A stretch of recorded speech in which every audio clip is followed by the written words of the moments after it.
Chapter 1923. Lenny nodded. It seemed like this red conscience wasn't that strong. The strongest was only a mystic class. Of course, this was only the strength of the branch. No one knew how strong the headquarters was. But he didn't suspect that he was lying. Putting aside the fact that he couldn't lie in this situation, just from what he said to Atiti, it was obvious that House U was destroyed and Red Conch's drug business was affected as well. Their power in the Golden Triangle was reduced. Tell me the address of the Fire Wolfgang's branch. Lenny said, I don't know the address. I'm just the person in charge of the drug business in Donghai. Every time I go to a meeting, it's the Conch Bar in Qing Run City. That's a small base for the Red Conches, Baldy said. Conch Bar. He was surprised. These Red Conches were quite daring. They made a bar and called it Conch Bar. Weren't they afraid of being exposed? But he thought that no one would connect this Conch Bar with the Red Conches. As the saying goes, the most dangerous place is the safest place. This was probably the case. Who else is in charge of the drug business? He continued. It used to be Brother Da. We used to work under the third head. Even when we were working with House U, he was the one who handled the whole thing. Now that he's in charge, he's still the one in charge, Baldy said. Lin Yi's heart skipped a beat. It seemed like Armadillo's revenge was on this third head in charge. This guy was the mastermind behind House U's collaboration. No wonder there was no news from the second head in charge when they captured him. He wasn't in charge of the drug trafficking. All right, you can sleep now. He had asked everything he needed to ask. If he asked more, Baldy wouldn't know. He had limited knowledge. He was just a small character. As for Atiti, he did the same, but Atiti was a foreign gang leader. He wouldn't be able to get anything useful out of him. He wasn't interested in the gang at all. He let Atiti go back to sleep. After that, he walked towards Xinyan. He poked the two with needles. They wouldn't wake up for at least 2 hours. Xinyan's heart tightened when she heard footsteps. She was so nervous that she forgot to pull up her pants. She was just squatting there. She was afraid that something would happen to but and the two were talking softly. Xinyan couldn't hear them, as she didn't dare stand up. Is that you? Xinyan said, suppressing her fear as the footsteps got closer. Yes, Xinyan, it's me. He said as he walked up to Xinyan.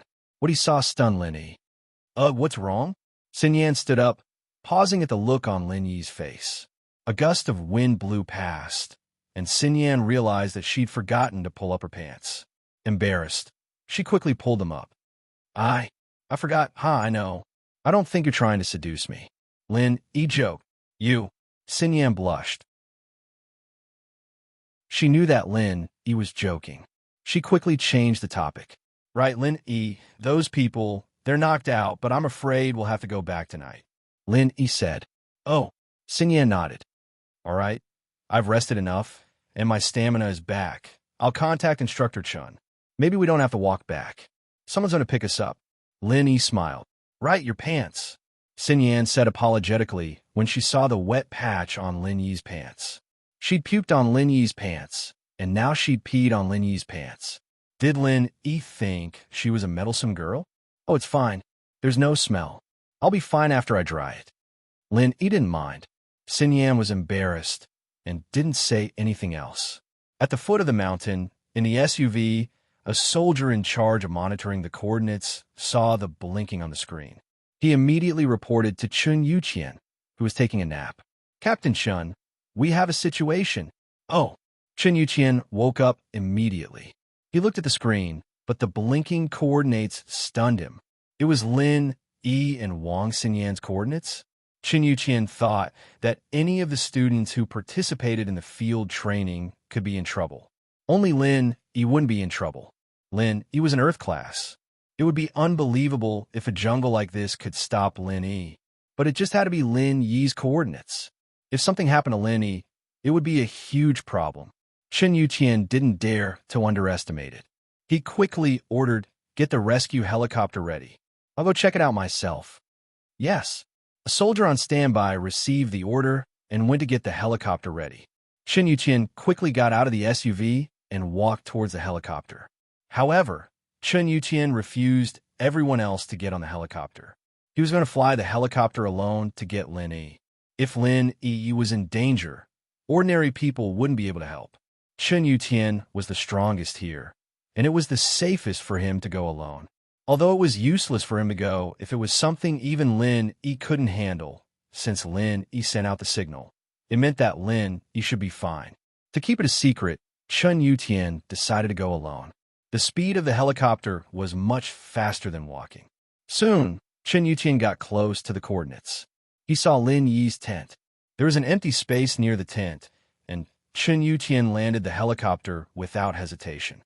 However, what surprised Chen Yutian was that Lin Yi and Wang Xinyan were perfectly fine after he got off the helicopter. They were waiting for him at the tent, and under Lin Yi's feet, there were two strangers lying on the ground. He didn't know if they were dead or alive. Boss. Chen Yutian called Lin Yi boss when there were no outsiders around. Wang Xinyan looked at Chen Yutian in surprise, and then looked at Lin Yi. Instructor Chen called Lin Yi boss? What was going on? Although she was confused, she didn't ask. Yutian, there are two drug dealers here. They were trading, and I caught them. Lin Yi pointed at the two people on the ground. Chapter 1936. Back to school, what? Drug dealers? Chen Yutian's eyes widened in shock. He quickly ran over. Boss, what's going on? Why are there drug dealers here? It's like this, Lin Yi said, and told Chen Yutian about the drug dealers. Of course, he left out the part about Wang Xinyan going to the washroom. I used silver needles to deal with these two people, and I asked around about the people behind them. They are from the Red Conch organization, but they will have temporary amnesia. Perhaps they won't remember the trade. Chen Yutian nodded. He knew about Lin Yi's methods, and he knew why Lin Yi wanted to know about the Red Conch organization. He didn't ask much. Temporary amnesia didn't matter as long as these two were drug dealers. The details of the trade weren't important. This is the box of drugs, right? Chen Yutian looked at the suitcase on the ground and asked. Yes, you can bring him back, but he'll be working on this case with Huaijuan and Lingshan. They've just come to Donghai and solved this case. They're pretty stable now. Lin Yi said to Yutian. No problem. Chen Yutian nodded. He didn't even ask if there was cash. From Yutian's point of view, the drug dealers would transfer money over the phone. Even if there was cash, he wouldn't ask if it was taken away by Lin Yi. Boss, why don't you and sis-in-law Xinyan take the helicopter back? Your mission is considered complete, and you caught two drug dealers. If it wasn't for you not wanting to be famous, you could get a lot of points for this contribution. So you guys are the first to complete the mission. Okay, I want to go back too. Lin Yi nodded. Xinyan found it very weird that Instructor Chan was calling her sis-in-law, but she didn't go out of her way to correct him. Her relationship with Lin Yi was getting more and more beyond friendship. Lin Yi packed up quickly, and Chen Yutian came over to help him take down the tent. The two drug dealers were thrown into the car, and the helicopter started flying down the mountain. No one objected to the fact that Lin Yi and Xinyan took the first place. They all knew that Lin Yi's contribution alone was worth more than the first place's points. But Lin Yi kept a low profile and didn't want to announce it. Chen Yutian called Huaijuan and told him to bring the two drug dealers back. Usually, the border guards would hand the drug dealers over to the local police for trial. Huaijuan was speechless when he heard that Lin Yi caught two drug dealers on the way up the mountain, but he was grateful that Lin Yi wanted him and Lingshan to do something. He drove over the night and brought the two drug dealers away. As for the aftermath, Lin Yi and Yutian didn't have to worry about it. Huaijuan felt weird when he brought the drug dealers away. Lin Yi was too amazing. He just talked to him about the drug dealers and the Red Conch a few days ago, and he brought the drug dealers back just like that. Lingshan said that as long as the case was handed to Lin Yi, there would be no case that couldn't be solved. Huaijuan was convinced that it was true. Huaijuan knew that Lin Yi was amazing, but he didn't expect him to be this amazing. Finding an enemy in the forest and finding a criminal in the city were two different things, and the methods of investigation were different as well. But for Lin Yi, it was the same. It was still early, and Yutian called for an off-road vehicle for Lin Yi and Xinyan to get in and rest. The car was spacious, and sleeping was no problem after putting down the seats. But Lin Yi's first thought was to have sex in the car. Xinyan thought of it as well, but she didn't say anything. She knew her relationship with Lin Yi very well, and although they did flirt a lot, they were actually innocent. Because of the drug dealers on the mountain, the following faculties canceled the field training and moved on to the next step, the military boxing competition. After the military training, everyone returned to school, and the freshman party was about to begin. The freshmen's first semester wasn't very stressful. There were no specialized classes, and most of the time was filled with activities. Military training, freshman party, student council election, extracurricular club registration, sports day, art festival, and so on. The freshman party of the medicine faculty was a big problem every year. The programs at the gala were generally produced by majors, not by classes. Therefore, a major usually had at least 5 classes.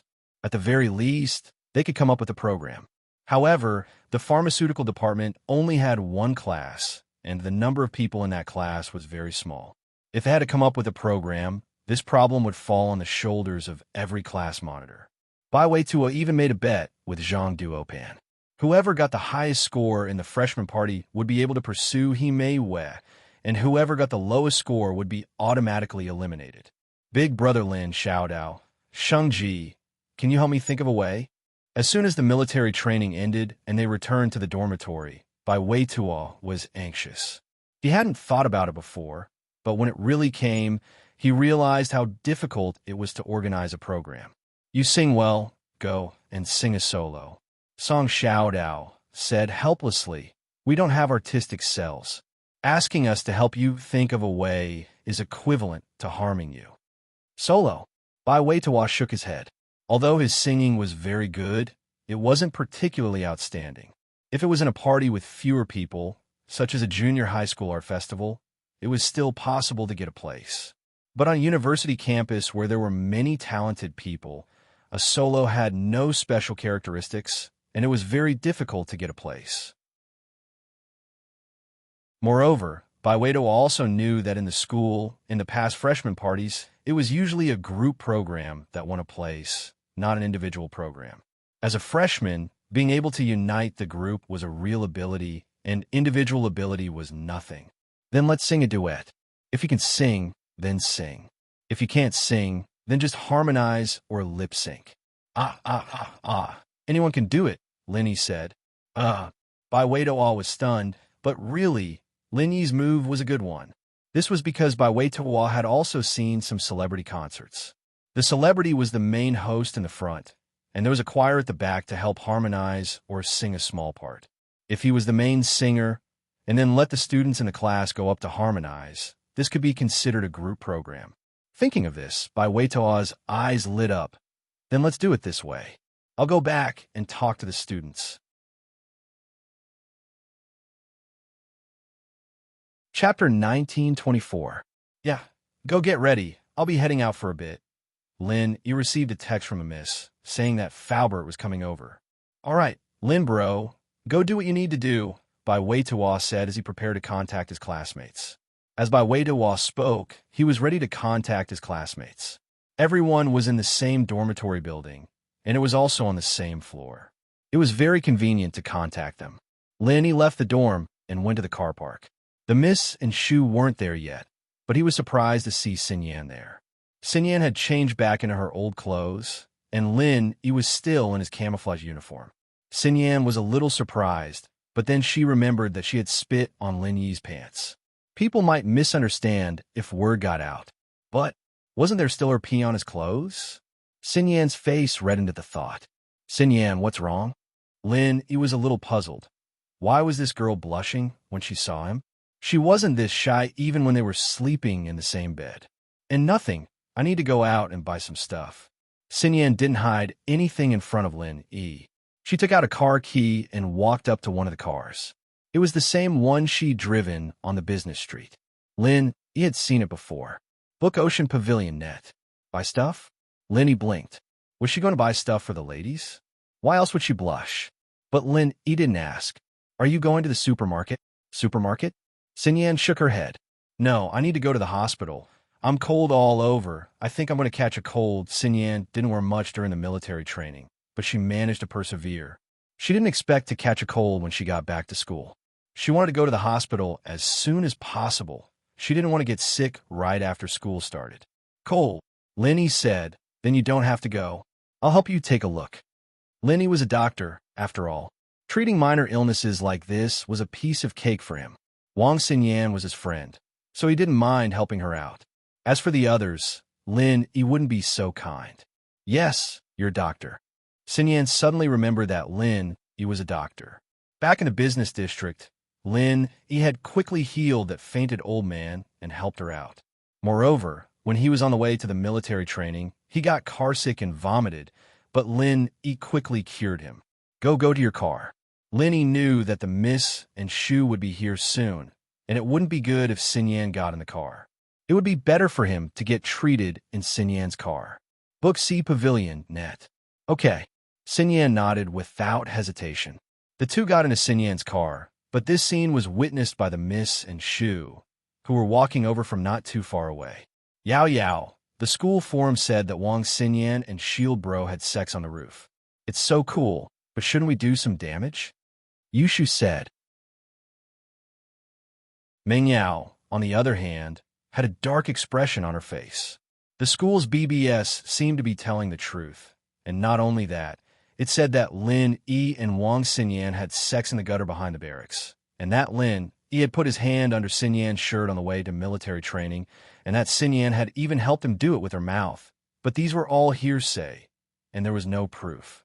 Meng Yao would rather believe these rumors, because she didn't think that Lin Yi was such a perverted person. She and Shu had lived with him for so long, and Lin Yi hadn't done anything out of line. Even when they were naked, he didn't lose his mind. When he was with Tang Yun and Xiao, the most intimate thing he did was holding hands. He just met Wang Xinyan not long ago. How could he be this close? Shu, what's sex? How is that possible? If he wanted to have sex, he would have done it a long time ago. Why would he wait until now? I think it's most likely Xinyan's pursuers who saw how close Lin Yi and Xinyan got and started slandering them. Meng Yao said, even if that's not the case, Xinyan's still one of the prettiest girls in the first year. It's normal for there to be rumors about her. It's not impossible for people to start rumors like that. Didn't that little can say the same thing about you and her? Didn't you get an abortion? Oh, you're right. Yushu nodded. She was about to say something when she raised her head to see Lin Yi and Wang Xinyan getting into a sports car. She exclaimed, Yao, isn't that Shield Bro? Meng Yao's face turned green. She was just defending Lin Yi, and Lin Yi got into someone else's car. How could she accept this? But Meng Yao still said, maybe they're going to get something or take a break. Oh, I'll send Detective Holmes to investigate then. With that, Yushu ran over to the scene. Xinyan's sports car had a film around it, so if you didn't lie down in front of it, you wouldn't be able to see what was going on inside. Xinyan, on the other hand, was too shy to take off her clothes in front of Lin Yi. So Lin Yi had no choice but to start massaging her under her clothes. Xinyan couldn't help but moan in comfort. Lin Yi's massage technique didn't look special, but Xinyan had never felt so relaxed before. Xinyan's face reddened a little after that moaning. Why that sound so weird? Was he doing something? But Lin Yi didn't seem to mind at all. He was still focused on massaging her. Xinyan, on the other hand, relaxed a little. She couldn't hold it in any longer and started moaning in comfort. Yushu couldn't see what was going on inside the car, so she could only lean her head against the car window and look inside. Xinyan's moans of comfort were heard before she could get a good look. She took a closer look and saw that Lin Yi's hand was moving around inside Xinyan's clothes, as if he was. Yushu was a little taken aback. Since when did Shield Bro get this good? She definitely let him touch her when she got back. Lin Yi was so focused on massaging Xinyan that he didn't even notice the person lying on the car's side. They were in the school's parking lot, after all, and there shouldn't be anyone peeking at them, right? Besides, the Jade wouldn't give any warnings, so there shouldn't be any danger. Yushu was one of Lin Yi's teammates. Anyway, the Jade wouldn't give any warnings even if it saw her coming. Yushu remembered her mission after a while and quickly ran back to report to Meng Yao. Target equals _blank.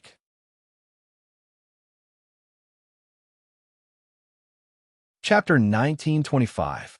What's wrong, Shu? Why is your face so red? Meng Yao frowned. Could it be that Lin, Yi, and Xin Yan were doing something shameful in the car? Shield Bro was touching Xin Yan in the car, and Xin Yan was there. Book Ocean Pavilion, net. Yushu said. Meng Yao didn't know what to say. Can't you use a more elegant word to replace it? But Yushu's words ignited Meng Yao's heart. She didn't know if it was because of Tang Yun or something else, but she rushed to Xin Yan's car and pulled the door open. She roared at Lin Yi. Lin Yi, you bastard. Get the fuck out of the car. How can you face Xiao Xiao like this? Since she couldn't mention Tang Yun, she could only use Xiao Xiao. Luckily, she wasn't that impulsive. Lin Yi and Xin Yan didn't lock the car door, and Meng Yao didn't think that she would be able to pull the door open. She looked into the car and saw that Lin Yi's hand was still in Xin Yan's clothes. Meng Yao was about to explode from anger. Could it be that the news was true? Yao Yao, what's wrong with you? Lin Yi paused as he looked at the furious Meng Yao, not understanding what was going on. Book Ocean Pavilion, net. Lin Yi didn't know what was going on, but Xin Yan understood why Meng Yao was angry. She must have misunderstood that Lin Yi and her were doing something shameful here. She blushed and lowered her head, not daring to look at Meng Yao and the others. Shield Bro, you touched Xin Yan in the car. Yao Yao's jealous. Yushu said. Bullshit. Meng Yao glared at Yushu. I'm just feeling sorry for Xiao Xiao. She's training, and you're here hitting on girls. Lin Yi finally understood why Meng Yao was so angry. She'd misunderstood him and Xin Yan. Xin Yan caught a cold. I'll give her a massage, so she doesn't need to go to the hospital for an injection.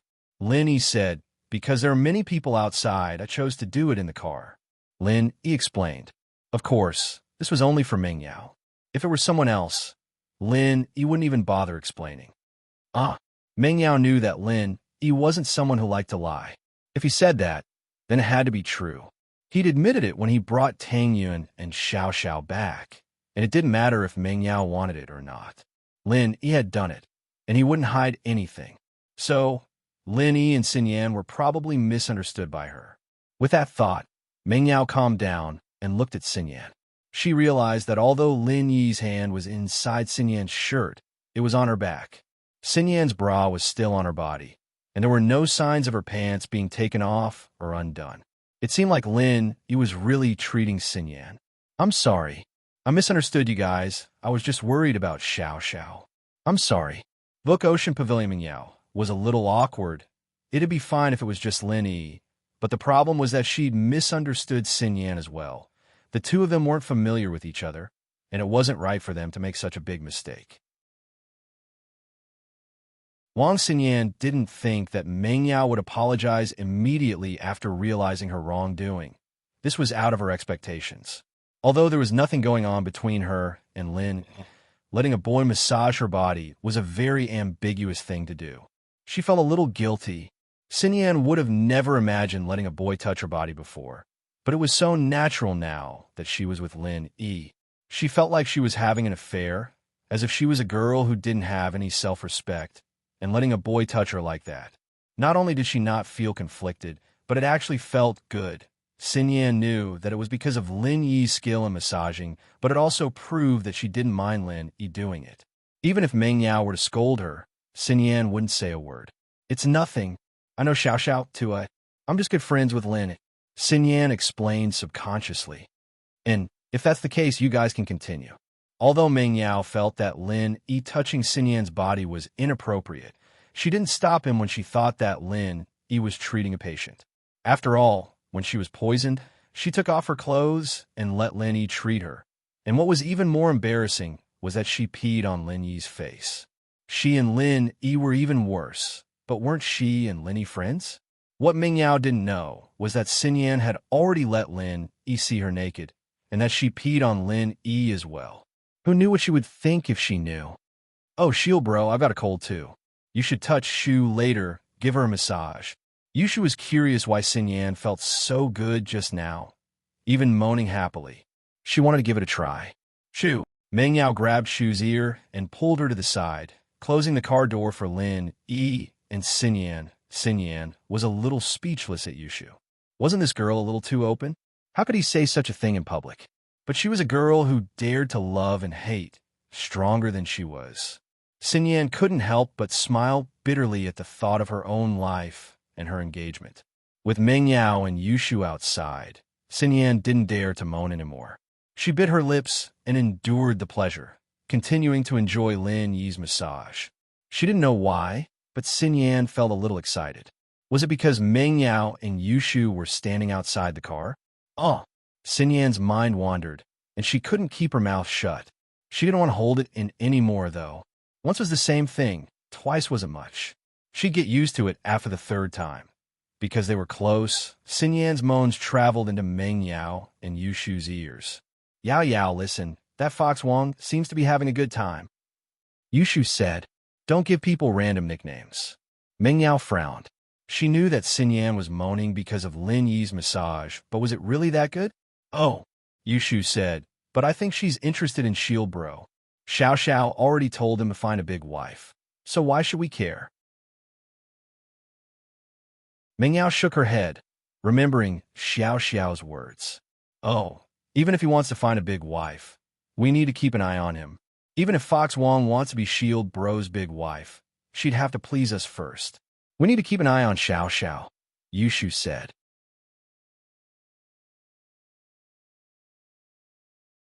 Chapter 1926.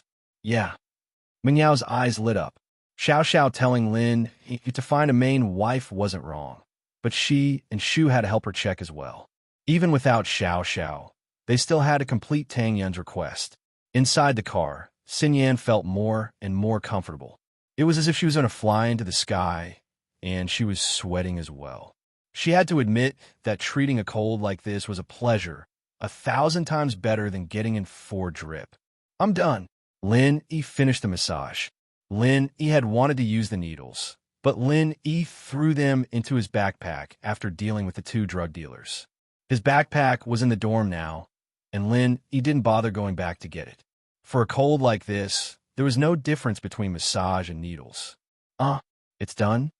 It was only then that Xin Yan realized that she was drenched in sweat and that her clothes were all wet. But she did feel refreshed, and the dizziness she'd been feeling before was gone. She didn't want to leave, though. She felt like the treatment was going a little too fast, but she cursed herself for being shameless. Was she craving the feeling of Lin Yi's hands massaging her body? Xin Yan's face was a little unreadable, and Lin Yi was a little confused. Why do you look a little weird? Am I not completely healed? Xin Yan wanted to say, you're not healed? Check me again, but she didn't dare to do that. She felt that what she'd done these past few days had already crossed the line, even more so than anything she'd done since she was young. If she continued like this, wouldn't she become a bad girl? I'm healed. I'm healed. I'm just sweating a little, and I'm a little hot. I need to cool down, Xin Yan said quickly. Book Ocean Pavilion. Net. Cool down? That won't do. Stay in the car and don't go out. Wait until the sweat is gone before you go out. Otherwise, you will catch a cold again. Lin Yi said. Okay, you go do what you need to do then. I'll be fine in the car, Xin Yan said. Okay, then I'll leave first. Call me anytime if you need anything. Lin Yi nodded. Since Xin Yan's illness was cured, there was no point in him staying here any longer. Thanks, Xin Yan said. What's there to thank? We're comrades. Lin Yi laughed. Yeah, we're comrades in arms, Xin Yan said with a smile. Yeah, she and Lin Yi were comrades in arms. What was there to be so particular about? Lin Yi got off the car and nodded to Miss and Shu. Okay, let's go. Okay. Faubert said that he's inspecting the market in Donghai. Dad wants to expand his business here so that Pengzhan Industries can grow and see us more often. Meng Yao said, Faubert said that we'll call him when we get home and he'll come over. Then let's go back and wait for him now. Right. Did you tell Grandma's son? Let her prepare some food and we'll eat at home tonight, Lin Yi said. I already told Grandma's son, and she's probably preparing already, Meng Yao said. Right. Why are you still wearing the uniform from the military training? Oh, the previous set of clothes was dirty, and I didn't have time to wash it, so I didn't change it, Lin Yi said. Meng Yao nodded and didn't say anything. The 3 got in the car, and Lin Yi drove back to the Shueshang district. As expected, when they got back to the villa, Grandma's son was busy in the kitchen. The fragrance from the kitchen made people salivate. Grandma's son is really good. Her cooking is even better than those chefs in the hotels. Meng Yao felt that it was really a happy thing to have Grandma's son as a housekeeper here. Linny nodded. He was also very confused about this. Grandma's son was a scavenger. How could she have such cooking skills? This was really a strange thing. But the most important thing was that Grandma's son's memory of the past was a little blurry. She couldn't remember the past, so he knew nothing about her background. But one thing was certain. From all the signs, Grandma's son should be a person with a story, but for some reason, she lost her memory. Although she lost her memory, she didn't lose her cooking skills. It was probably an instinct. Of course, he didn't deliberately ask about Grandma's son's past, nor did he try to help her recover her memory. Everyone had their own secrets and difficulties, and he didn't want to delve into it. What if it was a memory that Grandma's son didn't want to remember? Shaking his head, he called Faubert. Little E, have you gone back? Faubert's voice came from the other side of the phone. Faubert, we're back. We're in the villa in the Shueshang district. Linny said, where are you? I looked at the location of a few buildings that are being sold and took some pictures. I'm going to discuss with Mr. Chu to see if it's a suitable place to set up a branch company in Donghai City. Faubert said, it's almost done now. I'll go over now. You can go to the villa area in the Shueshang district. My Jeep is parked outside the villa. It's that one, Linny said. Okay, I'll go over now. Faubert said. After hanging up the phone, Grandma's son came out with a plate of spicy chicken and placed it on the table. It was really delicious. It made people salivate at first glance. Mr. Lin, Miss Chu, when will the guests arrive? There are also a few hot dishes. It's better to eat them while they're hot. Grandma's son asked. They'll be here soon. They're not guests. They're all family. It's the housekeeper from Songshan City. Grandma's son, I told you before, Linny said. Grandma's son heard that it was Faubert. She suddenly blushed. She didn't know what to do. Just like that? From her point of view, he just said it casually last time. She would forget about it after a few days. She didn't expect to bring it up again. Grandma's son didn't know what to do. She wasn't ready yet. It's just a meeting. There's no other meaning.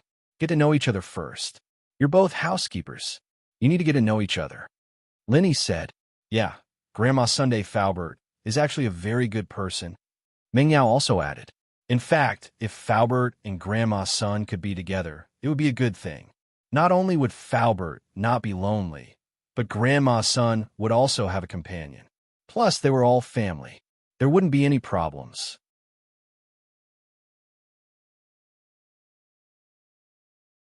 Chapter 1927. Shuai Pavilion. Meng Yao didn't want to see Faubert stay single with her dad. Her dad's situation was different from Faubert's. Her dad left because her mom left, but Faubert's wife and daughter both died. How pitiful. Then, I'll continue preparing. Granny's son was too embarrassed to say anything else. She turned around and went into the kitchen again. Not long after, the sound of a car came from outside the courtyard. Meng Yao, and Shu guessed that it might be Faubert. They quickly went out to greet him, but it wasn't Faubert's car. It was a BMW X5M parked in front of the villa next door. Meng Yao glanced at the BMW X5M in surprise. Did someone move into this house? Meng Yao asked as she looked at the BMW X5M in surprise. There was an empty villa next to the villa Linny bought. It was the luxuriously decorated villa they bought the other day. Meng Yao, and Shu only found out after they moved in. However, the villa wasn't sold on the day they bought it. They didn't expect it to be sold so soon. The person in the BMW was probably the owner of the villa. No matter what, since they were out, they couldn't just ignore their new neighbors. After all, they were going to live together in the future. So Meng Yao decided to greet them. It was a matter of politeness. As for whether they could get along in the future, that was a matter of the future. After the BMW X5M turned off, a beautiful girl and a shy boy got out of the car. He frowned slightly. These two people were the brother and sister he met at the real estate agency that day. They wanted to rent a house. However, they actually rented a villa. But he immediately rejected this idea. How could such a luxuriously decorated villa be rented out casually? After all, decorations would wear out with use. If this house was rented out for a few years, the cost of the decorations would be greatly reduced. The rent wouldn't even cover the cost of the decorations. So the only possibility was that this villa was for sale. These two siblings actually bought a villa. The difference between before and after was a bit too big, especially when the beautiful girl's eyes flashed when she was at the real estate agency. It was still fresh in Lin Yi's mind. He didn't know this pair of siblings back then, so he didn't pay too much attention to the beautiful girl's eyes. But now that they were here and became his neighbors, He frowned again. Was it a coincidence, or did they have other intentions? But He was sure that he had never seen this pair of sisters before. If it was a coincidence, this pair of siblings was already at the real estate agency when he went to the real estate agency. Moreover, He chose this real estate agency on the spur of the moment. There were many real estate agencies nearby, not just this one. So it was too far-fetched to say that this pair of siblings was waiting for him there. But if it wasn't a coincidence, what did they mean by buying a villa next to his house? Especially when the beautiful girl glanced at him back then, he felt that something was wrong. Of course, maybe that glance was because he brought two beautiful girls into the real estate agency, and they wanted to buy a villa. Or maybe it was because they saw that he bought a villa, so they also bought a villa. They were a pair of rich siblings. In order to keep a low profile, they chose to rent a house. But when they saw their classmate buying a villa, they didn't care anymore. Similarly, they also bought a villa. This was the most reasonable explanation. The girl seemed to have noticed that someone was looking at them and looked over at Meng Yao, and Yushu. She was a little surprised to see Meng Yao, and Yushu, but she nodded at them and walked over. When the beautiful girl bought the villa, she only wanted to buy a villa that was closer to her house. She definitely didn't expect these two villas to be neighbors. Only when she moved in today did she realize that they lived next door. What a coincidence! She didn't expect to become neighbors. The beautiful girl said to Yi and the others generously. What a coincidence! Yi said faintly. Didn't you want to rent a house that day? Why did you buy a villa? I wanted to rent a house, but when I saw that you bought a villa, I was a little tempted. So I also bought a villa. The beautiful girl said, I just didn't expect to become neighbors. Yi saw that the beautiful girl's surprise didn't seem to be fake. He was a little confused. Could it really be a coincidence? The beautiful girl's surprise was naturally not fake. She was surprised that the two villas were actually neighbors. So that's how it is. You're also students of Donghai Industry University? Yi asked. Yes, my brother and I are both students. But after buying the villa, there was something at home that I didn't report. I took a day off to report tomorrow. Oh, Yi nodded and didn't ask anymore. My name is Meng Yao. She's Yushu, Donghai Engineering University's Economics Department. Meng Yao heard that the siblings were also students of Donghai Engineering University. She immediately had a good impression of them. They were from the same school. It would be easy to get along with them.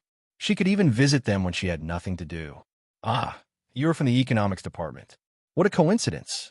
My brother is also from the Economics Department. The beautiful girl said, I'm Han Jingjing. This is my brother, Han Xiao Chao. I didn't expect them to be from the same department.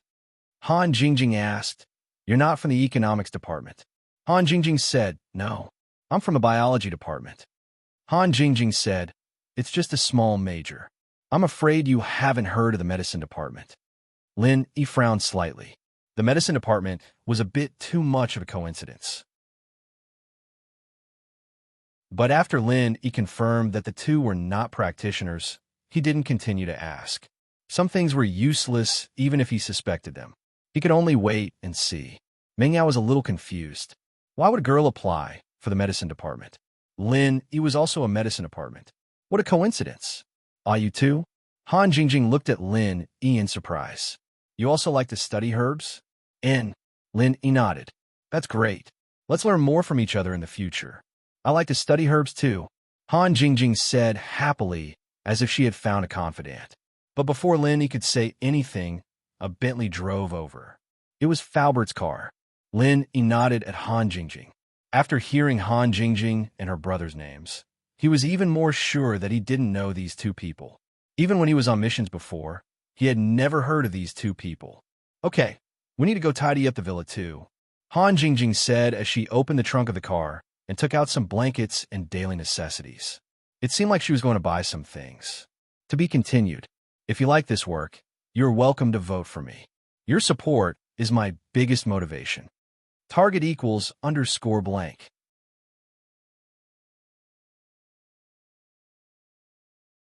Chapter 1928. This was one of the weakest points on the human body, and hitting it would cause a person to faint or even die. What Chi-Chi wanted to do was to hit it in one hit. Pong! A dull sound rang out, and Chi-Chi actually hit Naipeo's neck. Chi-Chi didn't dare stay long after the hit, and quickly retreated to the side. On the other side, Yu Bing wanted to keep the Zhuang brothers busy, but he realized that they didn't seem to have any intentions of doing anything. Evidently, they were very confident in Naipeo. But in Lin Yi's eyes, there was a flash of worry. After Chi-Chi hit Naipeo, he didn't seem to be affected at all, as if he wasn't affected at all. In the next moment, Lin Yi suddenly felt a strong wave of chi coming from his palms, rushing into his body and sending him flying. Lin Yi's body landed heavily on the ground, his organs churning, and he couldn't help but spit out a mouthful of blood. But as bad as it looked, his injuries weren't that serious. He'd used Naipeo's chi to fly out the moment he sensed that something was amiss. Otherwise, he'd be even more injured if he'd taken the attack head-on. You're not afraid of physical practitioners? Lin Yi wiped the blood from his mouth as he stood up from the snow, sighing. It seemed like his first plan had failed. Naipeo wasn't afraid of physical practitioners at all. You think I only know how to absorb chi from spiritual practitioners?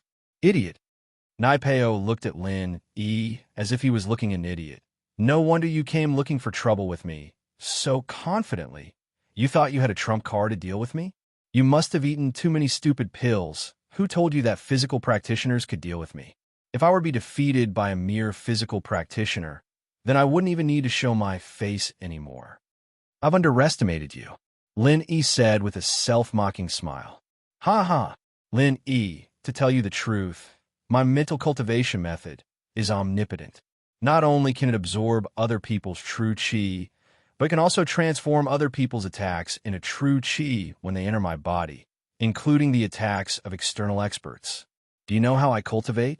I often injure myself all over so that I can improve my strength. Plus, even poisons don't work on me. I can convert them all into chi. Naipeo said proudly. You haven't learned how to convert energy, have you? All kinds of energy could be converted into each other. Ha ha ha ha. Let me tell you, in front of me, you are simply too weak. If I were in a novel, I would be the main character with a halo and a golden finger, while you are just a supporting character for me to trample on. Wahahaha. Lin Yi was shocked, not because Naipeo wasn't afraid of physical practitioners, but because Naipeo's practitioners' arts were very similar to his own art of dragon mastery. Both of them were omnipotent energy conversion arts. The only difference was that Lin Yi's arts could convert the energy in the jade space into other types of energy, but Naipeo's was the opposite. He could convert all the energy in the outside world into his own true chi. Between the two, there was actually a similar effect. Lin Yi didn't think that Naipeo would have this kind of luck, training in such a strong practitioner's arts. Your practitioner's arts are very strong, both physical and spiritual. So you're saying that even if I don't touch you and attack you with weapons, you can still convert my true chi for your own use? Lin Yi asked. Of course. Naipeo laughed. Today, I'll let you know the truth before you die. I'll tell you the truth. I'm invincible under Earth class, the #1 under Earth class. Unless it's an early Earth class physical or spiritual master, they're nothing in front of me. It seems like Pin Liang didn't choose the wrong follower after all. You're very strong. Lin Yi smiled bitterly. Finding a physical practitioner to deal with you was my first plan, but it seems like it's useless now. Instead of directly touching your body, I will use my weapon to attack you. This is my second plan, but it seems that it has failed again. My third plan was to use poison, but you're not even afraid of poison. You really are invincible. It seems like all three of my plans have failed. Ha ha ha ha. I told you. I'm a main character of this story. What are you? You're just an ant, trying to deal with me with a few useless plans? Are you dreaming? Naipeo heard Lin Yi admit defeat and was very pleased. But today, I won't kill you. I'll make sure you lose all your strength again. I'm keeping you alive so that Liang Bro can kill you with his own hands. Hearing that all three of Lin Yi's plans had failed, Yu Bing and Chi-Chi's faces turned nervous and disappointed. This Zhang Naipeo was too strong, wasn't he? It was beyond their imaginations. Lin Yi's three plans were all useless against him. Is that so?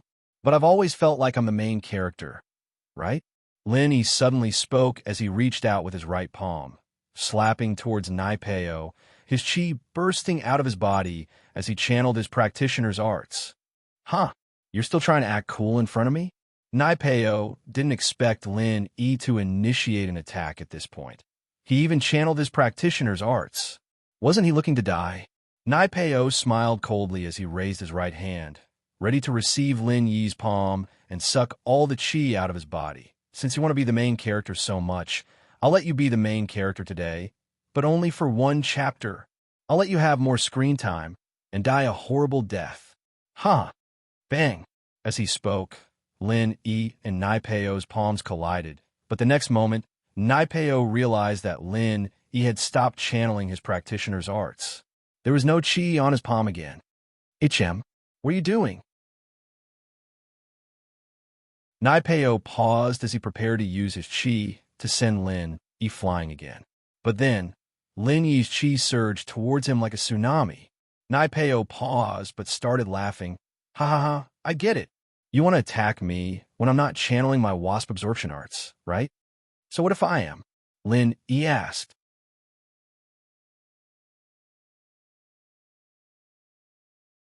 Chapter 1929. Date, October 20th, Chapter 1941. Faubert's wife Lin Yi glanced at the BMW's license plate and model. It was the latest American model this year. It hadn't been released in the country yet, so it had been imported not too long ago. The license plate, too, was the latest from Eastbox. It was obvious that it was a new car. He couldn't tell who the siblings were from the car. However, to be able to afford a villa and an X5M, this pair of siblings must be very rich. Yao Yao Shu.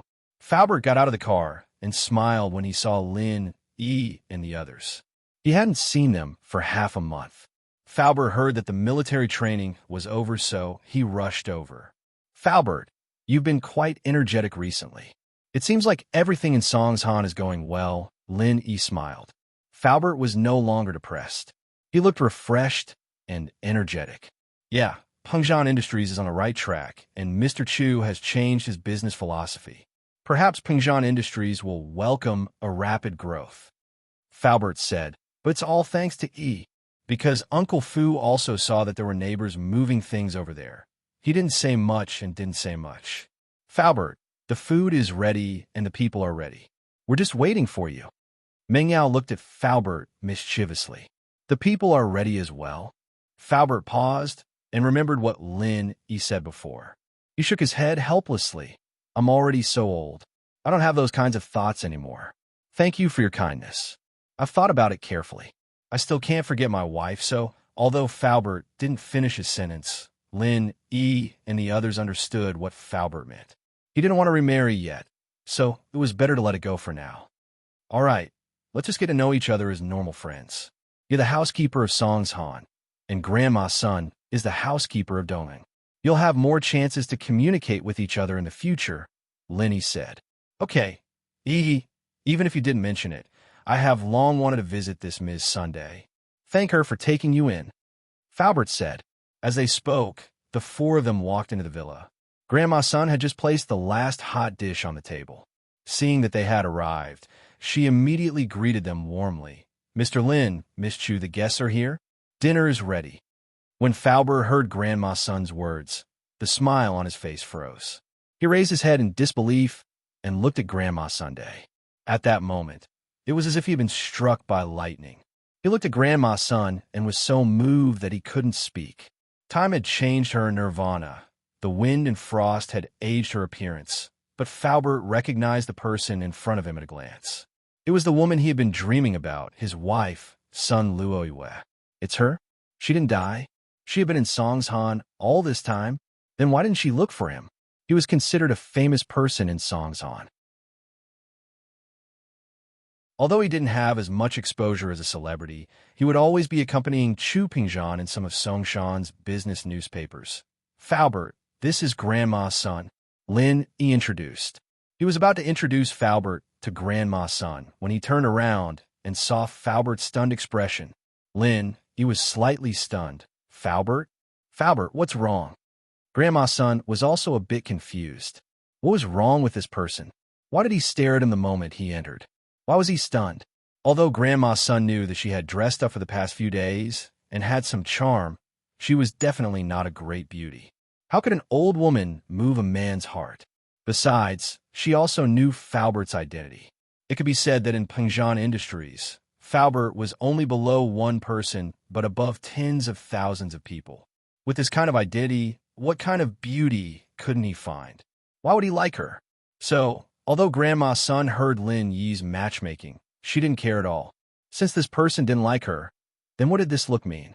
However, Grandma's son also knew that this person should be closer than her, Lin Yi, and Chu Mingyao, so she didn't show any dissatisfaction. However, although Grandma's son was confused, she could feel the deep love in Faubert's eyes. This made Grandma's son feel very strange. Could it be that he fell in love with her at first sight? Luo Yu, is that you? Faubert raised his hand nervously. His voice was trembling, and his breathing became very rapid. Grandma's son looked at Faubert in confusion. Luo Yu? Who was Luo Yu? Huh? This name seemed a bit familiar. Had she heard of it before? Grandma's son shook her head again. She couldn't remember. Seeing Grandma's son's puzzled gaze, Faubert's heart sank. Although, after so many years, the person in front of him was no longer that young and beautiful girl, but Faubert was sure that she was his wife, Sun Luo Yu.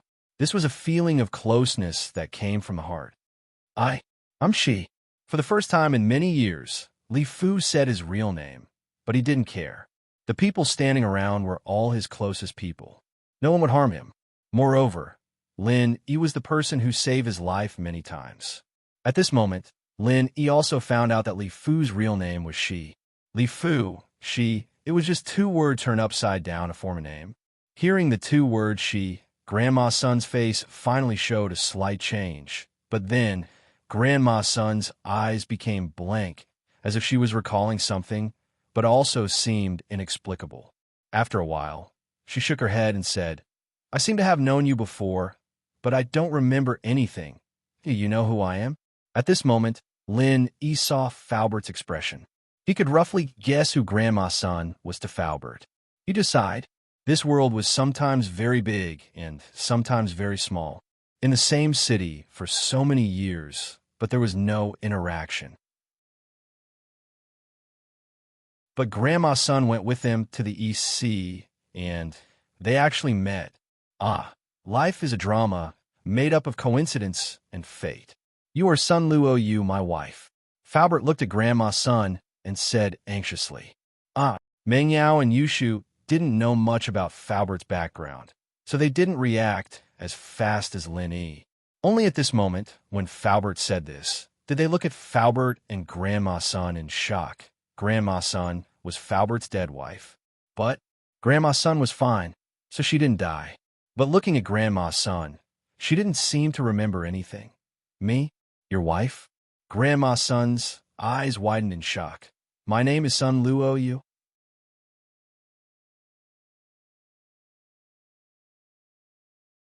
Chapter 1930. Grandma's son didn't think that Faubert would lie to her, because this kind of trick was used by young men to pick up girls. At their age, wasn't it ridiculous to use this kind of trick? And with Faubert's identity, there was no need for him to make up this kind of lie. Carrot / carrot, that's right. Faubert nodded and said, There's a mole under your right armpit, and on your left calf, there's a 10-centimeter long scar. Although Grandma's son knew that Faubert didn't seem to be lying, but at this time, when she heard Faubert say the characteristics of her body, she was still very surprised. Could it be that what he said was true? Was she really his wife? Naturally, Grandma's son knew about the mole under her armpit, but she didn't know where the scar on her calf came from. She couldn't remember it all, but Grandma's son always wore long clothes and pants, so it was impossible for her to expose these two places. Even Ming Yao and Yu Shu, who lived with her, didn't know about it. So how could Uncle Fu know? Sure enough, it's really you. Although Faubert was confident before, at this moment, seeing Grandma's son's expression, Faubert's heart relaxed. It was her, no mistake, his wife. For a moment, Faubert was filled with emotions, and tears flowed down his old face. How many years had it been? How many times had he seen her in his dreams? Although she was younger and more beautiful than she was now, those were all illusions. When he woke up from the dream, it was all in vain. Although the current Grandma's son was no longer youthful and beautiful, it was real in front of him. And what Faubert cared about was not her beauty, but this feeling. Even if she was disfigured, crippled, or even turned into a vegetable, Faubert would still be by her side until the end of time. I'm your wife. How come I don't remember? Grandma's son looked at Faubert's excited look, and it didn't seem fake at all. But she had no memory at all. She only vaguely remembered that there seemed to be such a person in the depths of her memory. Yes. Faubert nodded heavily. Uncle Fu, Grandma's son, I don't think we should just stand here. Let's eat something and talk. Lin, he sighed. It seemed like things were getting a bit awkward. It wasn't as simple as he thought. By a freak combination of factors, he wanted to find an old partner for Faubert, but he found his first wife instead. But Grandma's son had lost her memory. However, Lin, he could feel it clearly. Grandma's son was not a cultivator, but according to Faubert, she should also be a cultivator. No, Sun Jingyi was also a cultivator, but the Sun family's internal energy cultivation method was very strange. It was a supplementary cultivation method, and it had nothing to do with strength. It was impossible to see through one's strength. However, on Sun Jingyi's body, if he didn't look carefully, he could still feel the fluctuations of qi. When he was a golden class, this feeling was almost non-existent, but after he reached the mystic class, or even the earth class, he could still find some characteristics of a cultivator on Sun Jingyi's body. But these characteristics on Grandma's Sunday, not a single one. If it wasn't for Faubert being so sure that this person in front of him was his former wife, he couldn't believe it. This person was the Sun family's genius, who could help Faubert recover his qi and heal his injuries. Yes. Look at me, I'm so excited. Faubert was a little apologetic. Everyone hasn't eaten yet, right? Let's eat together and talk. Faubert naturally sat together with Grandma. Sunday Mingyao's heart was full of emotions. But Yushu was curiously looking at Faubert and Grandma Sunday Lin. He had doubts in his heart, but he didn't ask. After sitting down, Faubert couldn't wait to put a mouthful of food into his mouth. But after eating, he said, "Not bad. This is the taste. How many years has it been? I've always missed this taste. Luo Yin, I finally see you again." Grandma's son also saw the deep love and longing in Faubert's eyes, but she really couldn't remember it all. In her memory, although she had a husband and a daughter, she didn't know where they went. Fu, am I really your wife? What exactly happened to us?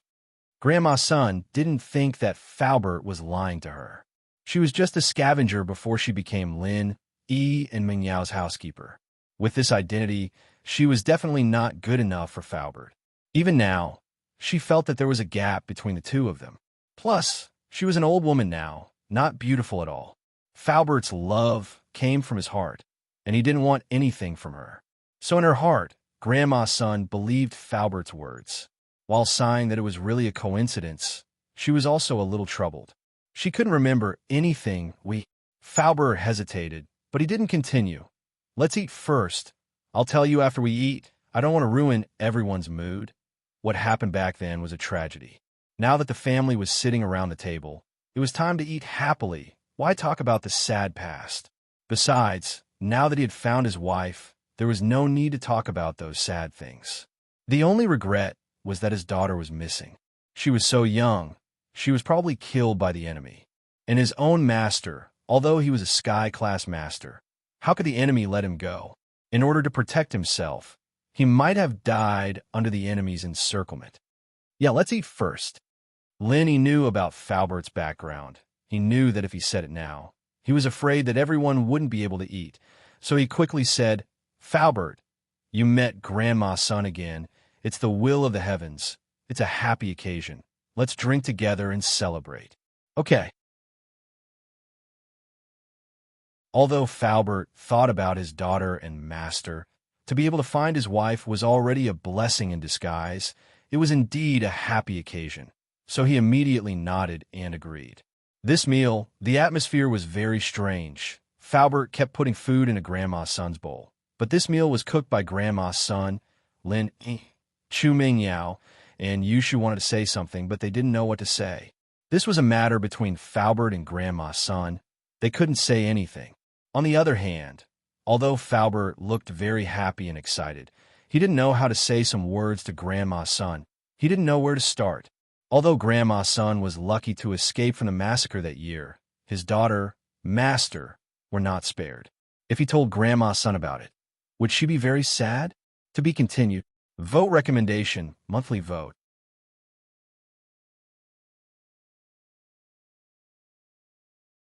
Chapter 1931.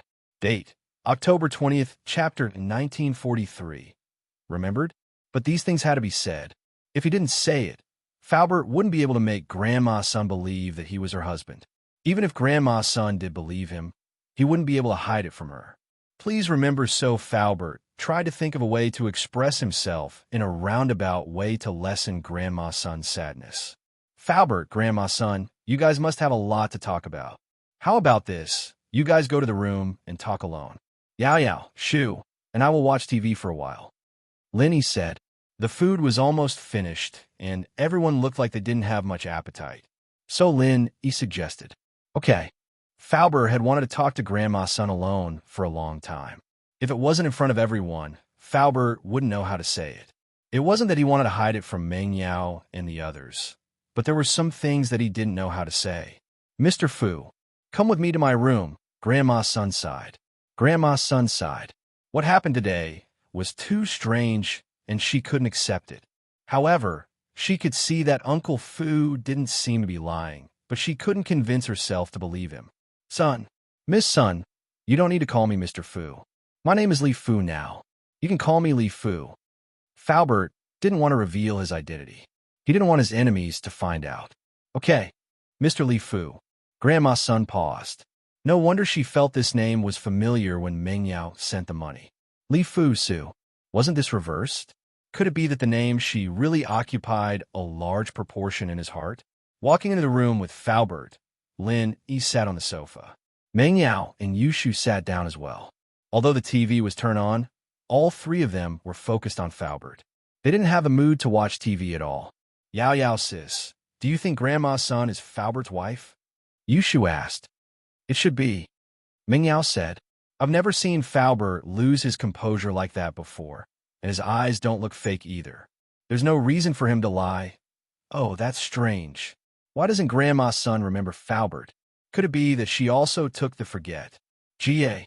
Yushu suddenly realized that Meng Yao was glaring at her with a murderous glare. She quickly shut her mouth. She originally wanted to ask if Grandma's son had also taken the senseless grass, but she suddenly remembered that Lin Yi was beside her. If she said it, then Lin Yi would definitely ask about it, and it would be hard to explain. Moreover, thinking about it carefully, Grandma's son's situation was different from Lin Yi's. She didn't remember anything, not just Falbert. Yeah, Grandma's son might have lost her memories for some reason. Meng Yao quickly followed up on Yushu's words. "Forgot some things?" Lin Yi frowned. He felt that he had forgotten some things after going crazy, but he didn't know what it was exactly. It was probably something related to Xiao Xiao, something about the first wife. With that thought, Lin Yi asked, "Yao Yao, I seem to have forgotten some things as well. It's about my first wife. Who is she?" Meng Yao was about to explode. She wanted nothing more than to kick Yushu into outer space. What the hell was this girl talking about? Wasn't she just waiting for Lin to ask her about it? Wasn't she just waiting for Lin to ask questions? But she couldn't blame Shu in front of Lin Yi. Lin Yi would be even more suspicious if she did. So Ming Yao only glared at Shu before turning to Lin Yi and acting surprised. You don't remember the first wife? I don't. What's going on? Lin Yi asked. It's like this. Yushu quickly told Lin Yi about Xiao Xiao's idea. One had to admit that Shu was quite eloquent. Lin Yi believed her after her vivid description. So you're saying that I didn't like Xiao Xiao, that's why I took her in as a small wife? And she agreed to let me find a first wife? Lin Yi thought about it. He and Xiao Xiao didn't really have a good relationship. The girl was always messing with him, and he'd messed with her a couple of times. He only got together with her because he heard that she was sick. Then, what Yushu said was possible. And with Xiao Xiao's personality, she was always encouraging him to play with her. So what she said was true. So he didn't have a first wife, and he was just looking for one? If that was the case, then it made sense. But why did he feel like it wasn't complete yet? That's right, that's it. Yushu said. The truth is, Yao Yao and I didn't know that Xiao Xiao had a terminal illness, so we kept pushing her aside. I said that Yao Yao and I could play 3P with you, and Xiao Xiao didn't like it. So she wanted you to find a first wife to play 3P with us as well. Ming Yao didn't know what to say, but she let Yushu continue. After all, Yushu's story made sense, and Ming Yao didn't know what to say. And then, Lin Yi nodded. What Yushu said seemed to be in his memories, and something like that did happen before, so Lin Yi didn't suspect anything. But what Lin Yi didn't know was that Yushu was just putting the blame on Xiao Xiao for what happened to Tang Yun, and that it was Tang Yun who got Xiao Xiao to go against her, and Yao Yao, not Xiao Xiao, who wanted a first wife. But with Yushu twisting it like this, Lin Yi felt that it really was the case. And then I looked for one, but before I could find one, Xiao Xiao and I got back together, and we became a prankster duo, and that was it. Yushu said. I see. Lin Yi nodded. I lost control and forgot some things, but now that you reminded me, I remember some things. It's not clear, but at least I know what's going on. Yeah. But Xiao Xiao told Yao Yao and me before she left, saying that if you were looking for a first wife, Yao Yao and I should help you check, and that you can't just bring any random woman back. Yushu started making up a story.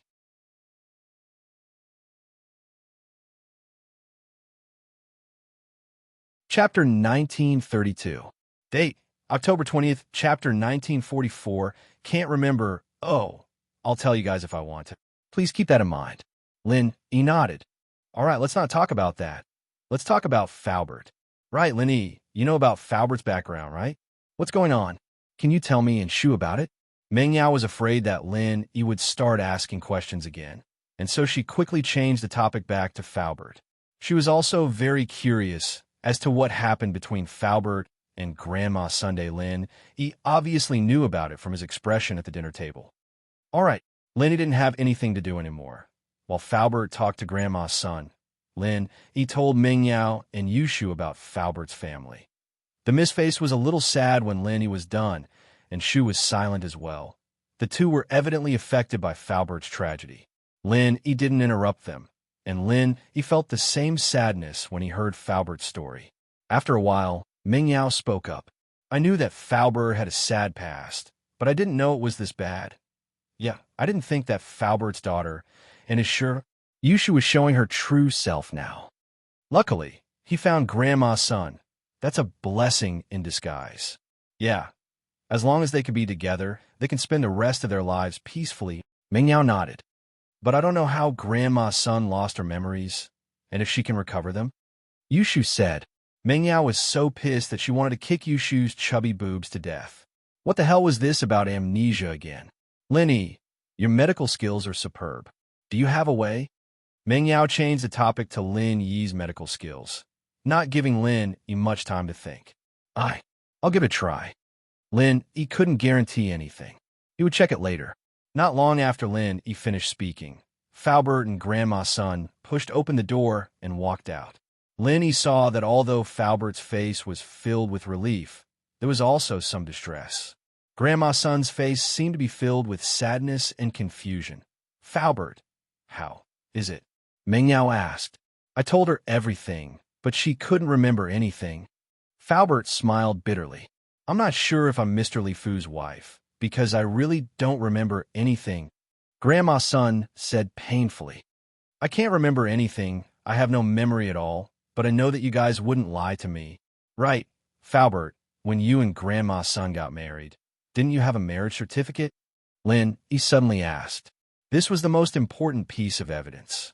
Although these Wulian people didn't really care about the rules of the common world, it was still possible for them to go through the motions.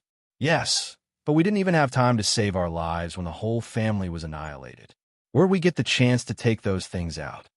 Faubert smiled bitterly. My identity as Li Fu was also registered by Mr. Chu. But there should be a record in the civil office, right? Wouldn't we know when we check? Lin, he said. If it's registered in another province, I can ask Huaijuan or Lingshan to do it. It should be easier for them. That's right. Faubert's eyes lit up. Luoyue, when we got married, we took a picture too. There must be a record. We'll know when we check. Grandma Sun believed Faubert's words, but she didn't mind confirming it if there was evidence. Lin, he didn't waste any time, calling Huaijuan's number and telling him about the situation. Huaijuan agreed without hesitation, since it was a piece of cake for him to investigate a marriage registration. Not long after, Huaijuan sent an email to Lin Yi's phone. It was the record of Sun Luoyue and Shi's marriage. One had to admit that Huaijuan was very efficient. It was already time to get off work, but Huaijuan still got the record in a short amount of time. He passed the phone to Faubert and Grandma Sunday Lin. He said, It's here. Now, Grandma Sun, do you believe me? Oh, it's really like this. Grandma Sun looked at the record on the phone. A complicated expression appeared on her face. After all, what Faubert said was very sad, but Grandma Sun didn't have any memories of it. But now that her identity was confirmed, Grandma Sun's heart felt empty. Although she found her husband, her daughter and her husband's master were probably gone. This difference between happiness and sadness made her silent again. Grandma Sun, the dead are long gone. It's been so long, don't think about it. Now that we found Faubert again, isn't it a blessing in disguise? If it wasn't for fate, we might not have met again. Lin Yi said. Yeah. Grandma Sun nodded and sighed. She felt a little better. So, I was a practitioner and a member of the noble house, Sun? Of course. Faubert nodded. But now Grandma Sun's eyes showed a trace of confusion again. This feeling of not remembering anything was very depressing. She tried her best to remember the past. If she could remember the past, then she might know some things that Faubert didn't know, and that was the whereabouts of her daughter and master. If she didn't know these things, then it would be fine. But since she knew, Grandma Sun was naturally very eager to know the answer. She frowned, as if she was trying hard to remember something, but to no avail. No, I still can't remember. I don't remember anything. There are some vague impressions, but I don't know what they are. Grandma Sun, are you remembering? Linny asked. Yes, if you can remember what happened in the past, maybe you will have some clues about your daughter and master. You can also know a little about your enemy. Grandma Sun nodded and said, Grandma Sun, let me help you check it. Lin, he didn't know what Grandma Sun meant. Although he wanted to help, if Grandma Sun didn't want to remember the tragic past, then Lin, he wouldn't interfere. That was because it was not a happy thing for anyone. It would only make them more depressed and sorrowful. But Grandma Sun clearly wanted to remember what happened in the past and find some clues, so Lin he naturally had to find a way to help. Oh.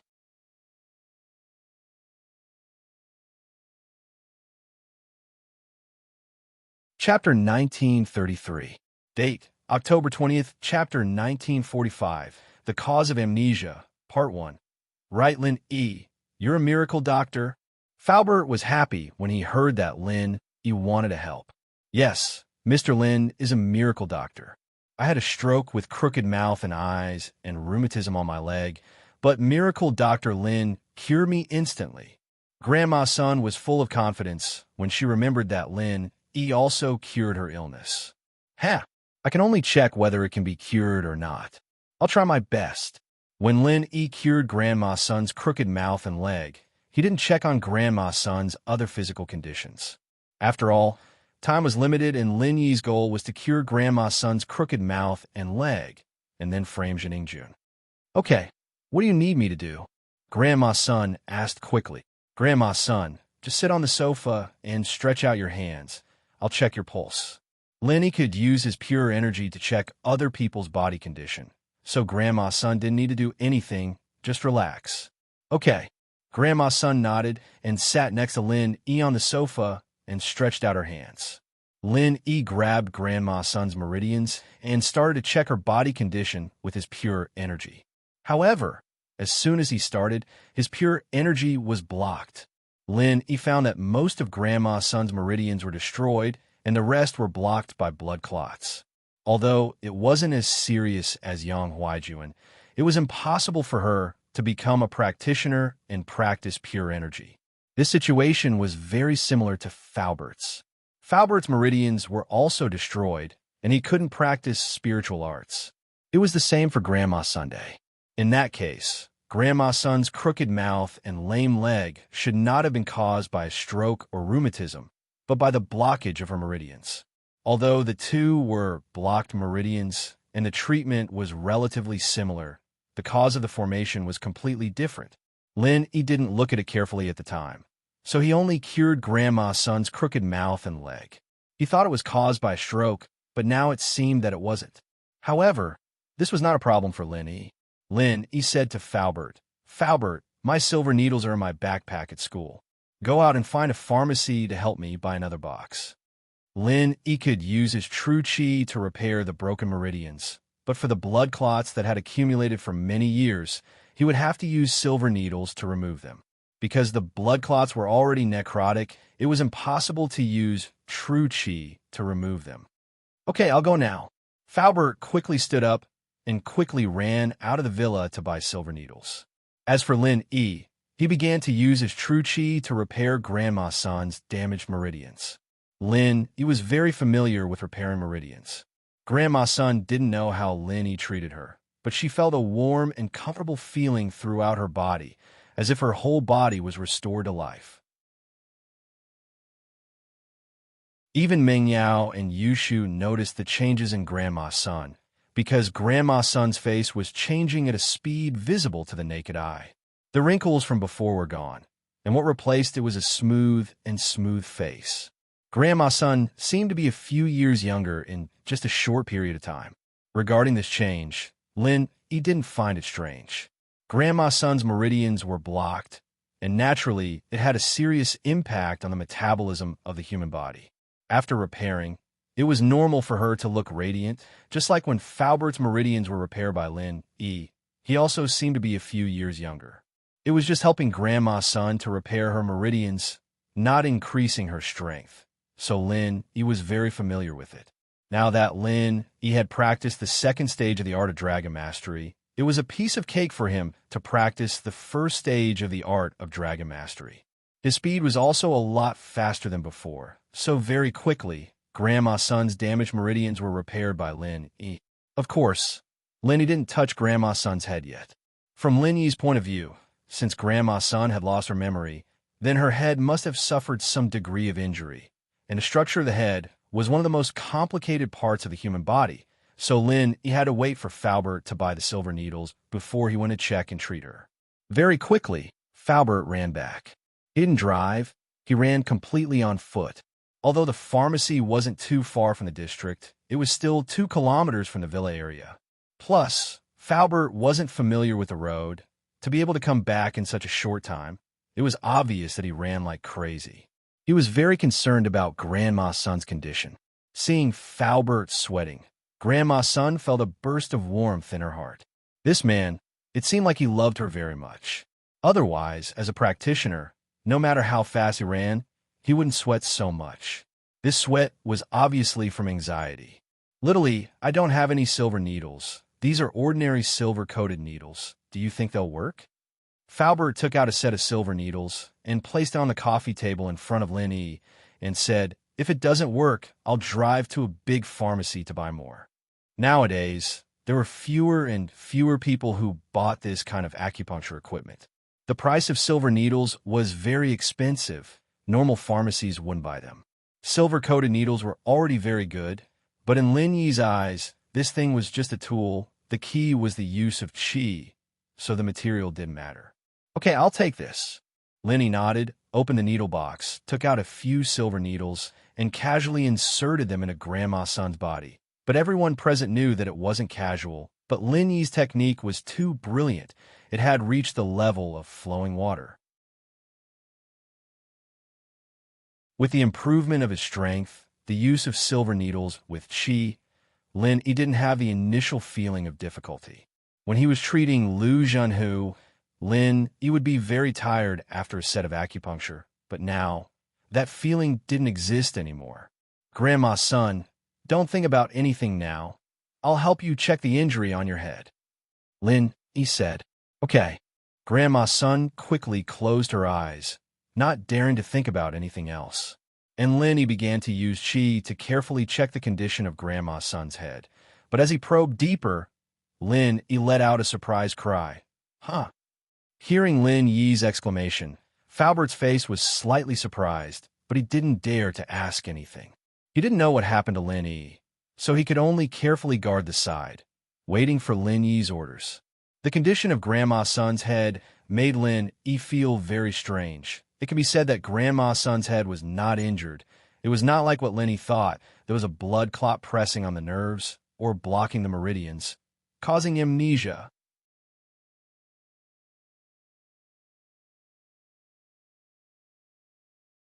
Chapter 1934. Date: October 20th, Chapter 1946. The Cause of Amnesia, Part 2. Instead, in Grandma Sun's head, there was a strange ball of qi that was wrapping around a part of Grandma Sun's brain. This was the first time Lin Yi had seen something like this. Could it be that the qi had affected Grandma Sun's memory? However, under Lin Yi's investigation, although the qi was strange, it didn't seem to have any evil intentions. It didn't seem like it was purposely set up by a master, but it seemed to have naturally appeared. It was very comfortable in Grandma Sun's head, and there wasn't a single trace of repulsion. However, without being completely sure, Lin Yi didn't dare to touch the qi. After all, it was quite difficult for Lin Yi to force the fire qi out of Grandma Sun's head. Using the same method to force the qi out of Grandma Sun's head would be quite difficult. Moreover, the qi wasn't in Lin Yi's body. It was in Grandma Sun's body. This could lead to unpredictable dangers. Grandma Sun, there's a ball of qi in your head. It seems that it is wrapping around a part of your memory, but this situation is very strange. This is the first time I've seen something like this, so I need to think about it and do some research. Lin Yi said, I'll clear the blood in your body today. Okay. Grandma Sun agreed without hesitation. On the other hand, Falbert's face turned pale. He knew Lin Yi's methods. If even Lin Yi said it was difficult, then it must be very difficult. However, Falbert didn't say much. He could only hope that Lin Yi could find a good way. Clearing the blood in Grandma Sun's body was much easier. After Lin Yi finished the acupuncture, he began to infuse qi into the needles to break the blood in Grandma Sun's meridians. This way, the blood could flow out through the needles. Sure enough, after half an hour, every needle on Grandma Sun's body was wrapped in a layer of black substance. It was obviously the poison in her body. Even though Falbert and Grandma Sun knew that Lin Yi was a miracle doctor, they were amazed by the situation. Silver needle detoxification. Shield bro is amazing. Yushu looked at the filth on the needle curiously. Shield bro, do I have some kind of poison in my body? Like fire poison? Maybe you can help me purge it? Shoot, don't mess around. Don't disturb Lin Yi. Meng Yao was worried that Yushu would disturb Lin Yi. Don't worry, it's over. Lin Yi pinched the last needle and released it. He smiled at Xiao Shu. You're not sick. Why are you queuing? Oh, just in case. Shield bro, can you help her check again? You could take off her clothes. Yushu said. Meng Yao was speechless. Why did you have to come up with so many excuses if you wanted to take off your clothes for Lin Yi? Check my body. You don't have to take off your clothes. Just stretch out your hand and let me see. Lin Yi had no choice but to say, Okay. Yushu stretched out her hand. Lin Yi checked Yushu's pulse and shook his head. Shu, you're very healthy. You're not sick at all. I see. I don't need to purge the poison, Yushu said disappointedly. Huh, no need. Lin Yi checked Yushu and turned to look at the silver needles on Grandma's Sundae. He felt that it was about time. Lin Yi quickly put away the needles and said, Grandma's son, you can take a shower. You should be covered in filth. Ah, okay. Grandma's son also felt that her body was sticky and uncomfortable, so she quickly nodded. I'll help you rub, Faubert said subconsciously. This. Grandma's son's face immediately turned red. Although she already knew that Uncle Fu was her husband, she still couldn't accept it for a while. Ah, sorry, I didn't mean anything else. Faubert also realized that he was a little impatient. He really wanted to help. He didn't have any other thoughts. Grandma's son didn't say anything. She quickly went back to her room to take a shower. Thank you so much, Uncle Fu said from the bottom of his heart. Faubert, we're family. But I still don't know what's going on with the chi in Grandma's son's head. I'll go back to my room and ask. Lin Yi said he wanted to ask Jiao Yazi. However, he couldn't just expose this secret. He couldn't just sit on the sofa for a while without making a phone call. Okay, go and ask, Faubert said quickly. After saying it, he felt that he was too anxious. He suddenly felt a little embarrassed. I'm a little too anxious, it's nothing. I'll go and call now. Lin Yi smiled. He understood Faubert's feelings.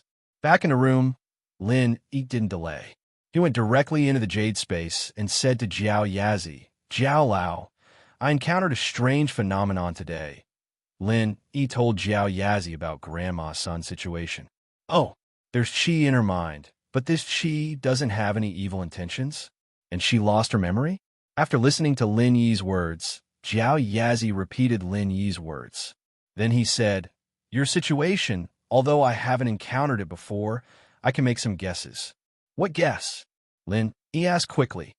As you said, she was a cultivator before she was injured and lost her memory. Then, that chi is very likely to be produced by her. Jiao Yazi said, Produced by herself? What does that mean?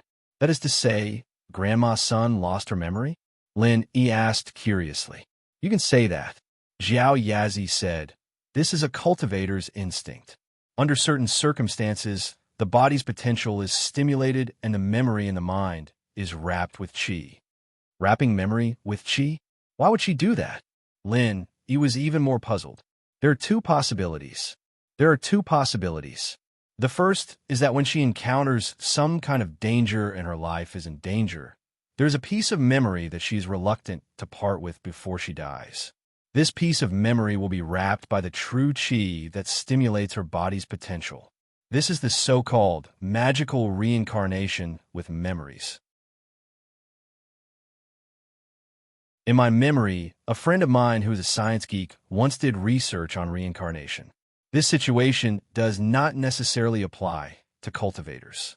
Even ordinary people may stimulate their potential at the last moment of their lives and wrap their precious memories in the stimulated true chi. Then, after they die, this set of memories wrapped in true chi will exist in the form of free electric waves.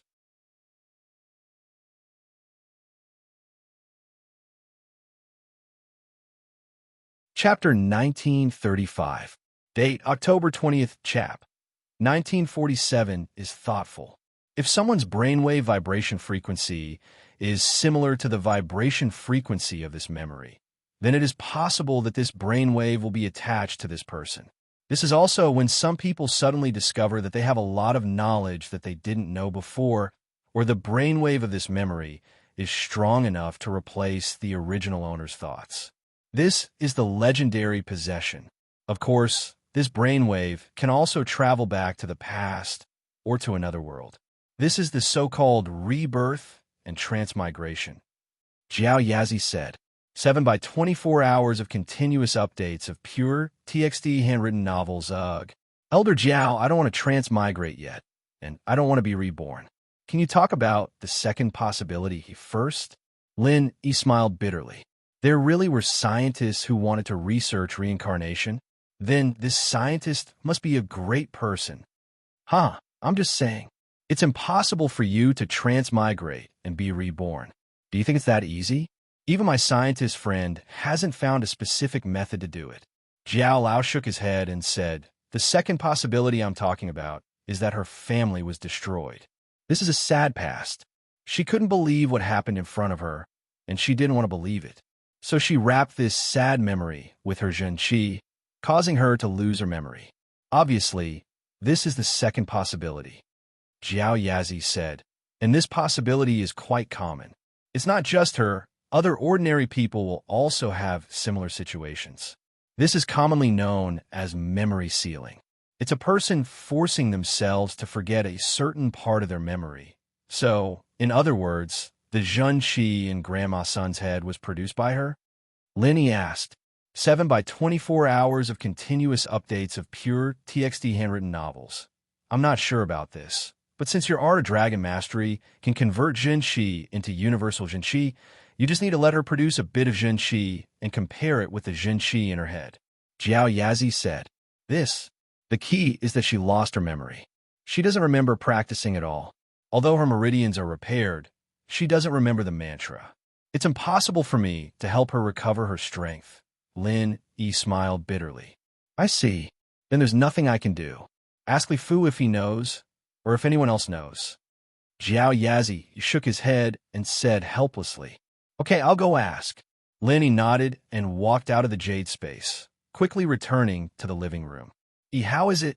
Faubert saw that Lin Yi came out so quickly, and his heart sank. Was there no news? I asked. It might be like this. As he spoke, Lin Yi told Faubert about the second possibility that Jiao Yazi had mentioned. It seemed that this possibility was more likely. Oh, so you mean that Luo Yin sealed her memory? Faubert was surprised.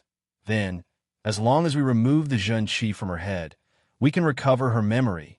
In theory, yes, but we're not sure if the zhenqi in Grandma Sun's head was generated by herself. Although it doesn't seem to have any bad intentions, there's always a chance. If something happens when we remove the zhenqi, the consequences will be unimaginable. Lin Yi smiled bitterly. If there really was a problem with the zhenqi, it could even explode. If Grandma Sun's head exploded, even if Lin Yi was the reincarnation of Zhang Liju, he wouldn't be able to do anything. How do we determine it? Uncle Fu was startled and asked in a somewhat puzzled manner.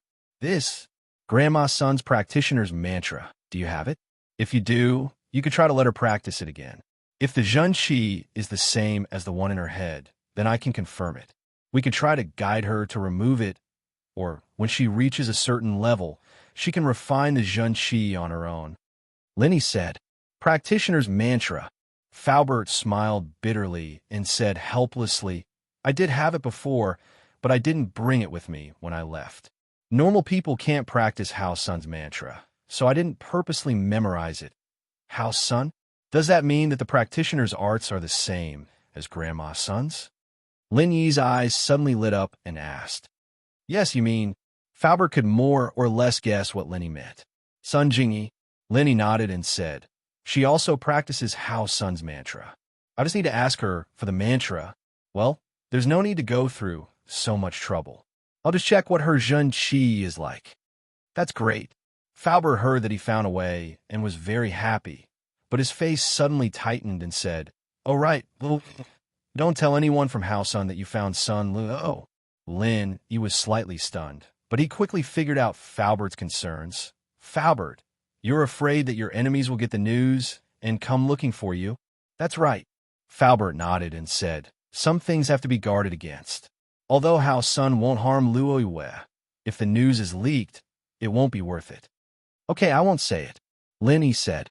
While they were talking, Grandma Sun had finished her bath and walked out of the room. But at this moment, Grandma Sun's skin, temperament, and appearance all had a qualitative change. Grandma Sun's skin became fairer and more lustrous. The wrinkles on her face disappeared. If she was an old woman before, now she was a beautiful young woman. This change made Faubert surprised and happy. Although he wouldn't mind what Grandma Sun looked like, who didn't want their wife to be prettier. Falbert knew that this was all thanks to Lin Yi. Grandma's son was also a practitioner, so after her meridians were opened, she would naturally look younger. This was a very normal thing. That's amazing, Yushu said in surprise. I didn't expect Grandma's son to be such a beauty. I can't call her Grandma's son anymore. I have to call her Aunt's son. Grandma's son obviously noticed the changes in herself. She was surprised and happy. Before, although Falbert showed his love, Grandma's son felt that she was too old compared to him. But after Lin Yi treated her, her body changed drastically. You can call me whatever you want. I'm already used to it. Grandma's son smiled and said, I didn't expect Mr. Lin to be so powerful. Lin Yi, can practitioners not age? Meng Yao asked thoughtfully. Xiaoshu.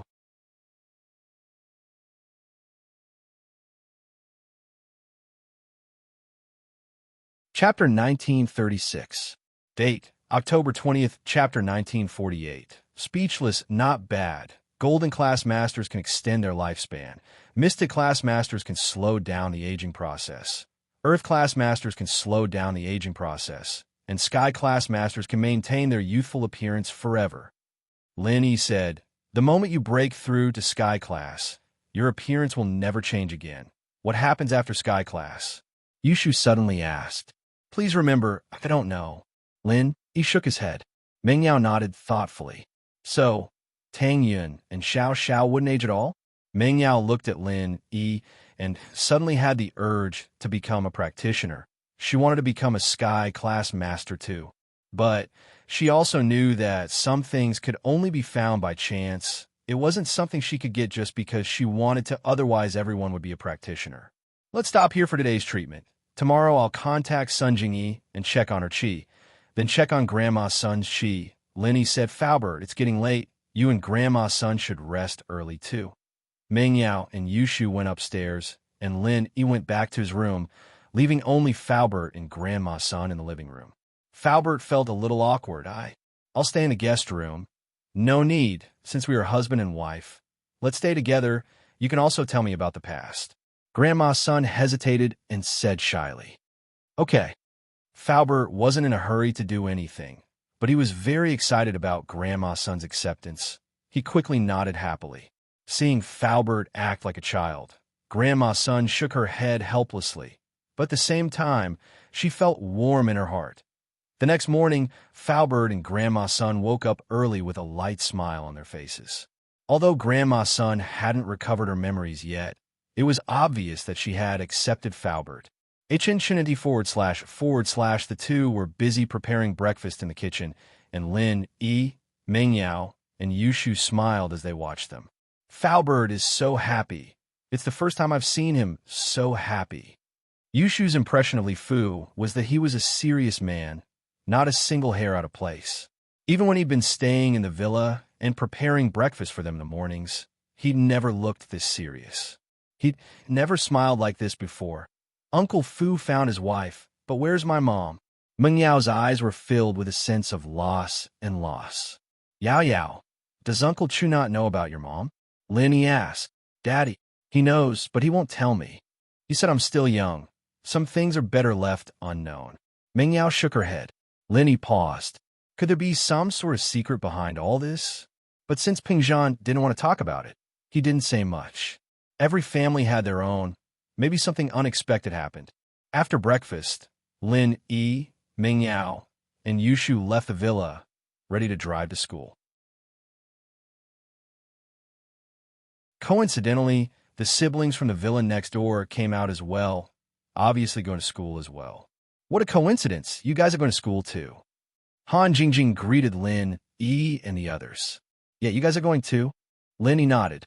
Lin Yi was very indifferent to people he wasn't familiar with, especially when Han Jingjing's background made Lin Yi suspicious, so naturally, he didn't have a good tone. I see. Why don't we get a ride with you guys? Han Jingjing suddenly said, My brother, and I don't know where the buildings for economics and biology are. You guys are from those two departments. Sure. Let's go together then. Meng Yao answered before Lin Yi could even reply.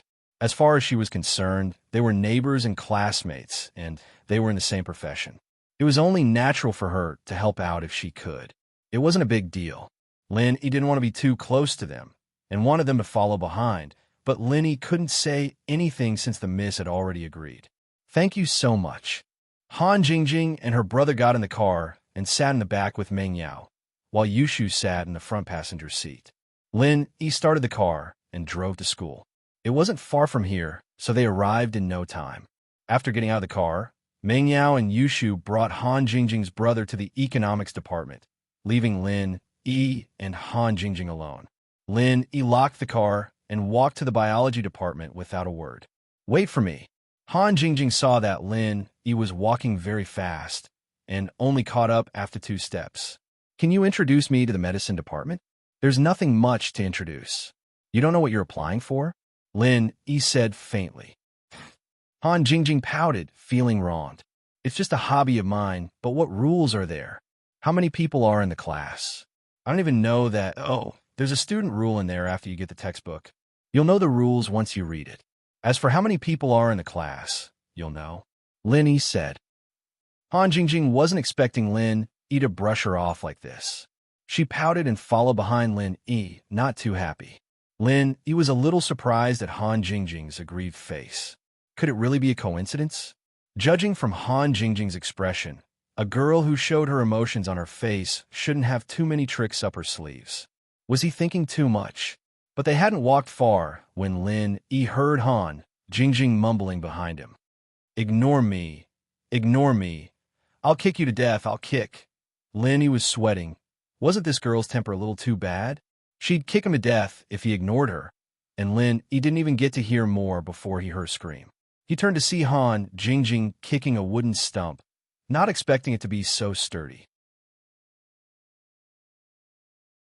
Han Jingjing lost her balance and fell backwards, hitting her head on the ground with a thud.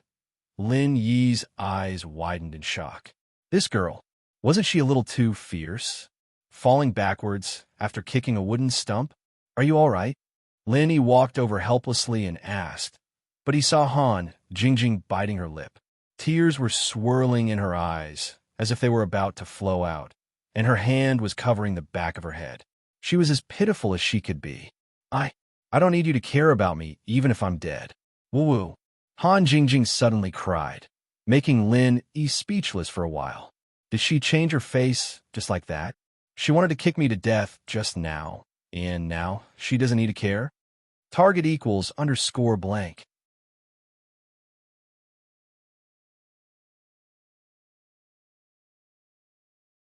Chapter 1937. However, Yi was someone who could be persuaded but not cowed.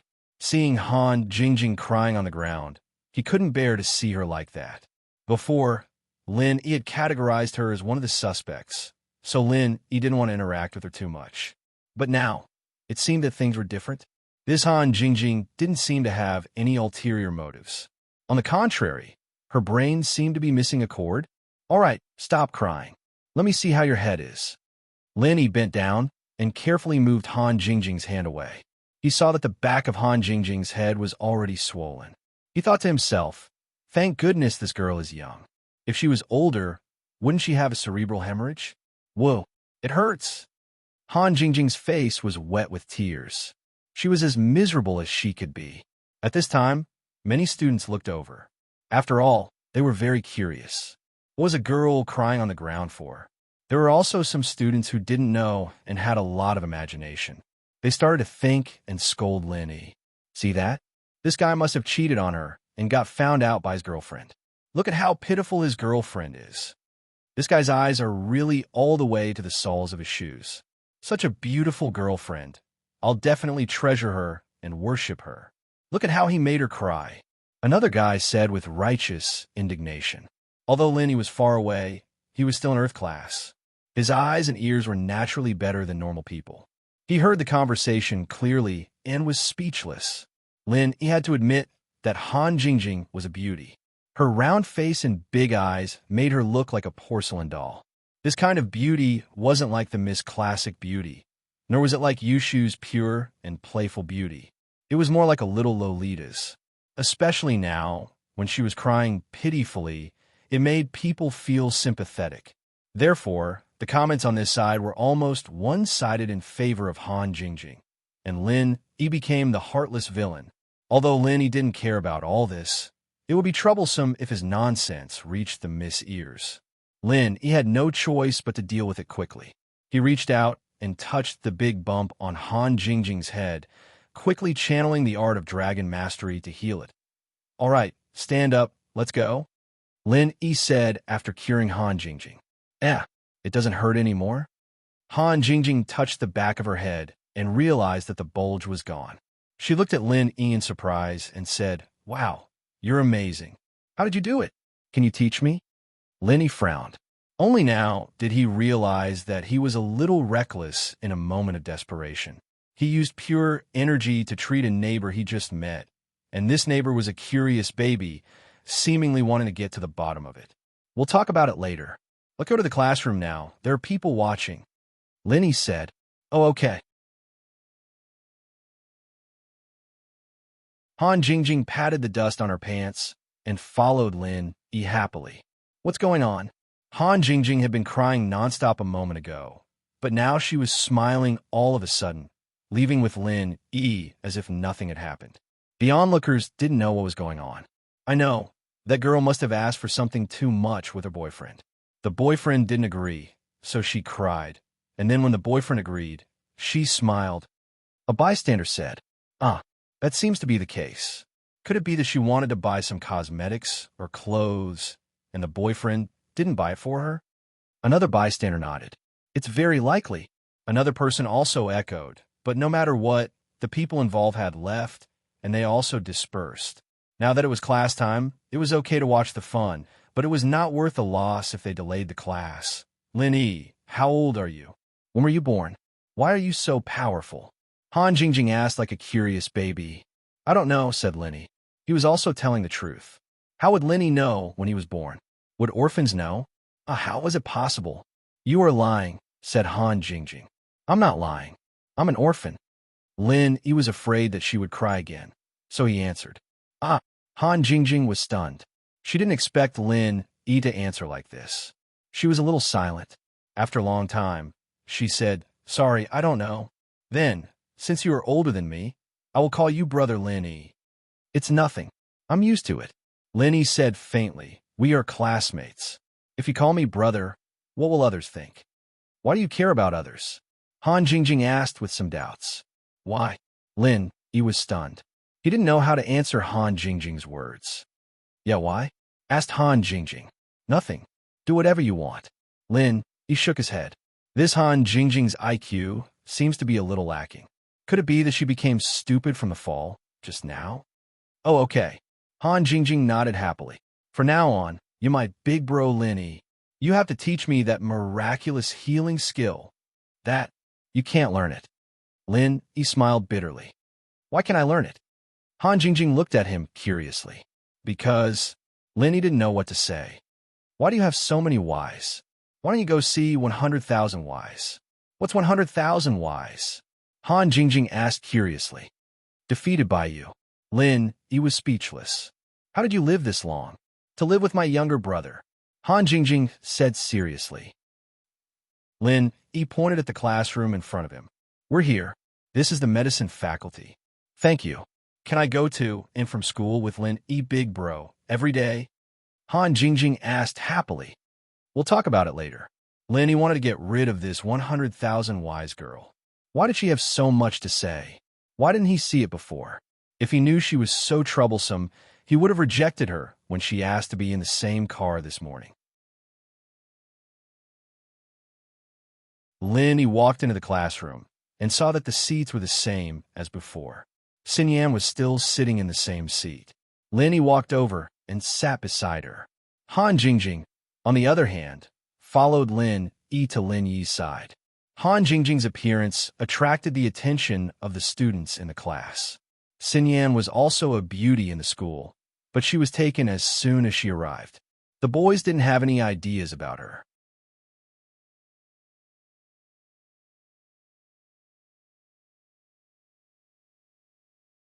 Chapter 1938. But Han Jingjing was different. A beauty like her attracted the attention of all the bachelors. Even Yu Coiling Tiger took a few more glances at her. But Han Jingjing seemed to have come with Lin Yi. Why else would she be standing next to Lin Yi's seat? What else do you want?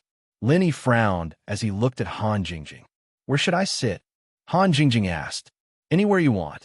Aren't there a lot of empty seats here? Lin Yi pointed at the empty seats around him.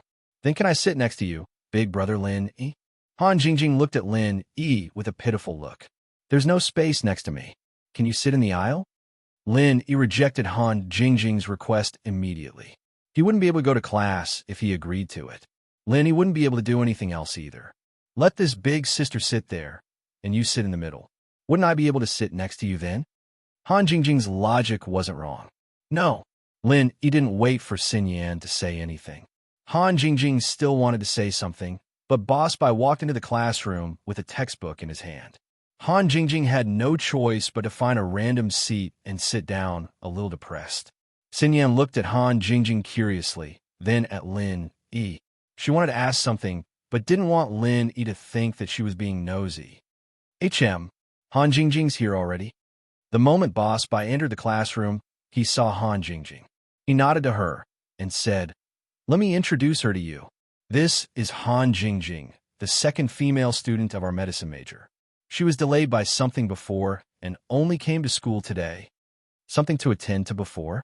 Was she trying to avoid military training? Some of the students in the classroom couldn't help but think of Han Jingjing, a delicate beauty.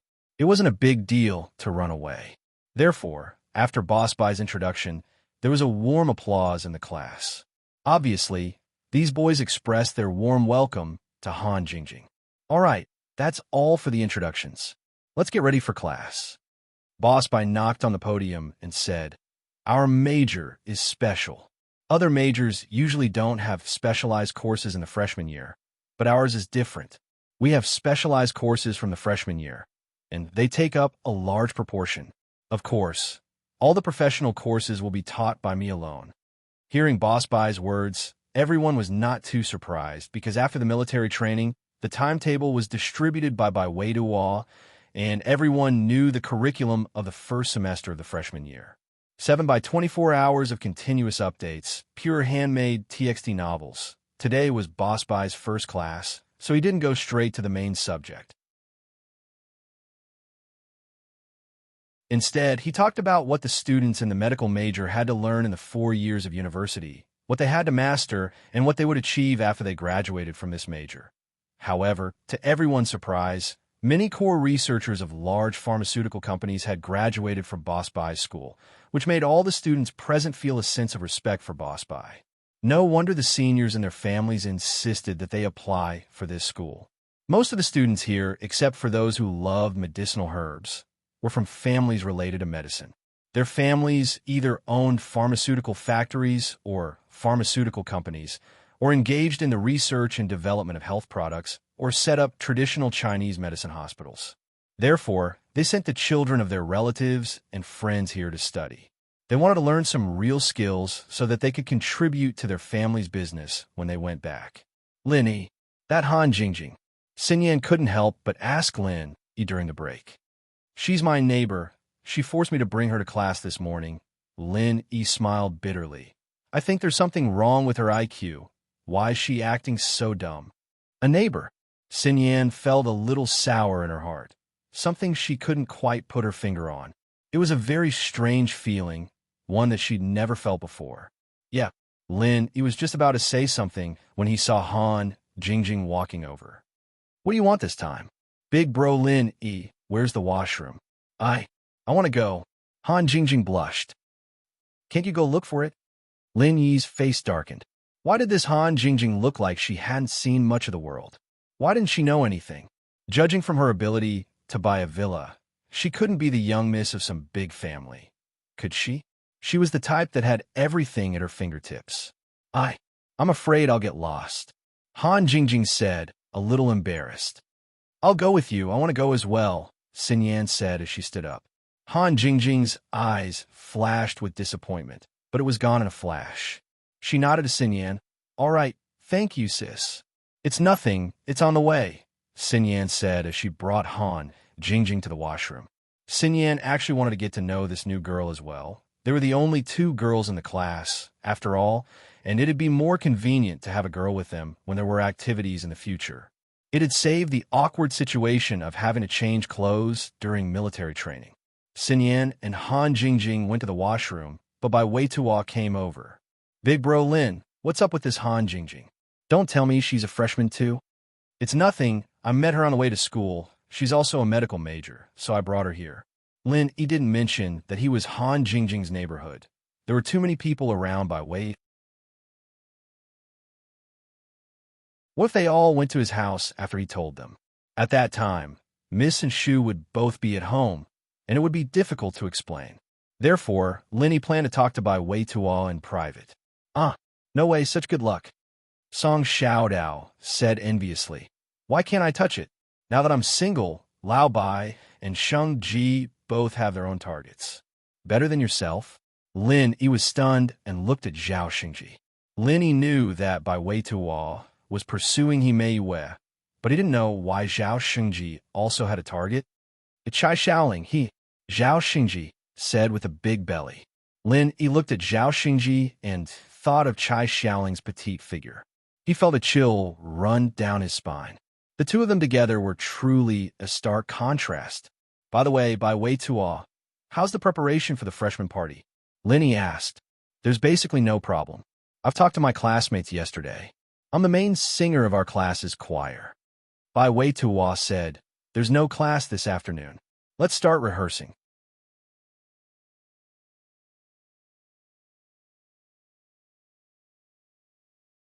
Chapter 1939.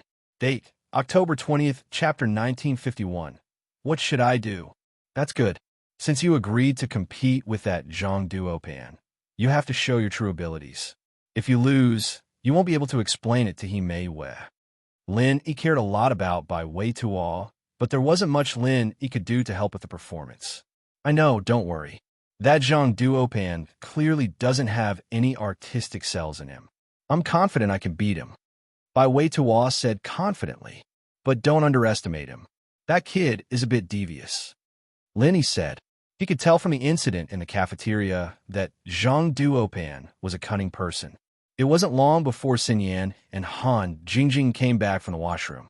The two seemed to have gotten to know each other a little better, but Xinyan didn't invite Han Jingjing to sit with her. Perhaps she didn't want to ruin the peace and tranquility she had with Lin Yi in class. Xinyan was already used to sharing a table with Lin Yi, and it gave her a sense of security. It was as if everything was supposed to be like this. Xinyan didn't want anyone else to get involved and ruin the peace that they didn't know how long it would last. He heard that Zhaolong was studying for a doctorate in medicine at Donghai Industry University, and he was here to create an opportunity for him to interact with Zhaolong. If Zhaolong were to appear, this peace would be broken.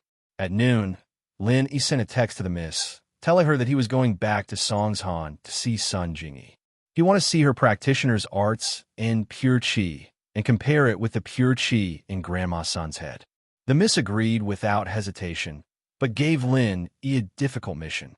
She wanted Lin Yi to go back to the villa and bring her underwear from her room on the second floor. Although there were underwear for sale here, some misses were used to wearing underwear and didn't want to change. Lin Yi was speechless. He remembered that the miss didn't even let him go upstairs when he first arrived, but now. She even wanted him to bring her underwear. But when did the miss become so bold? Hadn't she always been a reserved person? While Lin Yi was puzzled, Meng Yao was about to explode. "Shu, who told you to do that?" "Oh, didn't Sister Yao Yao say that you're not used to the new lingerie and pajamas you bought? You want to bring all of them from Songshan's house? I saw that Shield Bro was going back, so I asked him to get it." Yushu said confidently, "But he doesn't need to go get it. What if he sees what's in the cabinet?" Meng Yao glared at Yushu, wanting to kick her to death. "In the cupboard? What's that?" Yushu blinked. "You bought yourself. Don't you know what it is?" Meng Yao said angrily. "That spinning stick you bought from the mail order. Why did you have to buy it out of curiosity?" Meng Yao's reminder reminded Yushu abruptly that there was a box in the cabinet with some imitation female products in it. Yushu had bought it online out of curiosity, but realized that it could damage the hymen when she bought it, so she didn't dare try it out. She'd only studied it for a while before tossing it into the cabinet, forgetting about it after that. She didn't expect Meng Yao to remember it, though. What's with Os? Hurry up and text him not to take it. Meng Yao was pissed. But isn't texting us now? What if Shield Bro gets even more curious? Yushu said. Meng Yao thought about it. What if she texted Lin Yi to stop him from getting the underwear? He'd probably think it'd be weird if she stopped him from getting the underwear, and he'd check it out. It'd be like she and Shu were perverts, hiding things from him on purpose. Meng Yao sighed dejectedly at the thought. Forget it. I'll let you explain tonight. Oh, it's fine, I'll explain it. Don't worry, I won't drag Yao Yao down with me. Yushu promised with a pat on her chest. It had nothing to do with me. Meng Yao roared, frustrated. But you studied it too, Yao Yao. You didn't object when I bought it. Yushu said. Then how are you going to explain it? Meng Yao didn't want to dwell on the topic. I told you I wanted to do XX with Shield Bro, but I didn't know how to do it, so I bought one to study and understand structure, just in case. Yushu said. Whatever you want. Meng Yao was speechless. Yushu had always been tough. It was best for her to explain. Before he left, he went back to the dorm. The box of American dollars he got from the drug dealer was still in his backpack. He was going to give it to Xiaoka. Although Fatty Lai could support Xiaoka in the construction of the orphanage by waiving some of the construction fees and material fees, the children in the orphanage still needed money. Fatty Lai couldn't provide the money endlessly. After all, Miracle Dr. Guan's medical company needed a lot of money to develop. Lin Yi didn't want to waste his money. After taking the money, Lin Yi called Sun Jingyi. Sun Jingyi was surprised and happy when she received Lin Yi's call. Big thief, why are you calling me? I thought you forgot about me. Sun Jingyi's attitude towards Lin Yi was slowly changing. At first, she had a good impression of Lin Yi, but now she was a little moved. It wasn't until the Noble House meeting that Sun Jingyi realized how strong Lin Yi was. At first, Sun Jingyi was hesitant. She didn't know whether she liked Lin Yi or admired Lin Yi. But after seeing Ling Shan throwing herself at him, Sun Jingyi's competitive heart was touched. If she didn't grab onto such a good man, she wouldn't get another chance like this in the future. In these few days, when Sun Jingyi heard that Ling Shan was going to be transferred to Donghe, she was even more worried. She cursed Ling Shan for being so shameless. Lin Yi's wife just went to Xiugu, and Ling Shan was already in a hurry to get the position. She couldn't let her get her way. After all, she was Lin Yi's lover. It would be easier for her to go from a lover to a wife than an outsider like Ling Shan, right? Sometimes things were just so strange. Sun Jingyi went from being a little moved towards Lin Yi to suddenly occupying her whole heart. This strange phenomenon could be said to be a subtle influence. When Sun Jingyi calmed down, even she felt that it was unbelievable. Did she fall in love with Lin Yi just like that? When did it happen? When she asked him to help her deal with her business rivals? Or when she asked him to pretend to be her boyfriend to trick Wu Qintian? Or when she asked him to be her boyfriend to meet her grandpa? Xiashu.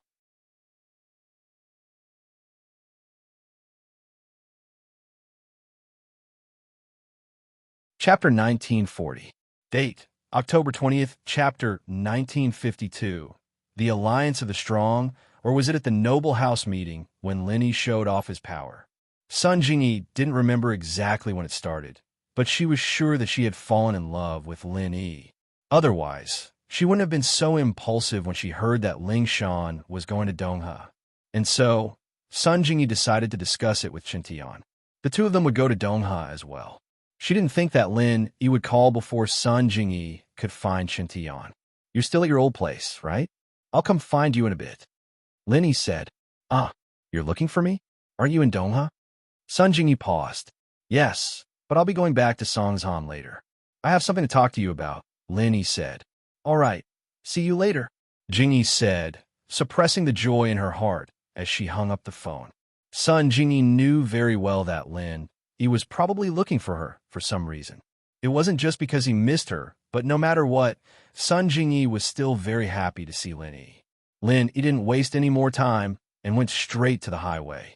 Lin Yi had quite a few things to do in Songzhan.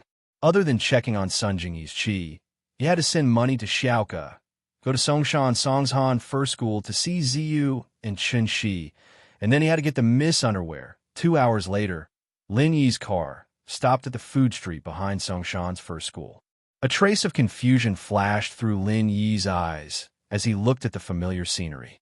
It was as if he'd experienced a lot of things with someone important here, but what exactly they were, Lin Yi couldn't remember. Frowning, Lin Yi shook his head helplessly, got out of the car, and walked towards the first high school. The guard of the first high school naturally recognized Lin Yi. When he saw Lin Yi enter, he didn't stop him. It was after class, and there were many students on the sports field. This was such a familiar memory. Seeing the familiar sports field, the familiar teaching building, and the familiar cafeteria not far away, Lin Yi couldn't help but sigh with emotion. "Student, do you know which class Ziyu and Chenxi are in?" Lin Yi asked a random student who looked like he was a freshman. You don't know." When a student heard Lin Yi's question, he looked at Lin Yi strangely. "Are they famous?" Lin Yi was also stunned. It was strange that he didn't know. Not very famous, but extremely famous. Ziyu and Chenxi are the prettiest girls in the first year, but Ziyu has a hot personality. Not just anyone would go after her. Only school bully Zhou Ruoming would go after her. The students started talking excitedly. But compared to Ziyu, Chenxi is more popular. She's the commoner prettiest girl in school, and she's the target of many boys' fantasies. She's here to replace the commoner prettiest girl who graduated last year. Commoner prettiest girl? Lin Yi repeated those 4 words. What a familiar name. You seem to have heard of it before. HM, right? Are you from our school or not? How come you don't know anything? With that, the student looked at Lin Yi with caution. "Let me tell you, we can't even fight for the prettiest girl in our school. If you're from another school, you can pass." "Huh, I'm Ziyu's brother." Lin Yi smiled. So you're Ziyu's brother. Then it's fine, bye." The student looked at Lin Yi, a little awkward. Calling his sister a hot personality in front of Ziyu's brother was something embarrassing. "Wait, which class is Ziyu in?" Lin Yi asked. "Class 5. HM, aren't you her brother? How come you don't know which class she's in?" The student looked at Lin Yi suspiciously. Distant relative, just visiting her on the way. With that, Lin Yi turned and walked towards the school building. Could it be some random excuse made up by Ziyu's pursuer? The student shook his head and ignored him. Ziyu and Chenxi were the prettiest girls in school, but they were too far away from normal boys like them. They couldn't be reached. Lin Yi walked into the school building with familiarity and found his classroom in no time at all. There was a group of people surrounding the classroom, and one of them was holding a bouquet of flowers, as if he was declaring his love for a girl. "Ziyu, just say yes. I'm true to you, I really am." The guy was saying mushy words of love. But Lin Yi recognized this guy. Who else could it be but Zhou Ruoming? This guy was showing his love to Ziyu. This made Lin Yi frown. He'd only been gone for a few days, and the Zhou brothers were acting like this again? Didn't he ask Zhou Ruoguang to take care of Ziyu? Why was his brother, Zhou Ruoming, harassing Ziyu himself? Did this family want to die? But from the looks of it, Zhou Ruoming didn't do anything overboard, so Lin Yi decided to wait and see. Ziyu had been really annoyed these past few days. When Zhou Ruoming wrote her love letters, she didn't even look at them before throwing them away. He asked her out to eat a few times, but she rejected all of them. Who would have thought that Zhou Ruoming would be standing in front of the classroom with a bouquet of flowers? "Zhou Ruoming, are you done? Didn't I tell you that my brother is really strong? If you keep bothering me, I'll tell him to break your 3rd leg." Ziyu put her hands on her waist and glared at Zhou Ruoming. The surrounding students were speechless. She was the hot school beauty, after all, so fierce. Breaking someone's 3rd leg with just one sentence. My brother's really strong too." "That's even better. We're a strong team." Zhou Ruoming grinned. Ziyu frowned. It seemed like this guy wasn't going to let it go if she didn't do something drastic. "You know the boss of the North District, Guangbro, right?" Ziyu didn't want to mention these gangsters at first, since she'd promised Lin Yi that she'd study hard. She hadn't been fighting anyone with a knife in this period of time, but she didn't expect that they'd come looking for trouble instead. Book Ocean Pavilion She's here as soon as possible. Boss of the North District, Guang bro. Isn't that my brother? He's called Zhou Ruoguang, and I'm Zhou Ruoming. Your brother wouldn't be my brother, would he? Zhou Ruoming grinned. Could it be that Ziyu's brother was her godbrother? That was even better. Now that they were together, they'd be even closer. It wasn't that Lenny left, but Zhou Ruoguang didn't think that Zhou Ruoming and Ziyu would have anything to do with each other. He didn't know that Ziyu would come to Songshan's first school. Target equals underscore blank.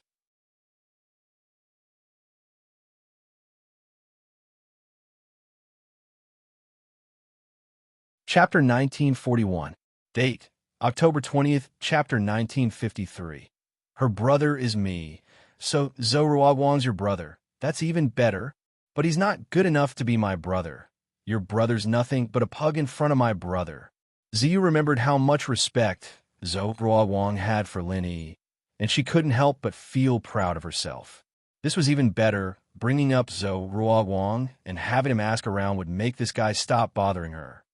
What did you say? Zhou Ruoguang's face darkened. This was a slap in the face. He didn't use force on her before because he knew that she was a hooligan, but now she was calling him a pug. Zhou Ruoguang was furious. Who the hell is your brother? I'm her brother. Lenny smiled and walked over. You? Zhou Ruoguang paused, not expecting someone to answer. He turned around, and his face changed. He didn't expect it to be Lin Yi, and his legs went soft, almost falling on his butt. He thought about what Ziyu said before, that your brother's nothing but a pug in front of my bro.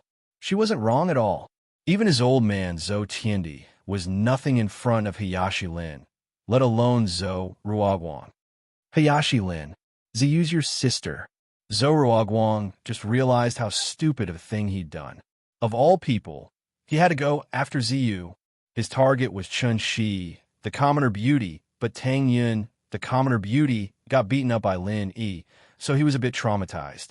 He didn't expect her to be Lin Yi's sister. Why haven't you graduated yet, kid? Can't you do something proper? You only know how to hit on girls. Lin Yi frowned. He could tell that Ziyu wasn't at a disadvantage, so Lin Yi didn't bother with Zhou Ruoguang. With a hooligan like him in school, he could at least look after Ziyu and Chun Shi. Hayashi Lin, I can't get into college, so I'll just stay here for a few more years. Zhou Ruoguang said awkwardly. I'm sorry, Hayashi Lin. I didn't know Ziyu was your sister. I wouldn't have gone after her even if I had 100 guts if I did. I'll throw this flower away. All right, you don't have to throw it away. Lin Yi snatched the flower from Zhou Ruoguang's hands. I'll give it to you then. Ziyu, this is for you. Ziyu was already very surprised to see Lin Yi, and seeing Lin Yi give her a flower, her heart skipped a beat and her face blushed. In front of outsiders, she was a hot girl, but in front of Lin Yi, she was a good girl. She took the flower and said shyly, Lin Yi bro, thank you. Ugh. Zhou Ruoguang was a bit dumbfounded. Ziyu had this shy side to her, but then he remembered that Lin Yi and Ziyu didn't have the same surname. Could they be siblings? At that thought, Zhou Ruoguang's legs shivered. He really was blind, chasing two women who were Hayashi Lin's women. He was asking to die. Lin Yi bro. Chun Shi saw Lin Yi as well, but her face darkened when she saw Lin Yi giving flowers to Ziyu. She recovered quickly, and her mood was replaced with joy. Why are you here? Lin Yi's senses were sharp. How could he not see the sadness in Chun Shi's eyes? She smiled and split the flowers in Ziyu's hands into two, giving one to Chun Shi. This was for you too. I was just about to ask Ziyu to give it to you. Yeah, Chun Shi, Lin Yi bro wanted to give it to you. Ziyu looked at Chun Shi teasingly as well. She knew what Chun Shi was thinking, of course. She'd been joking with her about Lin Yi a lot lately. Is that so? Chun Shi was happy, but she jumped when she saw Ziyu's eyes. She was afraid that she'd say something inappropriate in front of Lin Yi. Thank you, Lin Yi bro, let's talk outside the classroom. It's not too good. Chun Shi was a bit shy. She had puppy love in her classmates, but she was the type of girl who was more cautious. She had a crush on Lin Yi, but she didn't want people to see it. In fact, even Zhou Ruoming could tell what Chun Shi was thinking. Zoroaming sighed to himself. If he'd gone after Chunshi back then, he'd be in big trouble. Going after a weak girl like Chunshi, Zoroaming wouldn't do what he did to Ziyu. He'd definitely do what he did to Tang Yun, threatening and threatening her. But if he did that, Lin, he would probably stomp him to death. What's going on? What are you all standing at the classroom door for? A familiar voice rang out, and the students at the door dispersed immediately. Even Zoroaming carefully moved to the side. What are you three standing there for? The voice rang out again, this time for Lin, Ziyu, and Chunshi. Haha, Mr. Wong, I'm here to see my sisters. Lin Yi smiled as he greeted the owner of the voice. Ah, Lin Yi. Jifeng's face turned a bit weird when he saw Lin Yi. He was relieved that Lin Yi had graduated. He could finally go back to being that powerful headmaster, but now Lin Yi was back. He didn't dare pretend in front of Lin Yi. Now that Lin Yi had graduated, he wasn't afraid of him anymore. What if Lin Yi said something about what happened before? He'd be in trouble. Therefore, Wang Jifeng immediately put on a kind smile. Ah, these two are your younger sisters. Are they from grade 5, class 5? I understand. If you need anything in the future, you can come find me anytime. Chunshi, Zhu, Mr. Wang said that if you need anything, just go find him. Like if someone's chasing after you or something, Lin Yi said with a smile. Ziyu's eyes widened. She didn't think that the headmaster would be this nice to Lin Yi. Just who was this guy? Why was he so cocky everywhere he went? Ziyu was practically worshipping Lin Yi now. Haha, there's no need for the headmaster to do anything. I'll take care of it for Hayashi Lin. Zoroaming was worried that Lin Yi would come looking for trouble. He quickly patted his chest in front of Lin Yi. Jifeng was speechless. This Zoroaming was so loyal after getting beaten up by Lin Yi a couple of times. This guy was really a softie, but then again, wasn't his weakness in Lin Yi's hands as well?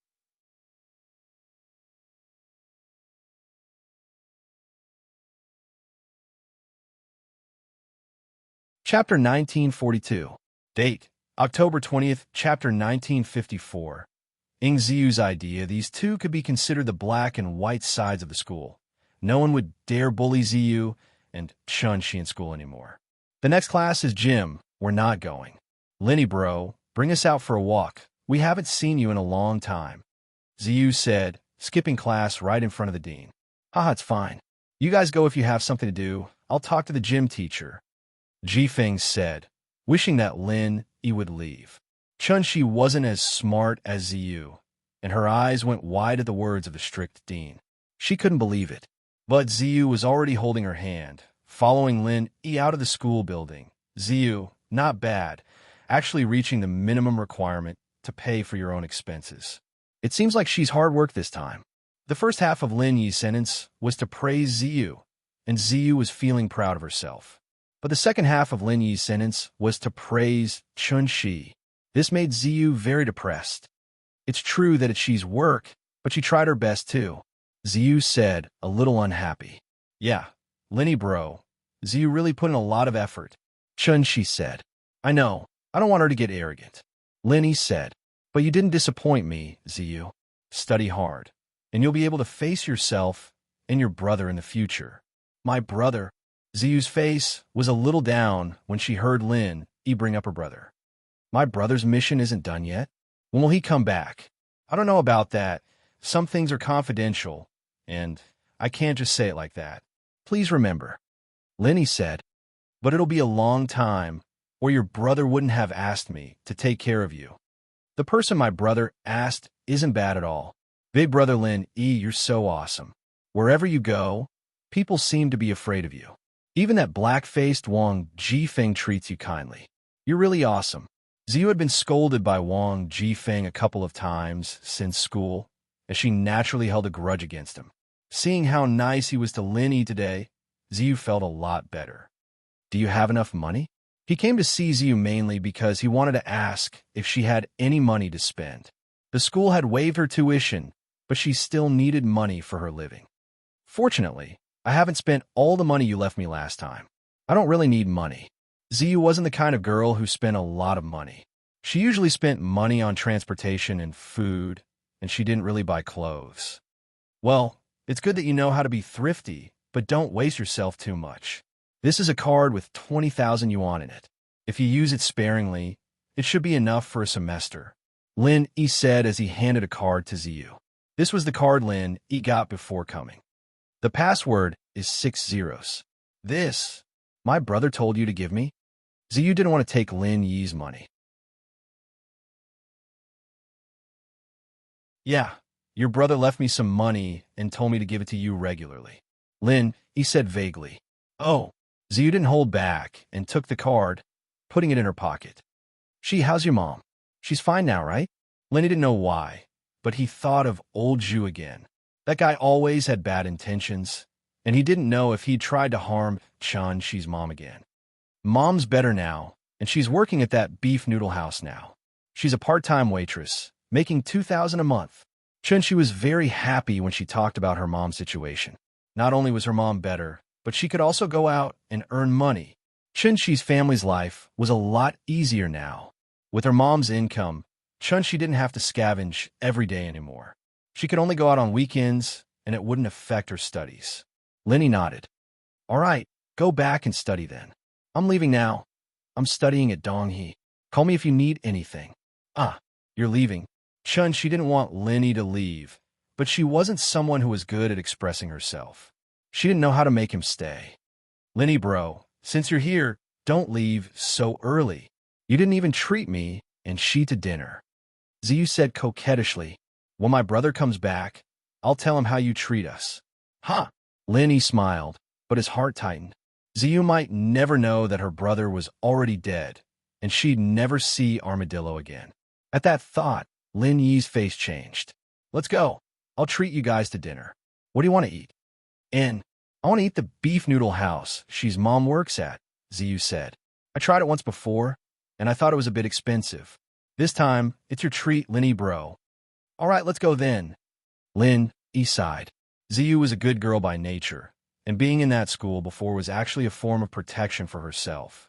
She wouldn't be able to survive alone in that kind of environment. And even if she did survive, she might catch the eye of some hoodlum and become their slave. After treating Ziyu and Qianxi to some noodles, Lin Yi sent them back to school, telling them to study hard before leaving. Lin Yi's heart was a bit heavy. Seeing Ziyu's happy face, Lin Yi's heart was pounding. He'd have to tell her about armadillos sooner or later. But how was he supposed to tell her? Ziyu, I don't even know what to say to you. Haven't you heard that you have to fight for your own happiness? You're so quiet. Can't you be a bit more proactive? How many years does it take for Linny bro to come visit us? Look, you're wasting the chance, aren't you? Ziyu scolded Qianxi. Ziyu had guessed Qianxi's thoughts, and she denied it first, but after a while, she admitted it. Liking Lin Yi wasn't something to be ashamed of, and so Ziyu started teaching her how to chase guys, but she didn't have the chance to put what she taught her into practice. Man, no, I need to do something else next time. Do you know how to flirt? Find a chance next time and trick Linny bro to come to my house. Dress a bit more sexily and flirt with him. Maybe it'll work. Ziyu said. Ziyu sis, what are you talking about? I don't know how to. That's so indecent. Qianxi's face got redder. Ziyu actually came up with something like this. Telling her to flirt? Wasn't that something only bad girls would do? Target equals _blank.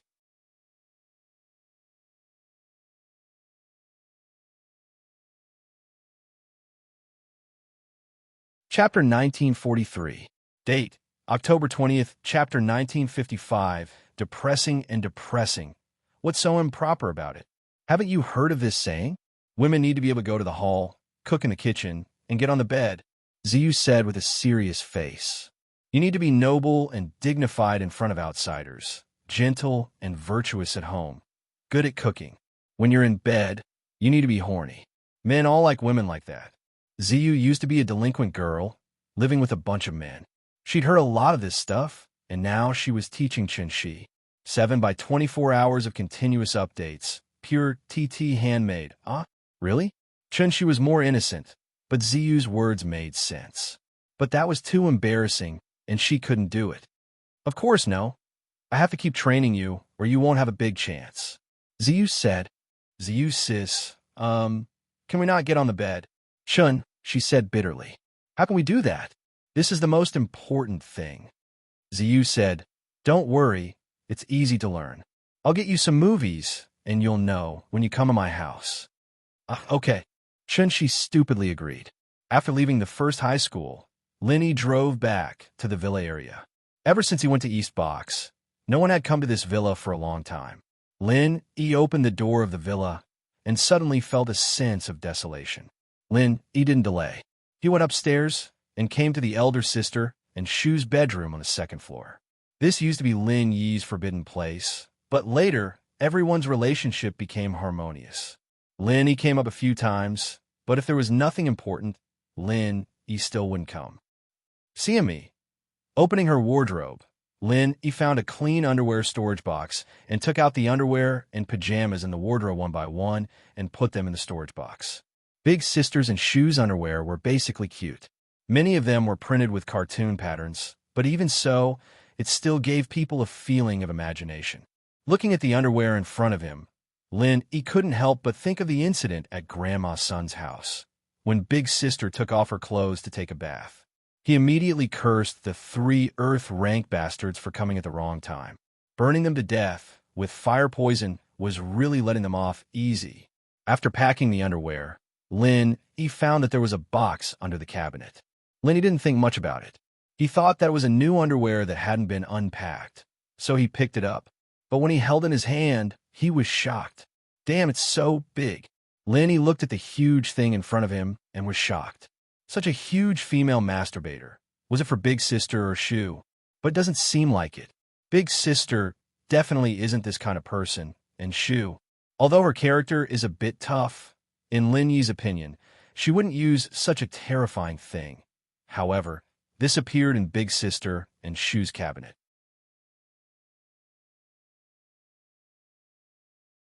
Other than the two of them, there really wasn't anyone else. 7 by 24 hours of continuous updates, pure TT handmade. Lin-Yi was a bit hesitant. He didn't know if he should give it to them. He wanted to ask Big Sister and Shu, but Lin-Yi was too embarrassed to do so. After a moment of silence, Lin-Yi directly stuffed the box into the storage box. He gave it to them anyway, so they wouldn't need it anymore. Lin-Yi didn't think too much about it. Perhaps Shu bought it to prank others. This girl often tricked people, so it wasn't impossible for her to buy something like this and stuff it into the bags of Zhong Pingliang and the others. After packing these things, Lin-Yi put the storage box in the car's trunk. He then turned back to his room and took out a male thief mask. Lin-Yi thought about it and decided to meet Yuku as the male thief. He'd helped her last time with his identity, and the girl had misunderstood him. He didn't want to go through the trouble of explaining to her. Yuku was going crazy recently. Although the construction of the orphanage was on the right track, and most of the buildings were built by Fatty Lie's company for free, she still lacked money. Yes, she lacked money very much. There was no other reason. Lingshan had recently uncovered a criminal group that specialized in kidnapping and selling children, raising them to become beggars, entertainers, and thieves. The person in charge of this group was Njinda, but he was beaten half to a pulp by Lin-Yi and was sent back to the firewolves by the professor. His underlings didn't know about this, and while they were waiting for Njinda to come back, the police came to their door and wiped out their criminal base. Although the criminals had been sent to prison, the children and street children who had been caught had become a big problem. The police released pictures of these children, and while waiting for their parents to come and claim them, they sent them to the city's orphanage. Of course, everyone knew that other than a few parents who would recognize their children and take them back, most of the children would stay in the orphanage forever. Some of the children were even sold or abandoned by their cruel parents, so why would they take them back? The orphanage suddenly had more than 200 children, and that meant more than 200 mouths. No matter how rich Yuku was, she wouldn't be able to take care of all these children. The money that Lin-Yi gave her last time was basically used up, and Yuko was so anxious that she wanted to go back to her old business. In fact, the orphanage could totally reject these 200 orphans. After all, the orphanage wasn't in a good financial situation right now, and suddenly having so many children would definitely increase the burden. However, Yuku and the old director were kind people. They opened this orphanage not to make money, but completely out of love. Yuku even went to the hospital to adopt abandoned babies. Faced with so many homeless children, how could she reject them? Master, there are so many children. Food, clothes, and daily necessities. This cost is too much, and we can't afford it. Why don't we borrow some money from Chairman Lai? Yuka didn't want to borrow money unless it was absolutely necessary. She didn't know why he was so good to her. Not only did he give her some money last time, but now he let Fatty Lai build some facilities for the orphanage during the factory's free time. Although most of the materials used were left over from the factory's construction, and the construction time wasn't fixed, he only helped the orphanage when his construction company was free. Although the progress was slow, the orphanage didn't have to pay a single cent. So, Yuka was a little puzzled. What was Linny doing? Since she already knew that she had someone she liked, and it was impossible for her to have anything to do with him, he still did this for another reason. But if that wasn't the case, then why?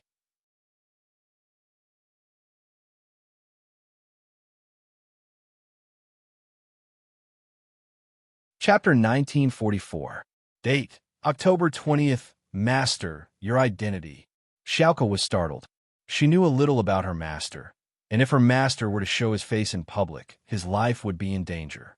It's been so many years, and that incident should be over by now. Plus, I only accept missions from the thief's door, so there shouldn't be any problems, the dean said. Master, why don't I go? Xiaoka hesitated. No, you almost lost your life last time, and if it wasn't for the male thief protecting you, you wouldn't have made it back. The dean rejected Xiaoka's suggestion.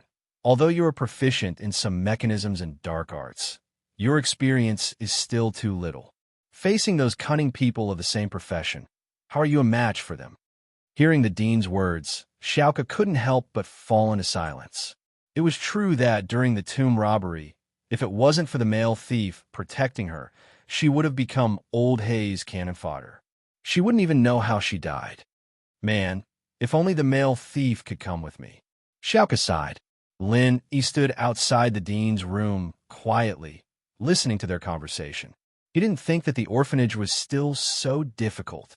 He thought that with the money he gave them last time, and with Fatty Lai's free help, the orphanage would have a good life. Who knew that there would suddenly be 200 more orphans? This was killing Xiaoka. With Xiaoka's personality, even if she didn't eat or drink, she wouldn't let these children suffer. So, although Xiaoka was a little reckless and greedy, he had a good impression of her. Otherwise, he wouldn't have thought of giving this small box of money to Xiaoka immediately. He didn't disturb her and waited for Xiaoka outside the room. He didn't want the dean to know that he was here, and he only wanted to see Xiaoka and leave after giving her the things. He didn't want too many people to know his identity as the male thief. This dean was a half-golden class master, and he felt that she had some secrets. Xiaoka also said that she seemed to have a grudge against someone, so he didn't want to have too much to do with her. After talking to the dean, Xiaoka left the room, but she didn't take 2 steps before a voice came from behind. Flying Sparrow, can I talk to you? He suddenly appeared behind Xiaoka. Ah! Xiaoka froze, but hearing the familiar voice and the unique name, her eyes lit up with excitement. Male thief. She turned around and saw the familiar mask. Xiaoka's heart skipped a beat, and her cute face blushed. This was the person that she thought about day and night, the person that always appeared in her dreams. She didn't think that he would appear in front of her again. Didn't he say that they wouldn't meet again every time they parted? But it didn't take long for them to meet again, and it made Xiaoka very happy. Ha! It's me. But aren't you going to invite me to your room? It's not good for others to see me like this, right? He pointed at his mask and smiled bitterly. Xiaoka couldn't see Lin Yi's bitter smile, but she could hear the awkwardness in Lin Yi's voice. She playfully said, Then take off your mask. Take it off. I'm afraid you'll be disappointed. Sometimes, expectations are better than reality, Lin Yi said faintly. If you don't want to take it off, then don't take it off. Even if you're ugly, I still like you. Xiaoka was telling the truth. She liked the male thief, as a person. She didn't know what he looked like, and he always wore that stiff mask in front of her, but Xiaoka liked him just the way she liked him. Haha, then you can treat me as an ugly monster, Linny smiled. Although Xiaoka said that, she still quickened her steps and brought Lin Yi to her room. Xiaoka was very excited. This was the second time the male thief came to find her, and this was a good start. After entering the room, Xiaoka happily made a cup of tea for Lin Yi and sat beside Lin. How come you have time to find me today? It seems like you're having a hard time, so this is for you. Lin Yi handed the small suitcase to Xiaoka. What's this? Xiaoka paused and took the suitcase, opening it. The moment she opened it, her eyes filled with a green light. American dollars. So much. For me? Yi nodded. Wow. Male thief, you're too good to me. Xiaoka hugged Lin Yi and kissed Lin Yi's mask. I love you so much. Lin Yi was a bit speechless. This Xiaoka treated the male thief and Lin Yi completely differently. Last time when he used Lin Yi's identity to give her money, she didn't seem happy at all, and even acted like he was plotting something against her. If it was the male thief, he would have thrown himself at her. This money came from illegal sources from a drug dealer. You should have a way to exchange it, right? Lin Yi reminded. That's no problem. We're from the thief sect. Dealing with this kind of money is no problem at all, Xiaoka said nonchalantly. $1.5 million? Haha, that's great. It'll be enough for a long time. You can use it first. I'll send you more if I have this kind of money in the future. Lin Yi wouldn't mind cashing in again. I'm leaving now. Ah, you're leaving already. Xiaoka was a bit disappointed, but when she thought about how the male thief came to give her money, she felt sweet inside. He still cared about her, after all. Otherwise, why would he think of her first after robbing a drug dealer? Right? Does the thief sect, do you have a special channel for information? I'm looking for some rare items. Do you have a way? Lin Yi was about to leave when he remembered something. Of course. I can help you keep an eye out for what you're looking for. Xiaoka was overjoyed. She was afraid that the male thief would look for her if he didn't need anything. As long as they established a connection, wouldn't it be easy to meet him in the future? Chromatic steel, a type of multicolored steel. Lin Yi said, there's also blue crystal and pure yellow jade, these three things. Shortcut key, shortcut key. Enter, next page, shortcut key.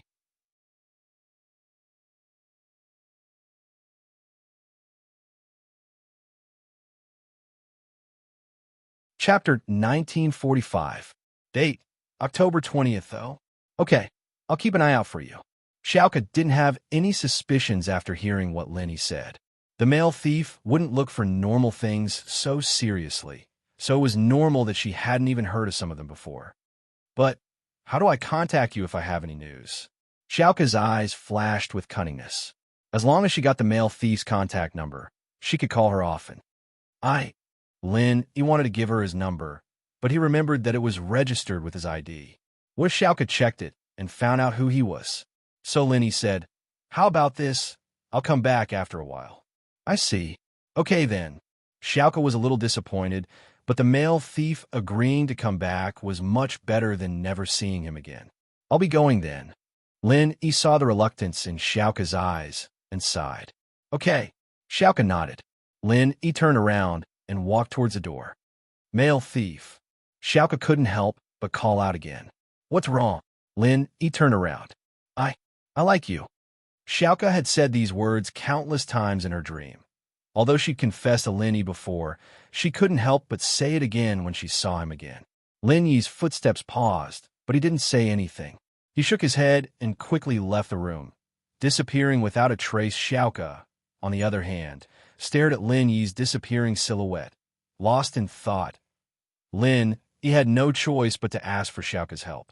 These three items were too precious, and although Fatty Lai had been asking around for them, there wasn't any news. The blue crystal was something that could only be found by chance, and as for the pure yellow jade, he didn't know where it was either. There was no news about Kai Gang either, so Lin Yi could only try his luck and ask for Xiaoka's help. After leaving the orphanage, Lin Yi went back to the car and took off his mask. He called Sun Jingyi directly. Jingy, where are you? I'm in Songs On now. Lenny said, Ah, you're already here? I'm at home. Tell me a place, and I'll go right away. Sun Jingy said, Let's go to your home. Some things can't be done in public. Lenny said, Ah. Sun Jingy blinked and blushed. Some things can't be done in public? What did that mean? Could it be that Lin Yi wanted to? With that thought, Sun Jingy couldn't help but blush.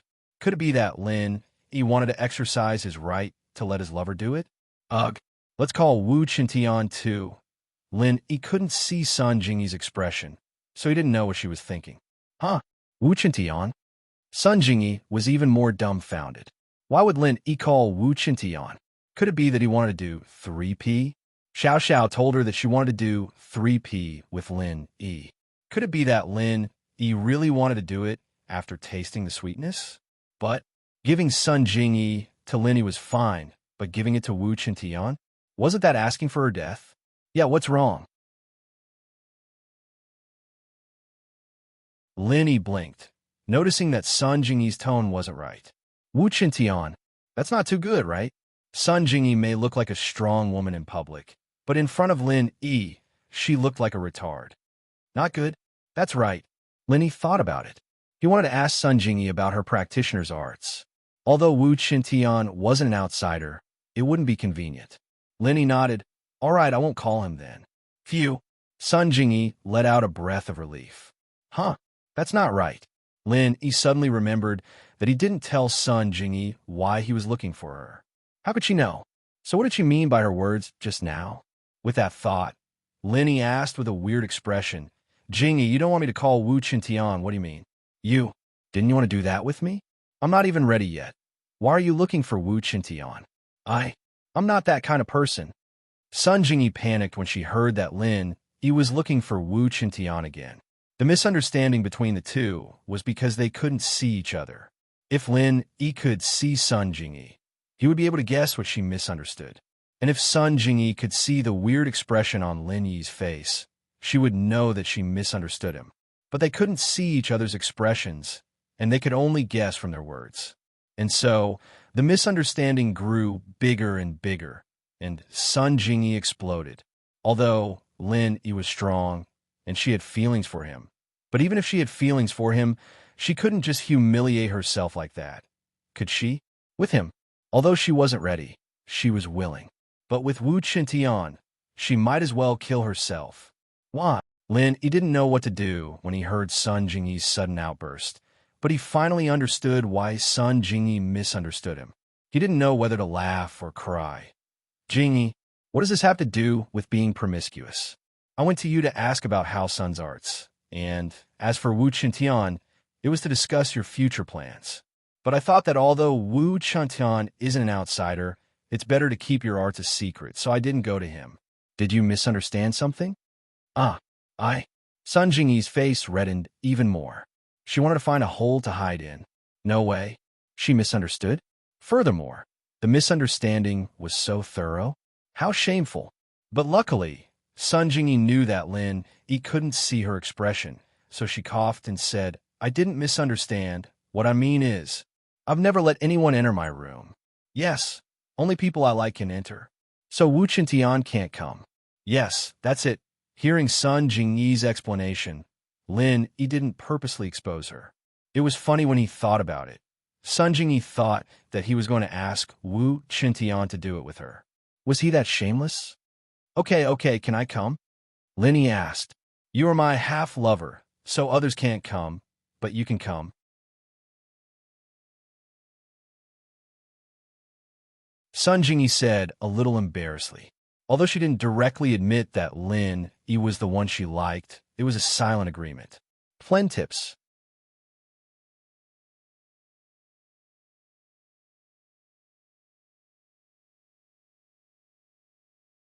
Chapter 1946. Yeah, then you wait for me. Lin Yi found that Sun Jingy, this little girl, was really interesting. On the surface, she seemed to be strong. In fact, she was still a little girl who hadn't grown up. Her disguise was just to protect herself. The fickleness of human relationships in a big family made her learn to protect herself from an early age. And Sun Jingy nodded shyly.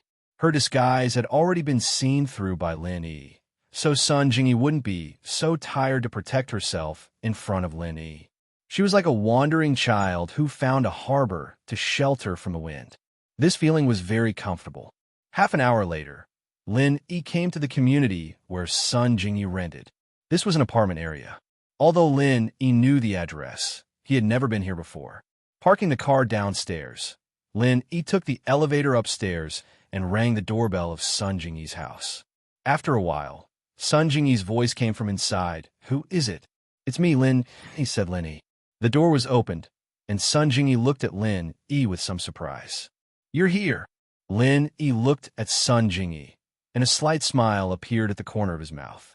This little girl was obviously wearing pajamas at home, but her face was carefully made up. Obviously, she dressed up for his arrival. This made Lin Yi feel surprised and helpless. Sun Jingyi, did it become real? Is it the pressure from the Sun family, or is it Sun Jingyi's own intention? Lin Yi didn't like the kind of purposeful interaction. If Sun Jingyi approached him on the idea of old man Sun, then Lin Yi would feel uncomfortable. Make yourself look more innocent. It's quite pleasing to the eye. It's much better than the mature look you used to have, Lin Yi said. The company has been sold. I have nothing to do. Of course, I won't dress up anymore. Sun Jingyi listened to Lin Yi's words and was a little happy. Am I really beautiful today? Indeed. Lin Yi nodded and said, but the next time I come, you don't have to dress up. There's no need. You're already pretty good looking. Sun Jingyi's thoughts were exposed by Lin Yi, and she immediately felt a little embarrassed. She said, I went out to buy food. That's why I put on makeup. Do you think it's because of you? Shameless. Hey, what about food? I happen to be a little hungry. Lin Yi said, Food? I've finished eating. Sun Jingyi snorted. Finished eating? Lin Yi looked at Sun Jingyi with a smile that wasn't a smile. I've really finished eating. I've thrown away the packaging. Sun Jingyi said, Book C Pavilion. Oh, where did you throw the packaging? Let me see what you're eating. I'll go buy it too. I don't know what to eat anyway. Lin Yi said seriously. Lin Yi, are you doing this on purpose? Why are you so annoying? Sun Jingyi saw that Lin Yi was deliberately making fun of her. She simply stopped pretending and said angrily, I dressed up for you, okay? Are you satisfied? Ugh. Lin Yi didn't expect to make Sun Jingyi go berserk twice in one day. He suddenly felt a little embarrassed. He touched his chin and smiled bitterly. Jingyi, I'm just joking. Me too. Sun Jingyi said, Hee hee. Okay, let's get down to business. Right. Can you transfer some of your true chi to me? Lin Yi asked. My true chi? Transfer it to you? After Sun Jingyi was slightly stunned, her face became extremely strange. Are you serious? What's wrong? Lin Yi saw Sun Jingyi's expression, and he faintly felt that there seemed to be something that he had neglected. When the people of our Sun family reach the first level, true chi can only be used by one person. If we can't reach the second level, then we can only transfer true chi to this person for the rest of our lives. Sun Jingyi said, Don't you know? Lin Yi had heard of this situation, but he ignored this condition before. He thought that it was okay for Sun Jingyi to transfer some true chi. But now it seemed that if he wanted Sun Jingyi's true chi, it was equivalent to binding Sun Jingyi's lifetime happiness. Before Lin Yi made up his mind to accept this girl, he definitely couldn't do such a reckless thing. Therefore, Lin Yi suddenly felt a little embarrassed. I forgot about this, but don't get me wrong. I just want to study your true chi. I don't mean anything else. I see. Sun Jingyi breathed a sigh of relief, but at the same time, she was a little disappointed.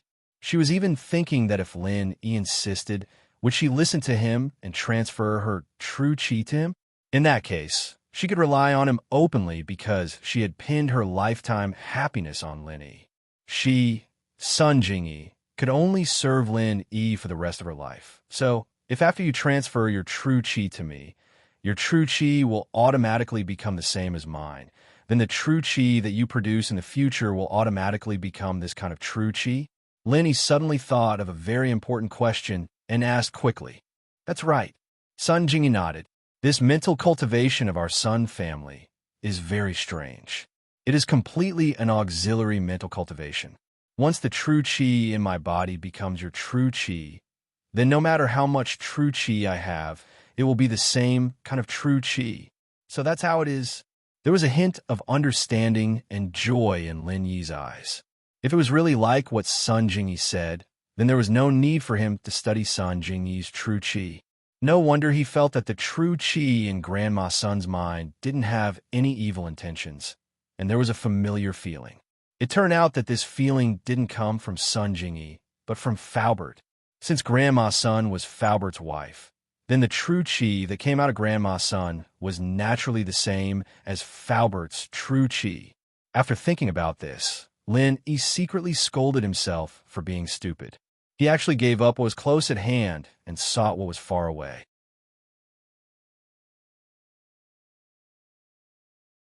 Didn't he know everything when he tested Faubert's true chi? Yeah, what's wrong? Sun Jingyi saw that Lin Yi seemed to be very happy, and she was somewhat puzzled. Hee, Jingyi, thank you, you helped me solve a big problem. Lin Yi laughed. So your Sun family's mental cultivation is so strange. No wonder I can't see through your strength. From the moment Lin Yi met Sun Jingyi, he couldn't see through her strength. It could only be said that Sun Jingyi's mental cultivation belonged to the swordsman, but it wasn't completely swordsman. She didn't have a strength level. It was completely an auxiliary mental cultivation. Well, it's nothing. Sun Jingyi shook her head. She didn't understand what she had helped Lin Yi with. Oh, right, Jingyi, can you give me a copy of your mental cultivation? Lin Yi suddenly thought that if he let Grandma Sun continue, could she continue to help Faubert?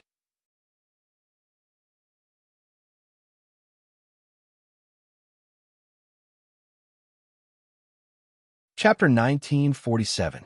Date, October 20th. This is possible, but only the people of our Sun family can practice the Heart Sutra. Others can't practice it. Sun Jingyi wasn't very secretive about the family's Heart Sutra. After all, the Sun family also gave this Heart Sutra to the people of the Wu family to practice, but it ended in failure. The final conclusion was that this Heart Sutra was only effective for the people of the Sun family. Others couldn't practice it. So in this way, this Heart Sutra wasn't important, and there was no confidentiality. The people who were in high demand were the children of the Sun family. It's okay. I just want to study it. Lin Yi said. Okay, then you wait. I'll send it to you via text message. As Sun Jingyi said this, she took out her mobile phone, found a file, and sent it directly to Lin Yi. Lin Yi's mobile phone immediately sounded a notification that he had received an email. Lin Yi was a little speechless. In his opinion, these Inner Four Sutra were all written on bamboo slips and sheepskin scrolls. At the very least, it was a thread-bound book. Sun Jingyi's Heart Sutra was good. It was directly an e-book. However, this was also a product of the development of the times. Lin Yi thought that he was lagging behind. Originally, Lin Yi also wanted to help Sun Jingyi improve some strength, but he thought that if his true chi went to Sun Jingyi, would it cause changes to Sun Jingyi's true chi?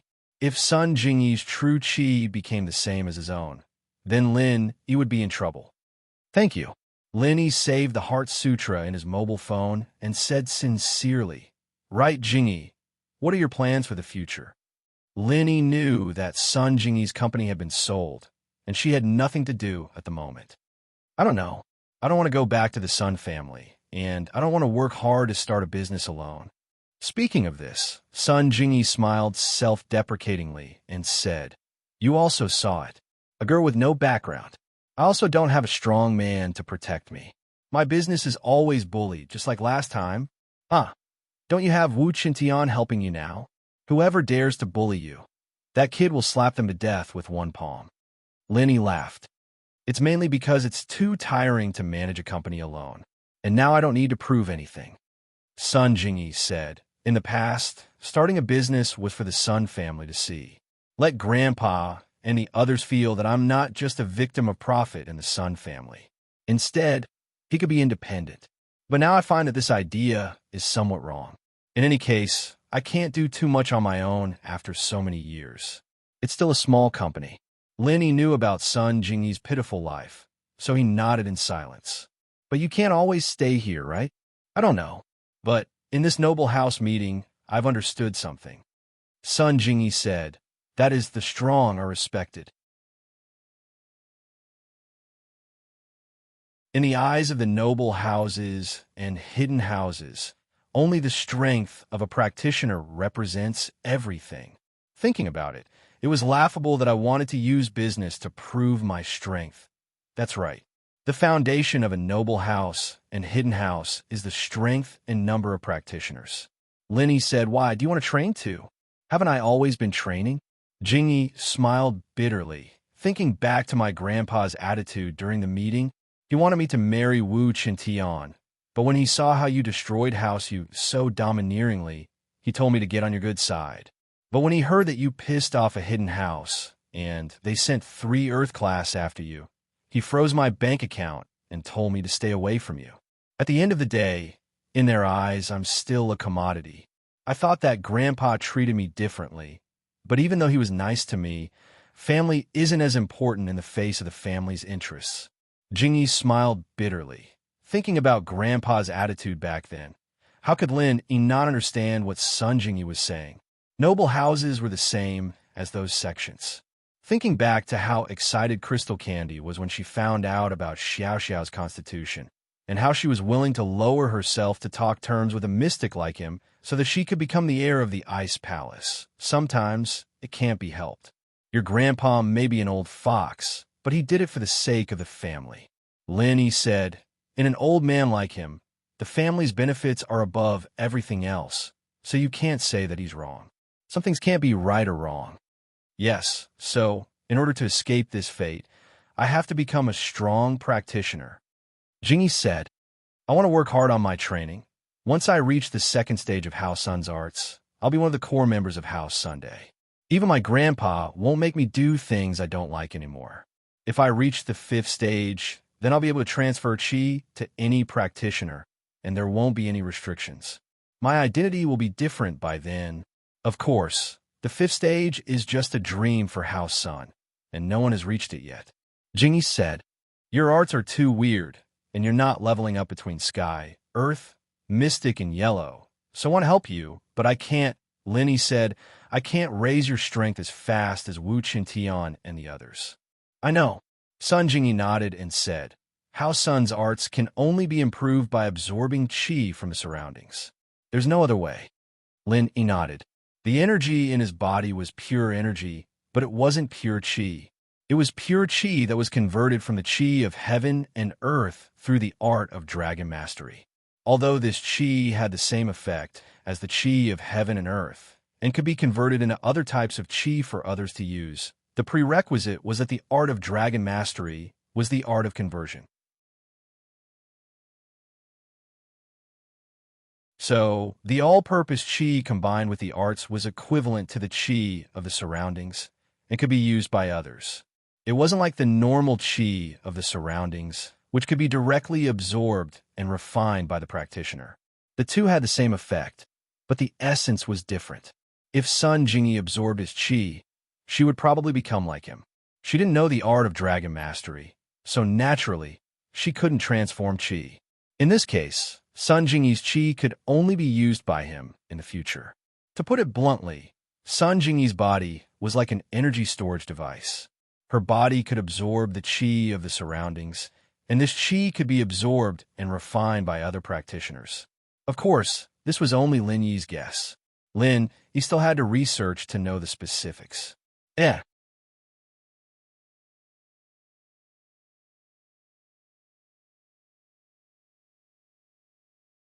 Chapter 1948.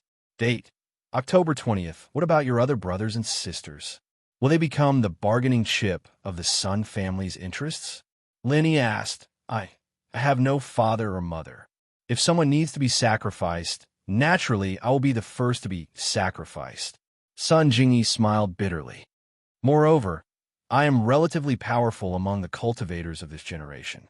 I have cultivated to the great perfection of the 1st level.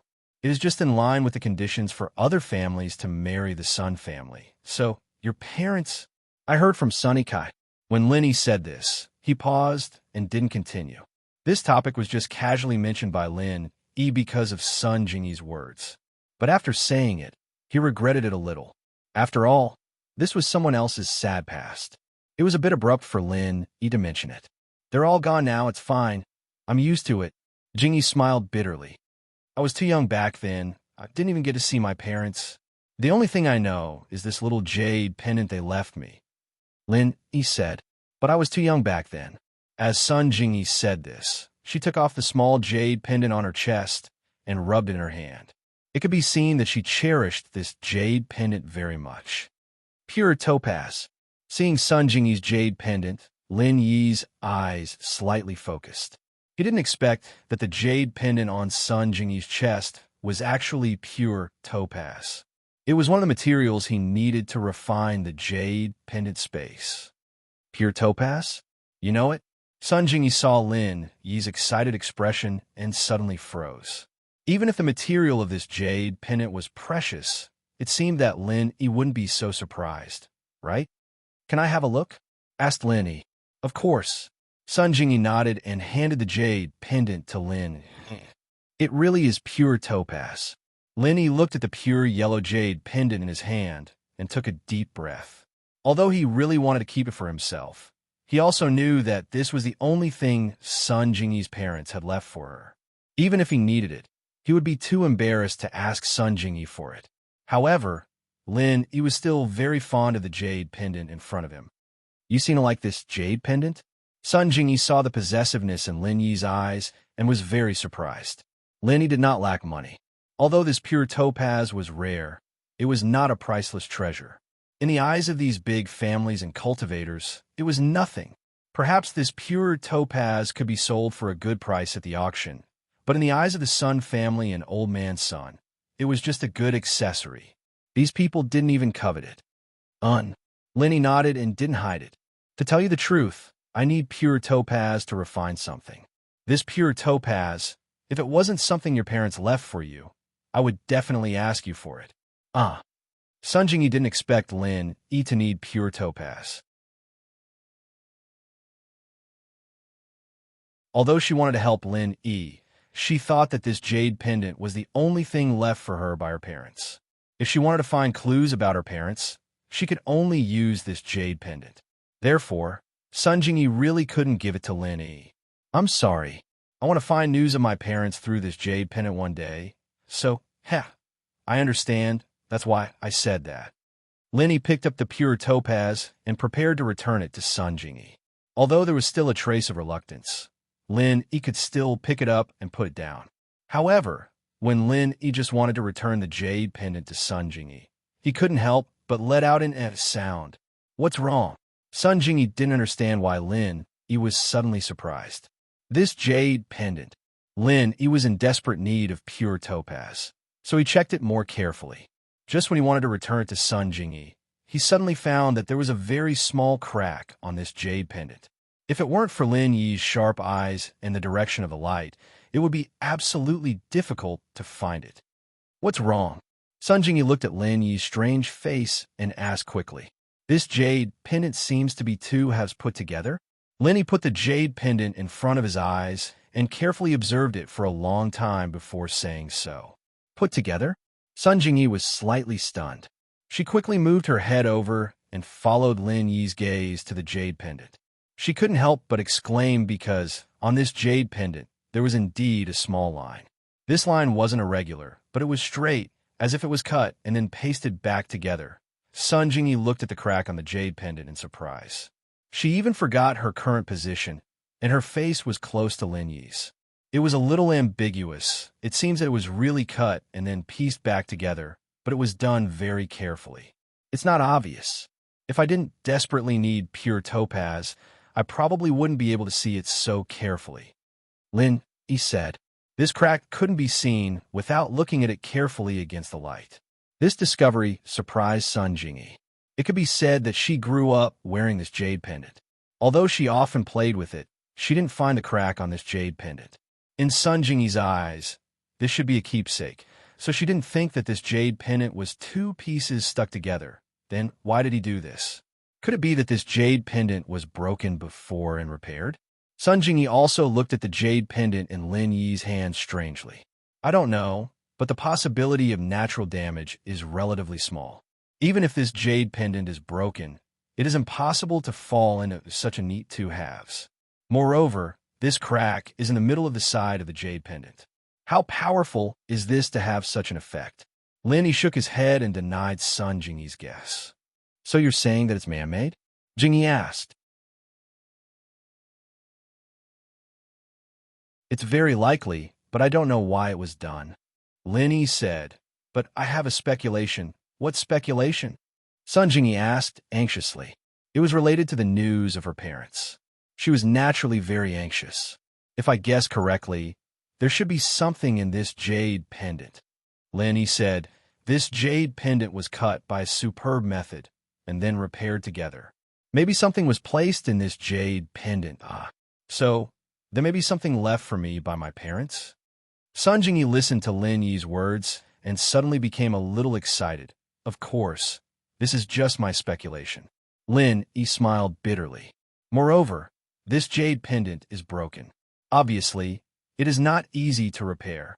But I really don't want your pure topaz. Lin Yi's words caused Sun Jingyi to roll her eyes.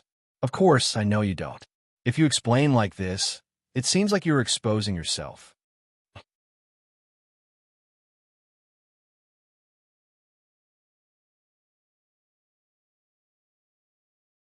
Chapter 1949. Date October 20th. Ugh.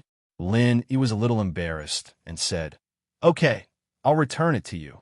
As Lin Yi spoke, he turned his head and saw Sun Jingyi's neckline. He saw a touch of spring inside, because when Sun Jingyi took off the jade pendant, she unbuttoned a button on her shirt, so the spring inside the neckline could be easily seen.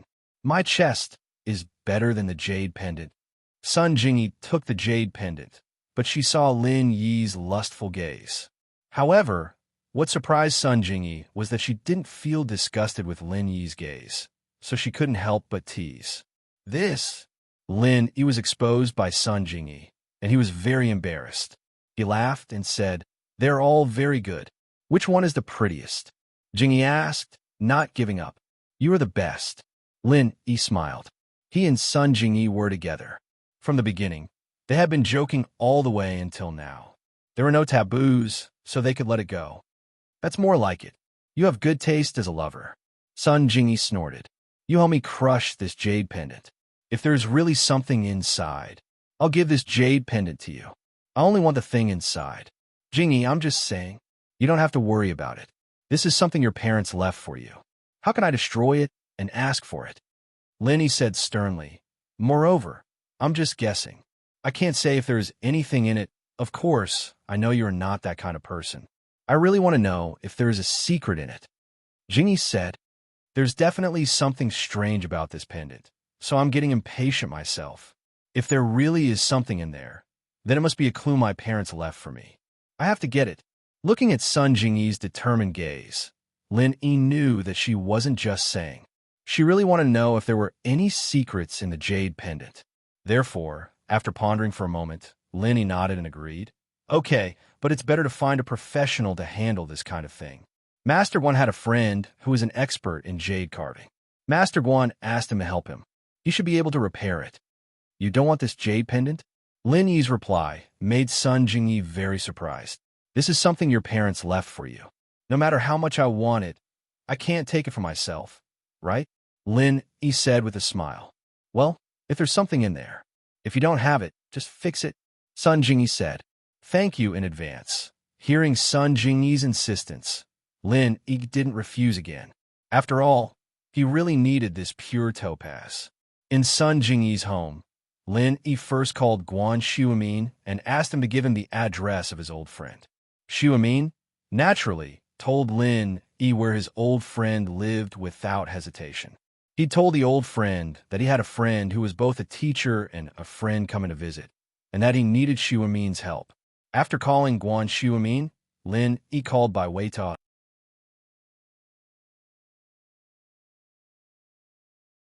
If you want to visit Guan Xuemin's old friend tonight, he might not be able to make it back to Xueshing tomorrow.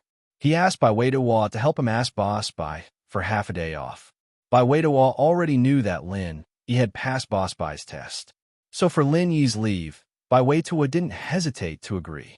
Otherwise, without Boss Bai's permission, even if he was the class monitor, he wouldn't dare to simply agree. Let's go. We'll visit Mr. Liu tonight, Lin Yi said to Sun Jingyi after the phone call. All right. Jingyi was very impatient as well. She wanted to know what secrets were hidden within the pendant. So when Lin Yi called, she had already changed her clothes. Your clothes are similar to a student's. Now you look much more compatible with me, Lin Yi said while looking at Sun Jingyi with a smile. Yeah, to be your half-lover, you have to be more compatible, otherwise people will think that you're my sugar baby, Sun Jingyi said with a smile. Then when can I be your complete lover? Lin Yi asked with a smile. Complete lover? Hee, it still needs to be observed, Sun Jingyi said. With Sun Jingyi, Lin Yi had a relaxed feeling that he had never felt before. The jokes between the two were also unrestrained, and Lin Yi didn't have to deliberately avoid anything. Just like when he looked at Sun Jingyi's chest, Sun Jingyi didn't think of shyness or anger, but asked him if he looked good.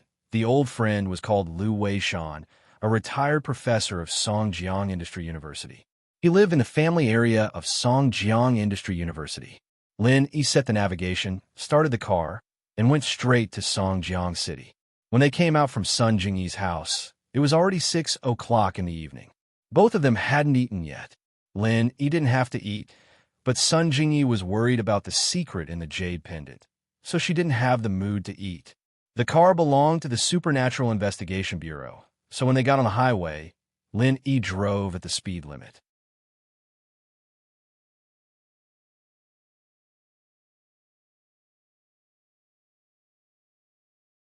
Chapter 1950.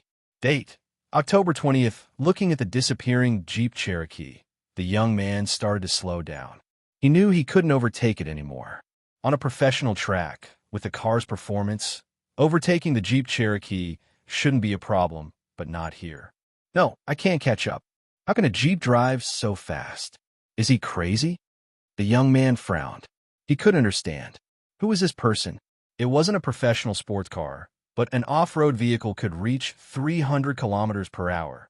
It was unbelievable. Bro, if that person represented our family in the competition, would our family gain more benefits in the upcoming Hidden House Summit? The young man wasn't thinking about how the Jeep could go so fast. He was thinking about the bigger picture. Yeah, if we let this person compete, we might win. The young man's eyes lit up, but we don't know his identity. We'll get someone to get the surveillance footage from the toll station and check the owner. The young man sighed and said, let's figure out his identity first. If we can work together, then that's the best. If he's related to our opponent, then our family will have an opponent at this summit. Okay. The young man nodded. Lin Yi didn't know that his driving skills were being watched as he continued to rush toward Songjiang. Sun Jingyi looked at the blurry scenery outside the car window and thought it was unbelievable. Wasn't this too fast? But she didn't feel scared. Was it because the person driving was Lin Yi? How can you drive so fast? Sun Jingyi was curious. This isn't a professional sports car. Otherwise, it could be even faster. Lin Yi said, there's nothing strange about it. I can even fly a plane. Have you seen a plane race before? You can race a plane? Sun Jingyi realized that the Lin Yi she knew was just the tip of the iceberg. Other than being a practitioner, he seemed to know a lot of things that she didn't understand. For example, medical skills. If there's a chance, I'll bring you around and you'll know. Lin Yi said indifferently. Lin Yi took less than an hour to reach the destination that was supposed to take 2 hours. When the car entered Songjiang Industry University, it was past 7 o'clock in the evening. The car was stopped at the entrance of the family area. Lin Yi was neither a student nor a teacher here. Therefore, they didn't talk much nonsense with the guard. They parked directly in the parking space at the entrance of the family area and walked to Liu Weishan, Elder Liu's home, with Sun Jingyi. He rang the doorbell. After a while, an old man's voice rang out. Who is it? Hello, Elder Liu. I'm Lin Yi. Elder Guan introduced me to you. Lin Yi said respectfully. Oh, you must be Lin Yi. Please come in. With that, the electronic door opened and Lin Yi brought Sun Jingyi upstairs. Liu Weishan had already opened the door and waited for Lin Yi. Elder Lu, I'm sorry to bother you so late, Lin Yi said apologetically.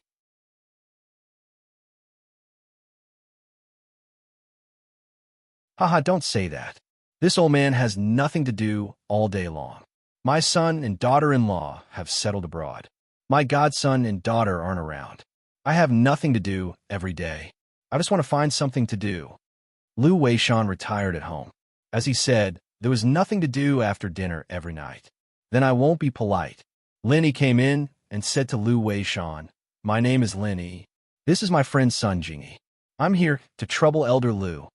I heard from Elder Guan that you're looking for pure topaz, right? I've already asked my friend in the jade industry to help you inquire, but there's no news yet. Don't worry. If there's news, I'll inform Elder Guan immediately. You don't have to come in person, Lu Weishan said. Elder Lu, I'm here this time for another matter. As Lin Yi said this, he handed Sun Jingyi's jade pendant to Lu Weishan and said, Elder Lu, look at this jade pendant, oh? Pure topaz? Lu Weishan saw that the jade pendant in Lin Yi's hand was pure topaz at a glance. He said with some surprise, have you found pure topaz? I found it, but this jade pendant is the only token that Sun Jingyi's parents left for her. As Lin Yi said this, he couldn't help but feel a little embarrassed. I understand. Lu Weishan smiled slightly. Then what do you want to do with this jade pendant? Elder Lu, look carefully at this jade pendant. Lin Yi said, look carefully? Lu Weishan picked up the jade pendant and looked at it carefully against the light in the living room. But the next moment, Lu Weishan said with surprise, this jade pendant is pieced together? It's a piece of jade that was cut and then pieced together again. Elder Lu, you noticed it too? Lin Yi nodded. The piecing method is very advanced. If I don't look carefully, I really can't see it. Lu Weishan said, Little E, what do you mean by showing me this jade pendant? Elder Lu, can you cut this jade pendant again? It's best not to damage the jade pendant. I suspect that there's something hidden in it. Moreover, if there's nothing in it, it's best to piece it back together. Lin Yi said, oh, this is not a problem. Lu Weishan nodded without thinking. Obviously, this matter was not difficult for Lu Weishan. Lin Yi and Sun Jingyi were delighted after listening to Lu Weishan's words. They didn't expect such a complicated craft to be no problem in Lu Weishan's eyes. Old man, what are you doing? There are guests in the house. Why are you still standing at the door? While talking, an old lady with a kind face came over. Obviously, she was Lu Weishan's wife. Hee, I forgot to enter the house when I was talking at the door. Old lady, you go and make some tea. These two children follow me to my study room. I will help you remove this jade pendant now. Lu Weishan finished talking to the old lady and turned to Lin Yi and Sun Jingyi. Now, if it's troublesome, you don't have to do it today. Tomorrow is fine too, Lin Yi said. It's okay.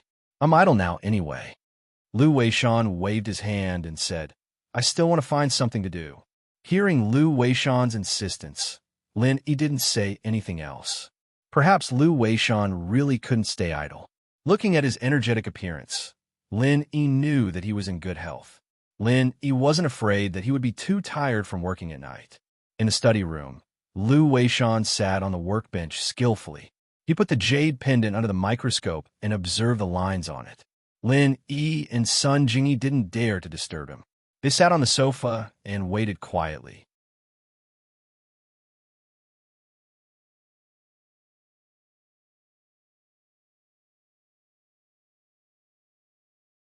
Chapter 1951. Date, October 20th. After a while, Lu Weishan's wife, Chu Huifeng, came into the study with a cup of fragrant tea. Two kids, have some tea. When old Lu is busy, he forgets about other things. Thank you, Grandma. Lin Yi took the teacup and said politely, Hee, you're welcome. I'm going out to watch TV. If you need more water, just call me. Don't be shy, Chu Huifeng said. You're busy. Don't worry about us, Lin Yi said. Chu Huifeng went out. Lu Weishan was just like what she said. When he was busy, he would forget about other things.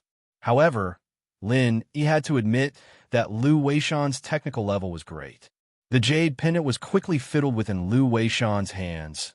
Lin Yi and Sun Jingyi sat quietly and waited. They didn't talk because they were afraid that their words would affect Lu Weishan. After about 2 hours, the jade pendant was cut open. However, Lu Weishan also exclaimed in surprise, "Hey, there's really something inside? There's really something inside?" Lin Yi didn't expect his and Sun Jingyi's speculation to become a fact. "Yes, this jade pendant is hollow. I have to cut it carefully. I have to cut along 4 circles to ensure that the thing inside is not destroyed," Lu Weishan said. "But it's more difficult to do so. It may not be completed in a day or 2. Don't bother," Sun Jingyi suddenly said. "Elder Lu, since there's something inside, it's fine as long as the thing inside is intact. It doesn't matter if the jade pendant outside is destroyed." Since Sun Jingyi already knew that there was something inside the jade pendant, then the jade pendant was not so important. It could be said that the jade pendant outside was only used to protect the thing inside. As long as the thing inside was taken out, then the jade pendant would be useless. Bubble. Book asterisk. Moreover, Sun Jingyi also decided to give the jade pendant to Lin Yi. According to Lin Yi, it seemed that it didn't matter to him if the jade pendant was broken. He just wanted to use the jade pendant as a material to refine something. However, Sun Jingyi didn't ask much. Destroy it? Lu Weishan was slightly surprised. If it's destroyed, it can't be restored. It doesn't matter. I just want what's inside. The jade pendant will be given to Lin Yi, Sun Jingyi said. Lin Yi, can this jade pendant be damaged? Lu Weishan looked at Lin Yi in surprise. Yes, Lin Yi said. As long as it's pure topaz, it's fine, no matter if it's whole or broken. Lin Yi was going to use it to refine the space in the jade pendant. When the time came, it would be broken, so it didn't matter if it was broken or intact. Oh, so that's the case. That's easy. I have a few friends who used to carve pure topaz. The leftover pieces of broken jade are kept. I seem to be able to find some here. If you only want these broken pieces, then I can help you collect some.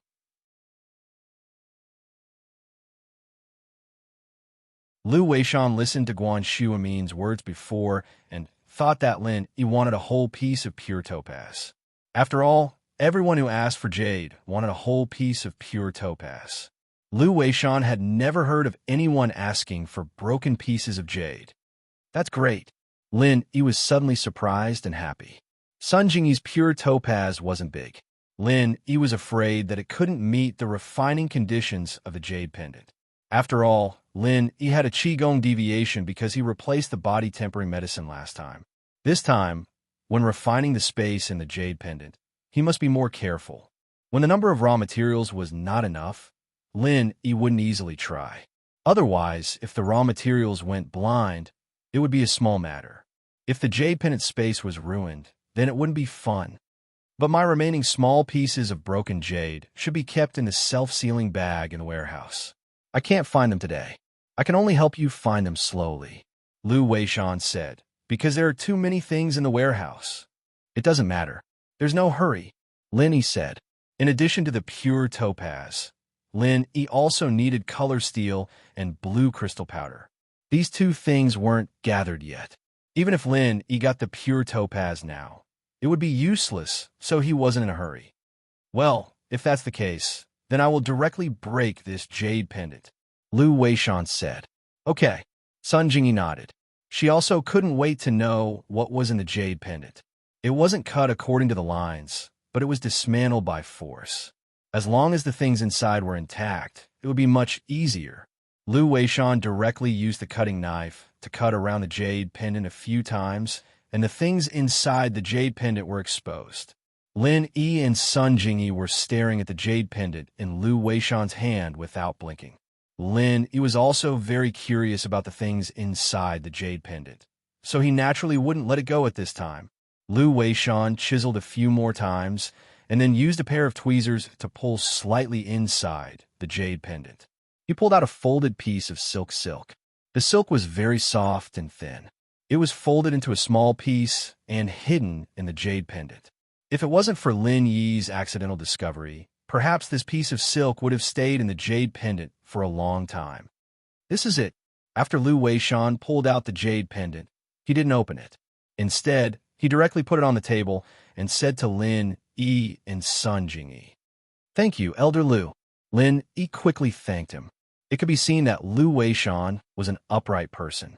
He didn't seem to have any interest in the content of the jade pendant. Instead, he turned to collect the pure topaz that was cut into small pieces on the workbench. "It's nothing. It's just a piece of cake." Lu Weishan said indifferently. "Jingyi, open it and take a look." Lin Yi said.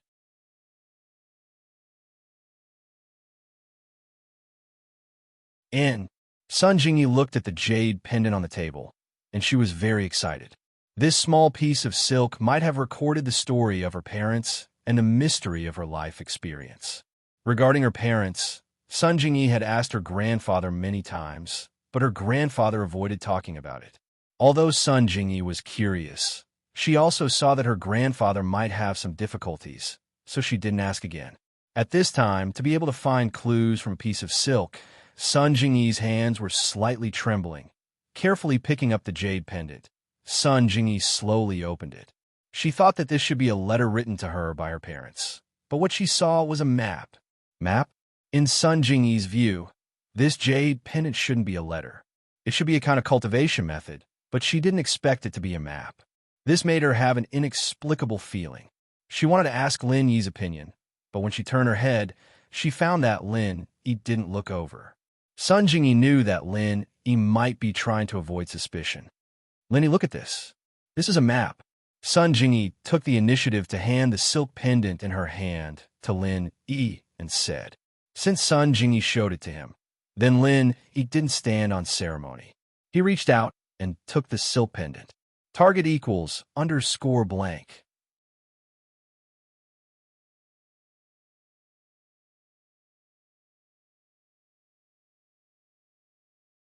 Chapter 1952. As expected, a map came into view, but the next moment, Lin Yi's face turned into an expression of extreme shock. "This map," Lin Yi exclaimed subconsciously. "What's wrong? Is there something wrong with this map?" Sun Jingyi asked curiously. "This map, didn't you notice? It's only half of the map, not the whole." Lin Yi pointed at the edge of the map and said to Sun Jingyi, as expected, this map is half." Sun Jingyi looked at where Lin Yi was pointing and saw that the edge of the map wasn't finished, as if it had been cut neatly. But what shocked Lin Yi wasn't that it was half of the map, but that Lin Yi had the other half of the map in his hands. After the test, Lin Yi and Zhao Qikuan met a crazy weirdo in a cave, and he was the one who gave Lin Yi the map. The same material, the same drawing style, the same color. Lin Yi was completely sure that the half of the map in his hands was originally a whole map, and then it was cut in the middle. Lin Yi, why is your face so weird?" Sun Jingyi looked at Lin Yi and asked curiously. "It's not that my face is weird, but..." Lin Yi couldn't help but smile bitterly, hesitating. After all, the map wasn't his. It could be said that the weirdo had left it in his hands. But now, he was sure that the weirdo had some sort of connection with Sun Jingyi's parents. Could it be that Sun Jingyi's parents were the weirdo's disciples? Otherwise, why would Sun Jingyi have that half of the map? And the weirdo had said that the other half of the map was in the hands of his disciple. So, since this thing was related to Sun Jingyi, Lin Yi didn't hide it anymore and said, "Because in my hands, there's another half of the map." Sun Jingyi looked at Lin Yi in surprise. She didn't expect that Lin Yi was surprised because Lin Yi had the other half of the map in his hands. This answer left her at a loss. Lin Yi had the map? Where did his map come from? He knew my parents? I will explain this to you slowly. The map is not with me. It is in Donghu's villa. Lin Yi said, "I will find it for you after I go back." Okay. Sun Jingyi felt that it was a little unbelievable. She had just found half of the map in the jade pendant, and the other half appeared in Lin Yi's hands. Wasn't this too much of a coincidence? However, when he thought about it, he was quite lucky. If this map was in the hands of someone else, it would be impossible for them to return it to him so easily. However, Lin Yi didn't seem to have any intention of keeping it for himself. "Okay, it's all collected." Lu Weishan smiled and handed a self-sealing bag to Lin Yi and said, "I will pay attention to the other pure topaz broken jade for you." As for this map, I won't participate. Thank you, Elder Lu. Lin Yi quickly took the self-sealing bag. He said with surprise and joy, "Well, it's getting late. You should go back early. I think you have more important things to do." Lu Weishan said, "I won't keep you."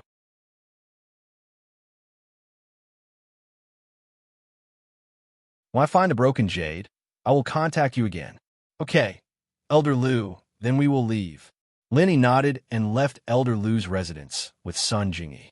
It could be seen that Sun Jingyi seemed to have a lot of words to say to him, so Lin Yi didn't do too much. After going downstairs and leaving the family area and getting in the car, Sun Jingyi couldn't wait to ask, "Lin Yi, tell me, how did you get this half of the map? Do you know my parents?" "How can I know them?" Lin Yi said with some helplessness. "If I knew them, why wouldn't I tell you? This map of mine is actually not mine. It was given to me by someone else." "Someone else?" Sun Jingyi said.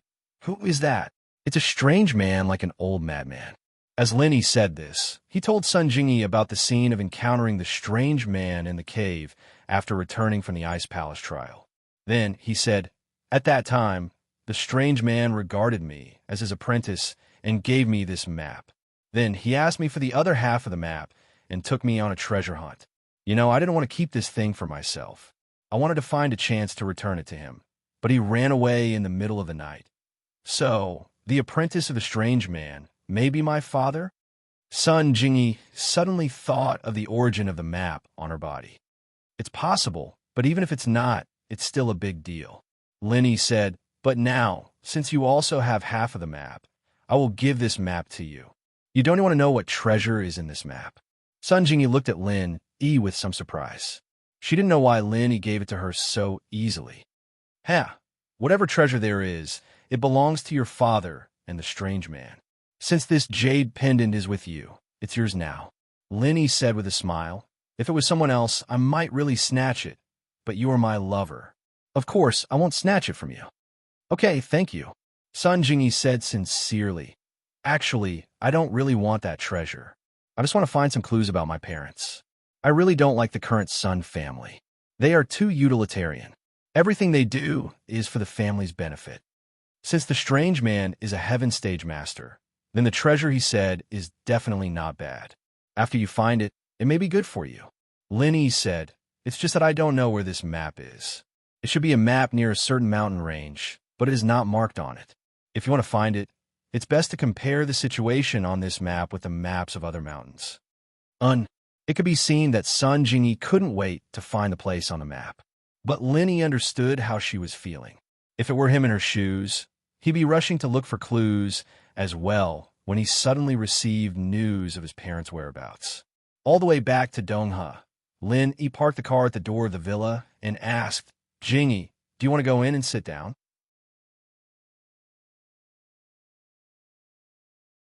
"I won't go." Sun Jingyi hesitated and said, "It's already past 1 o'clock in the evening. It's too late. You give me the map. I will find a hotel to stay in. Tomorrow, I will rent a house in Donghe and study this map." Eh.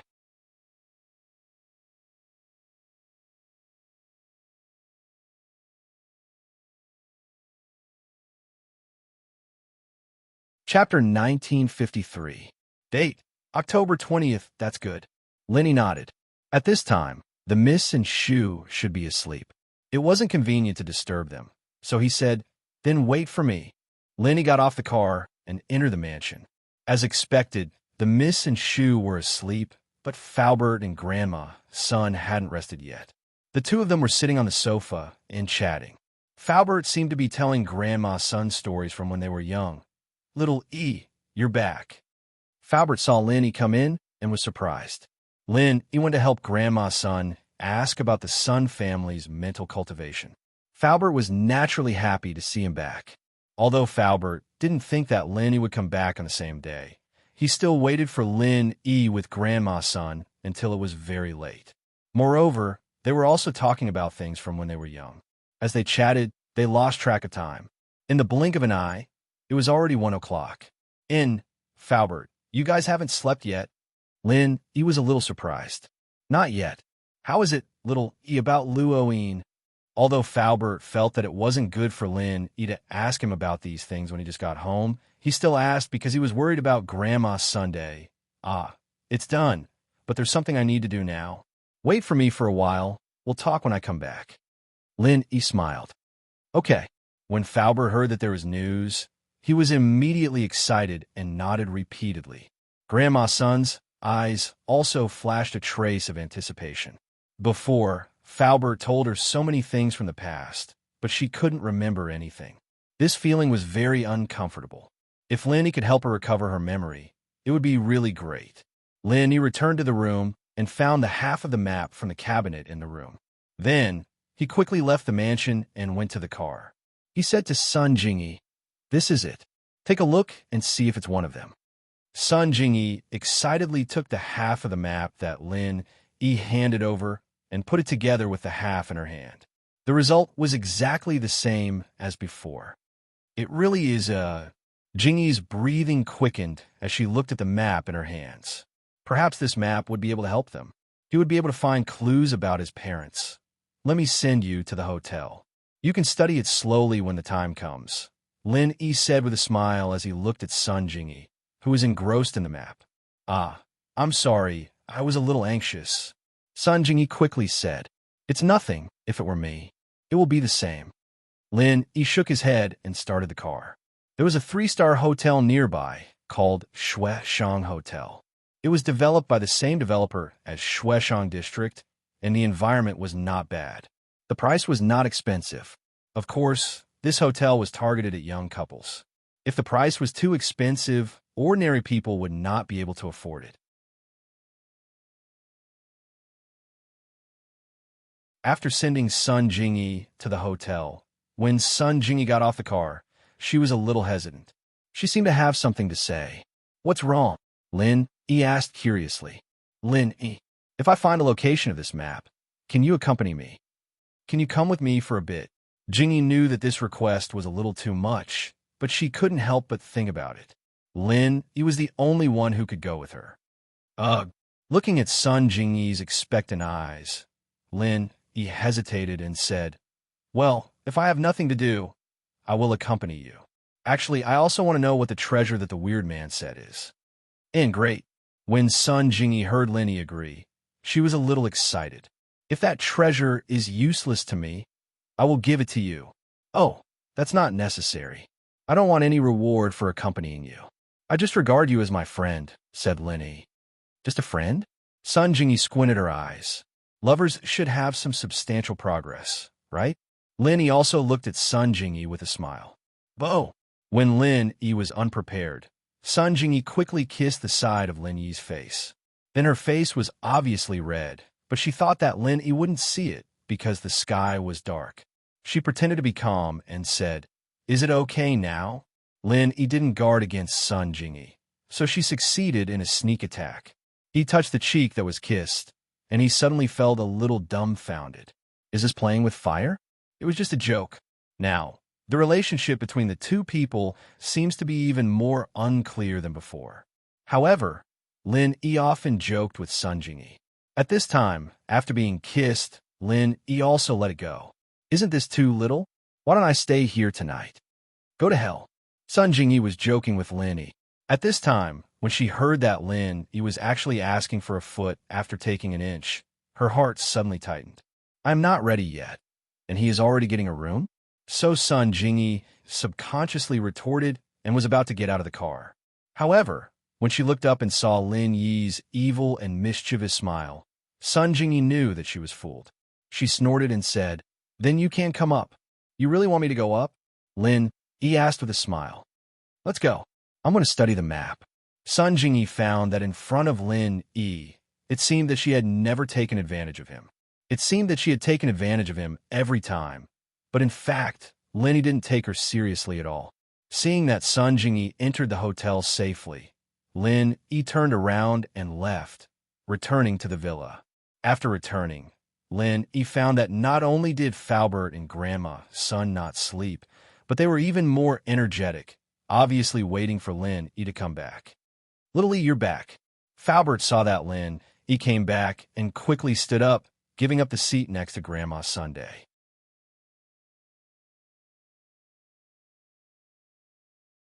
Seeing Falbert's nervous look, he didn't know what to say, but he also understood Falbert's mood, smiled and said, "Falbert, don't worry. Let me see your Nigong first." "Mine?" Falbert was slightly stunned. "Yes, it's yours," Linny said. "In fact, it was a wasted trip. After I went there, I remembered the characteristics of the Sun family's Nigong. Grandma Sun was your wife. She naturally assisted you in your practice, so her true chi is the same as yours.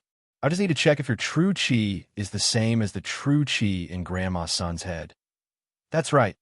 Falbert slapped the back of his head and showed a look of realization. "I'm really sorry I forgot about this. If I knew this earlier, I wouldn't have let you go back. It's not really a lot of trouble. There's some other gains." Lenny didn't regret looking for Sun Jingyi.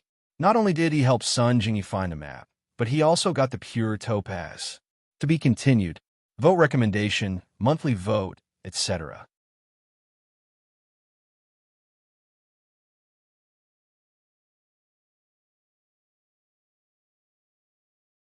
Chapter 1954.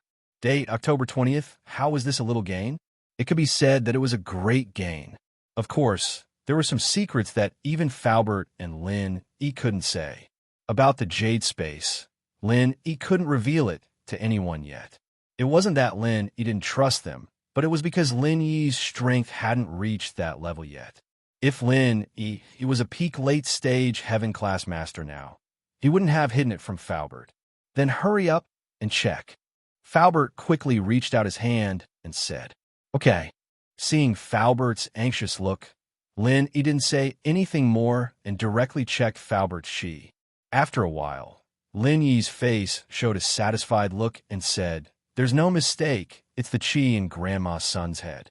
Then, "Can I help her get rid of the true chi expelling Chapter 1966 very dejected?" Falbert was surprised and happy after hearing Lin Yi's words. He was most worried that the chi in Sun Liyue's head was caused by an enemy. If there were any malicious tricks, it would be troublesome, but now it seemed that this was unnecessary.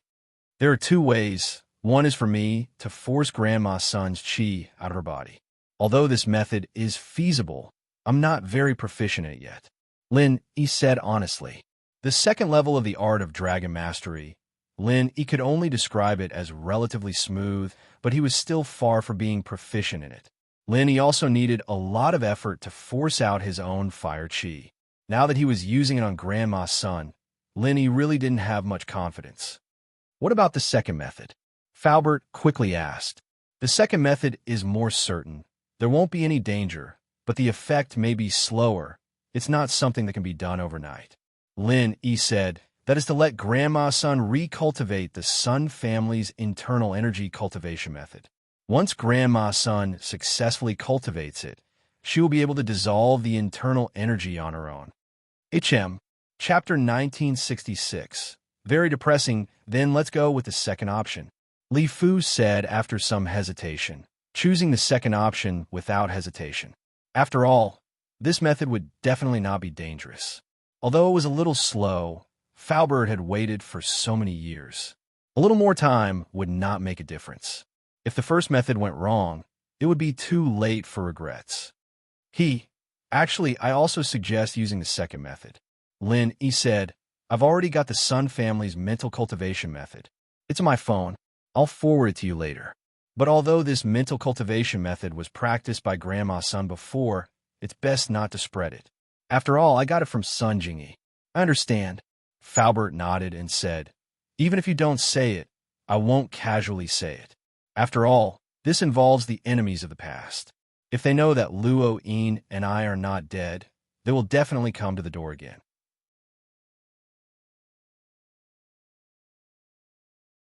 "We are not opponents of those people."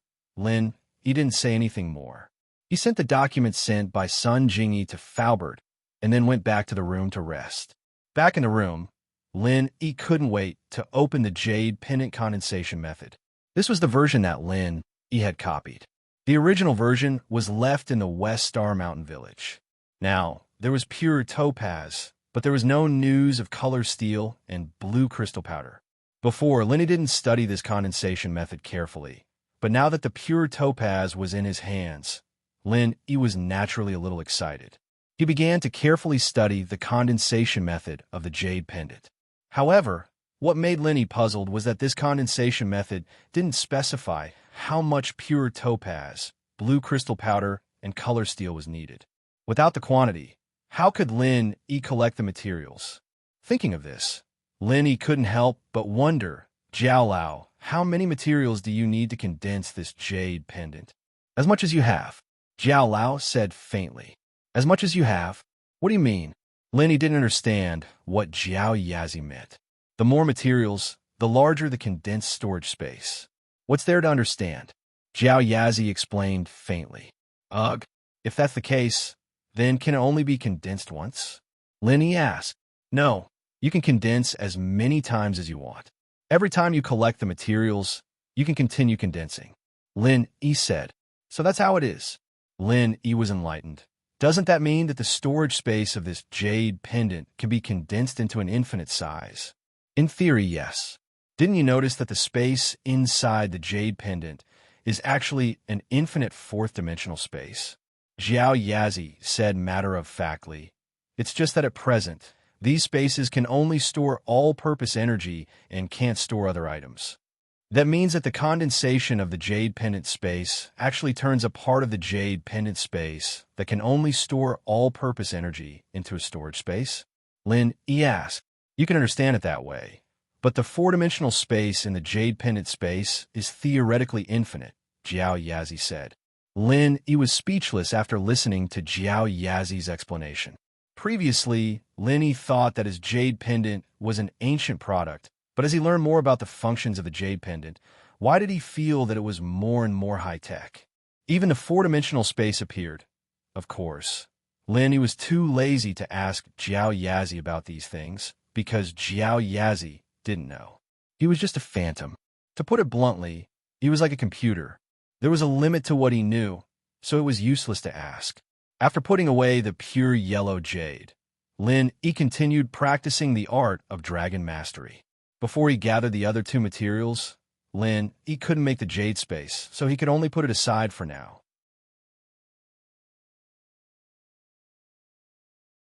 The next morning, Lin Yi drove Meng Yao and Yu Shu to school. While Falbert stayed at home to train with Grandma Sunday, Lin Yi felt a gloomy atmosphere when he came to the dorm. Everyone seemed to be in low spirits, and by Wei-Duo looked like he had lost a lot of money. What's wrong with you guys? Was there a break-in yesterday? Lin Yi looked at the three people in front of him, confused. Lin bro, you're back. Bai Wei-Duo's eyes lit up when he saw Lin Yi, but then dimmed.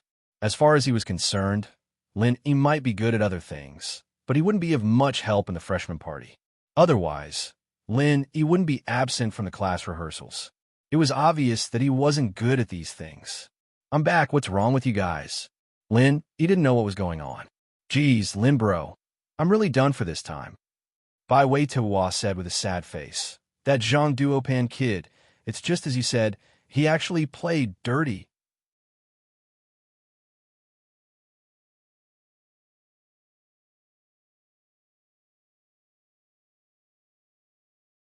Chapter 1955. Date. October 20th. What's wrong with him? Lin Yi frowned. For the freshman party, he actually invited a celebrity to be the lead singer. Although it's a celebrity who just debuted, he's quite famous in the country.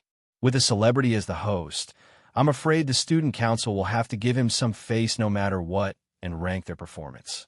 Bai Wei-Duo said dejectedly. A celebrity came to our school's freshman party.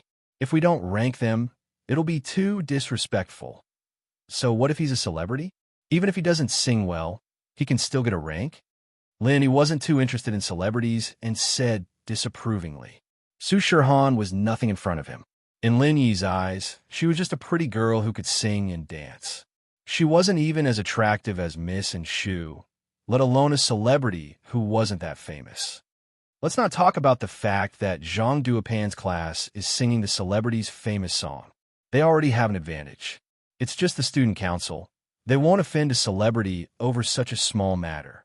Bai Wei-Duo had been in the school for a long time, so he knew the logic behind this. The student council sometimes organizes some charity events and invites some celebrities. They're all trying to get close to those celebrities, So why wouldn't they give him some face? Zhang Duopan must have a master guiding him from behind.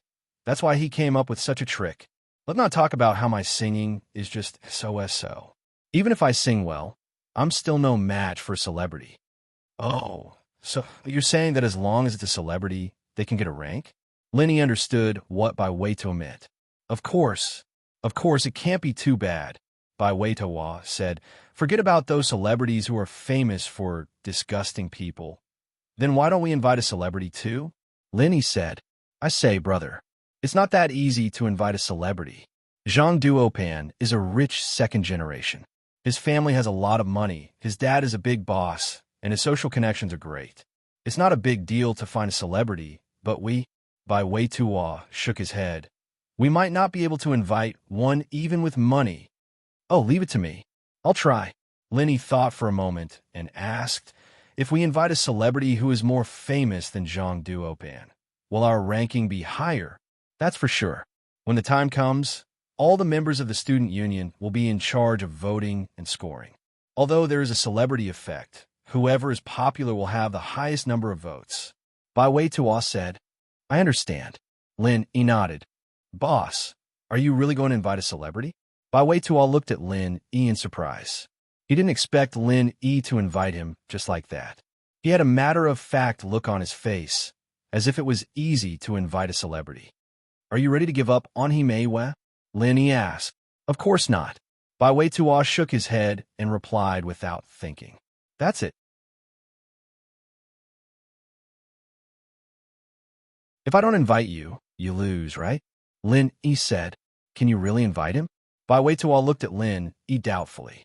I don't know. I'll make a call and ask. Lin said. Ugh. Bai Weituo heard Lin say he'll make a call and was a bit discouraged. The celebrity Zhang Duopan invited is the coffee girl, Cheng Yi. Although she just became famous recently, I heard that she's Su Shirhan's junior martial sister. With Su Shirhan's help, I'm afraid he'll be able to overshadow her. It's a bit difficult. Plus, Himeyu's idol is Su Shirhan. Naturally, she likes Cheng Yi as well. This time, Zhang Duopan is obviously trying to please Himeiyu. Sigh. Oh, a junior martial sister from the same sect. Then just invite Su Shirhan. She won't be able to say anything. Lin heard Bai Weituo's words and let out a sigh of relief. If it was Su Shirhan's junior martial sister, it would be even more impossible to overshadow Su Shirhan. Invite Su Shirhan? Bai Weituo's eyes widened. Lin bro, you're not joking, right? Su Shirhan. She hasn't even held a concert in Donghe. How can she come to our school's freshman party? I don't know. Let's ask. Lin took out his phone. He started rummaging through the phone book. Bai Weituo, Zhao Shengji, and Song Xiaodao looked at Lin in disbelief. They couldn't understand. How did Lin know Su Shirhan? Or did he know other friends who knew Su Shirhan? The call went through. Su Shirhan didn't pick up for a long time. The number you have dialed is currently unavailable. Lin shook his head and hung up. Lin bro, how was it? Bai Weituo didn't have much hope, but he still couldn't help but ask. No one picked up. Lin said. Bai Weituo didn't think that Lin could find Su Shirhan. So he wasn't surprised when Lin said no one picked up. If anyone could get through a superstar's phone, they wouldn't be a superstar. It's okay. If it really doesn't work, I'll give up. There are plenty of fish in the sea. Looking at Bai Weituo's face, Lin shook his head. Forget it. I'll try again. Then, Lin picked up his phone again. He was about to call again. However, Lin Yi's phone rang first. Looking at the caller ID, Lin smiled and picked up. Lin, you're looking for me? Su Shirhan's sweet voice came from the other side. I was busy just now. The phone is with Wang Sis. Wang Sis told me that you called me, so I called immediately.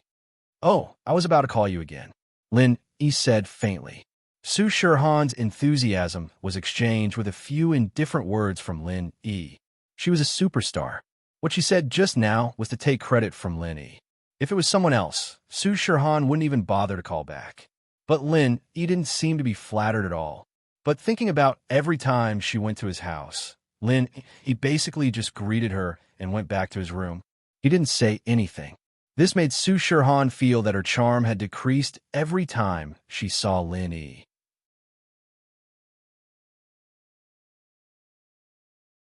What's the matter? Su Shirhan said helplessly. Do you have time recently? Come and help me. Lin Yi said. Help? Sure.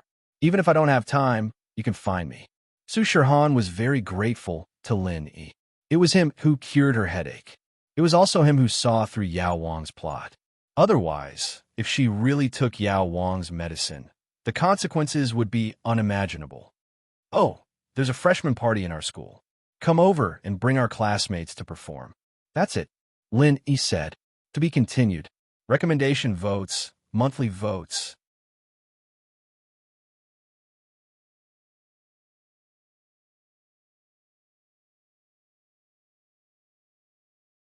Chapter 1956. Date: October 20th, freshman party. Performance? Su Shirhan was speechless.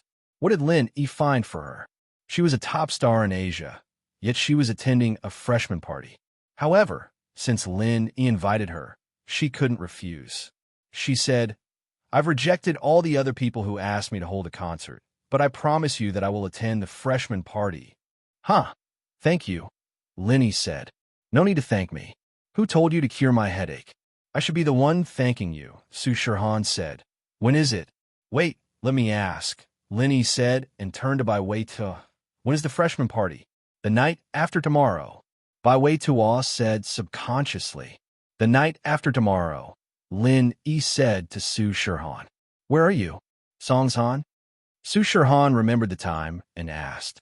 No, I'm at Donghai Industry University, Lin Yi said. I understand. I'll go there tomorrow. Can you pick me up at the airport? Su Shirhan asked. Okay, I'll pick you up.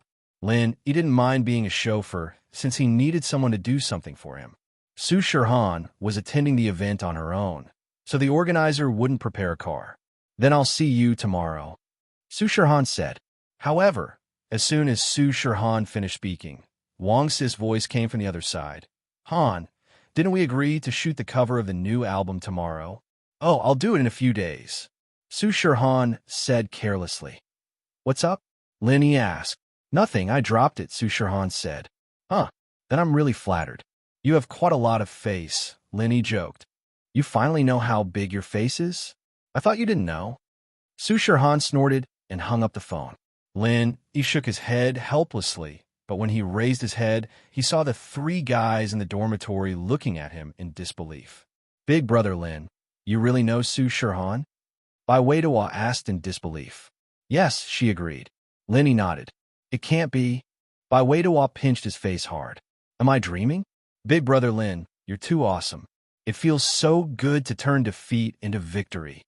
Bai Wei Tu didn't doubt the authenticity of Lin Yi's call at all, because in his eyes, there was no need for Lin Yi to lie to him. Calling Su Shirhan meant calling Su Shirhan. But Bai Wei Tu was a little surprised. Lin even knew Su Shirhan, and he seemed to be quite familiar with her. Hee, shouldn't we go to class? Lin Yi said, It's no problem for me to ask for leave, but if you don't go to class, I'm afraid boss Bai won't let you go easily, right? Damn, class. Bai Wei Tu looked at his watch and quickly put on his coat and ran out of the dorm. When he came to the classroom, Lin Yi saw Han Jingjing sitting next to Wang Xinyan. She was whispering something to Xinyan, which made Lin Yi frown. He'd gotten used to sitting at the same table with Xinyan these past couple of days, and Han Jingjing was taking his seat. He wasn't used to it.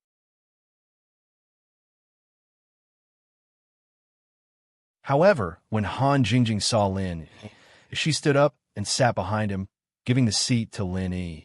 This made Lin Yi a little surprised. Seeing Han Jingjing's action, Wang Xinyan blushed. This was too obvious. Anyone could see that her relationship with Lin Yi wasn't normal. Otherwise, in a class, there would only be two girls together. Lin Yi didn't care so much and directly sat next to Wang Xinyan. You've recovered from your cold? It's much better. Wang Xinyan thought of the ambiguous scene in the car yesterday, and her face became even redder. Big brother Lin Yi, didn't you ask for leave today? Why are you here again? If I knew you would come to school today, I would have hitchhiked with you. Han Jingjing sat behind Lin Yi and said to Lin Yi, how did she know he asked for leave? But thinking of yesterday, he told Baiwei that he might not come today and asked him to ask for leave on his behalf. It should be from Baiwei yesterday, or Wang Xinyan told her yesterday afternoon. Don't you have your own car? Lin Yi asked back. Didn't you already know the classroom? Why do you still hitchhiked? Aren't we saving energy and reducing emissions now? People don't drive. Sitting in your car can protect the environment. Han Jingjing said matter-of-factly. It's more environmentally friendly to walk. Lin Yi said with some speechlessness. There's a hitchhiker. Why do I walk? Isn't that stupid? Han Jingjing asked with a surprised face. Lin Yi was speechless about Han Jingjing's IQ. This girl wouldn't have 100,000 whys, right? She was always saying why and whys, but it seemed like she was very reasonable. So Lin Yi didn't know how to answer. If I buy a car and let you hitchhike, isn't that stupid? Why? You don't have to spend a penny more for gas. It's on the way anyway. Han Jingjing looked at Lin Yi strangely. But why should I give you a ride? According to what you said, can I live in your villa? Lin Yi had a headache because of Han Jingjing's thinking. Because we are neighbors and classmates. Do you want to live in my villa? Okay, I'll help you clean up a room at night. It just so happens that my brother and I are scared. Han Jingjing said, okay, you can continue to hitchhike her. Forget about cleaning up the room. Lin Yi was defeated. This girl's thinking was too weird. Lin Yi felt that if he continued to argue with her, it would only become more and more troublesome. He might even become crazy. Wang Xinyan saw Lin Yi being defeated and couldn't help but cover her mouth and laugh. This Han Jingjing was really interesting, and the questions she asked were so cute. Han Jingjing's mouth flashed a trace of a successful smile, and Lin Yi didn't say anything because Boss Bai had arrived. Just as Boss Bai said, most of the courses in the medical profession were taught by him part-time.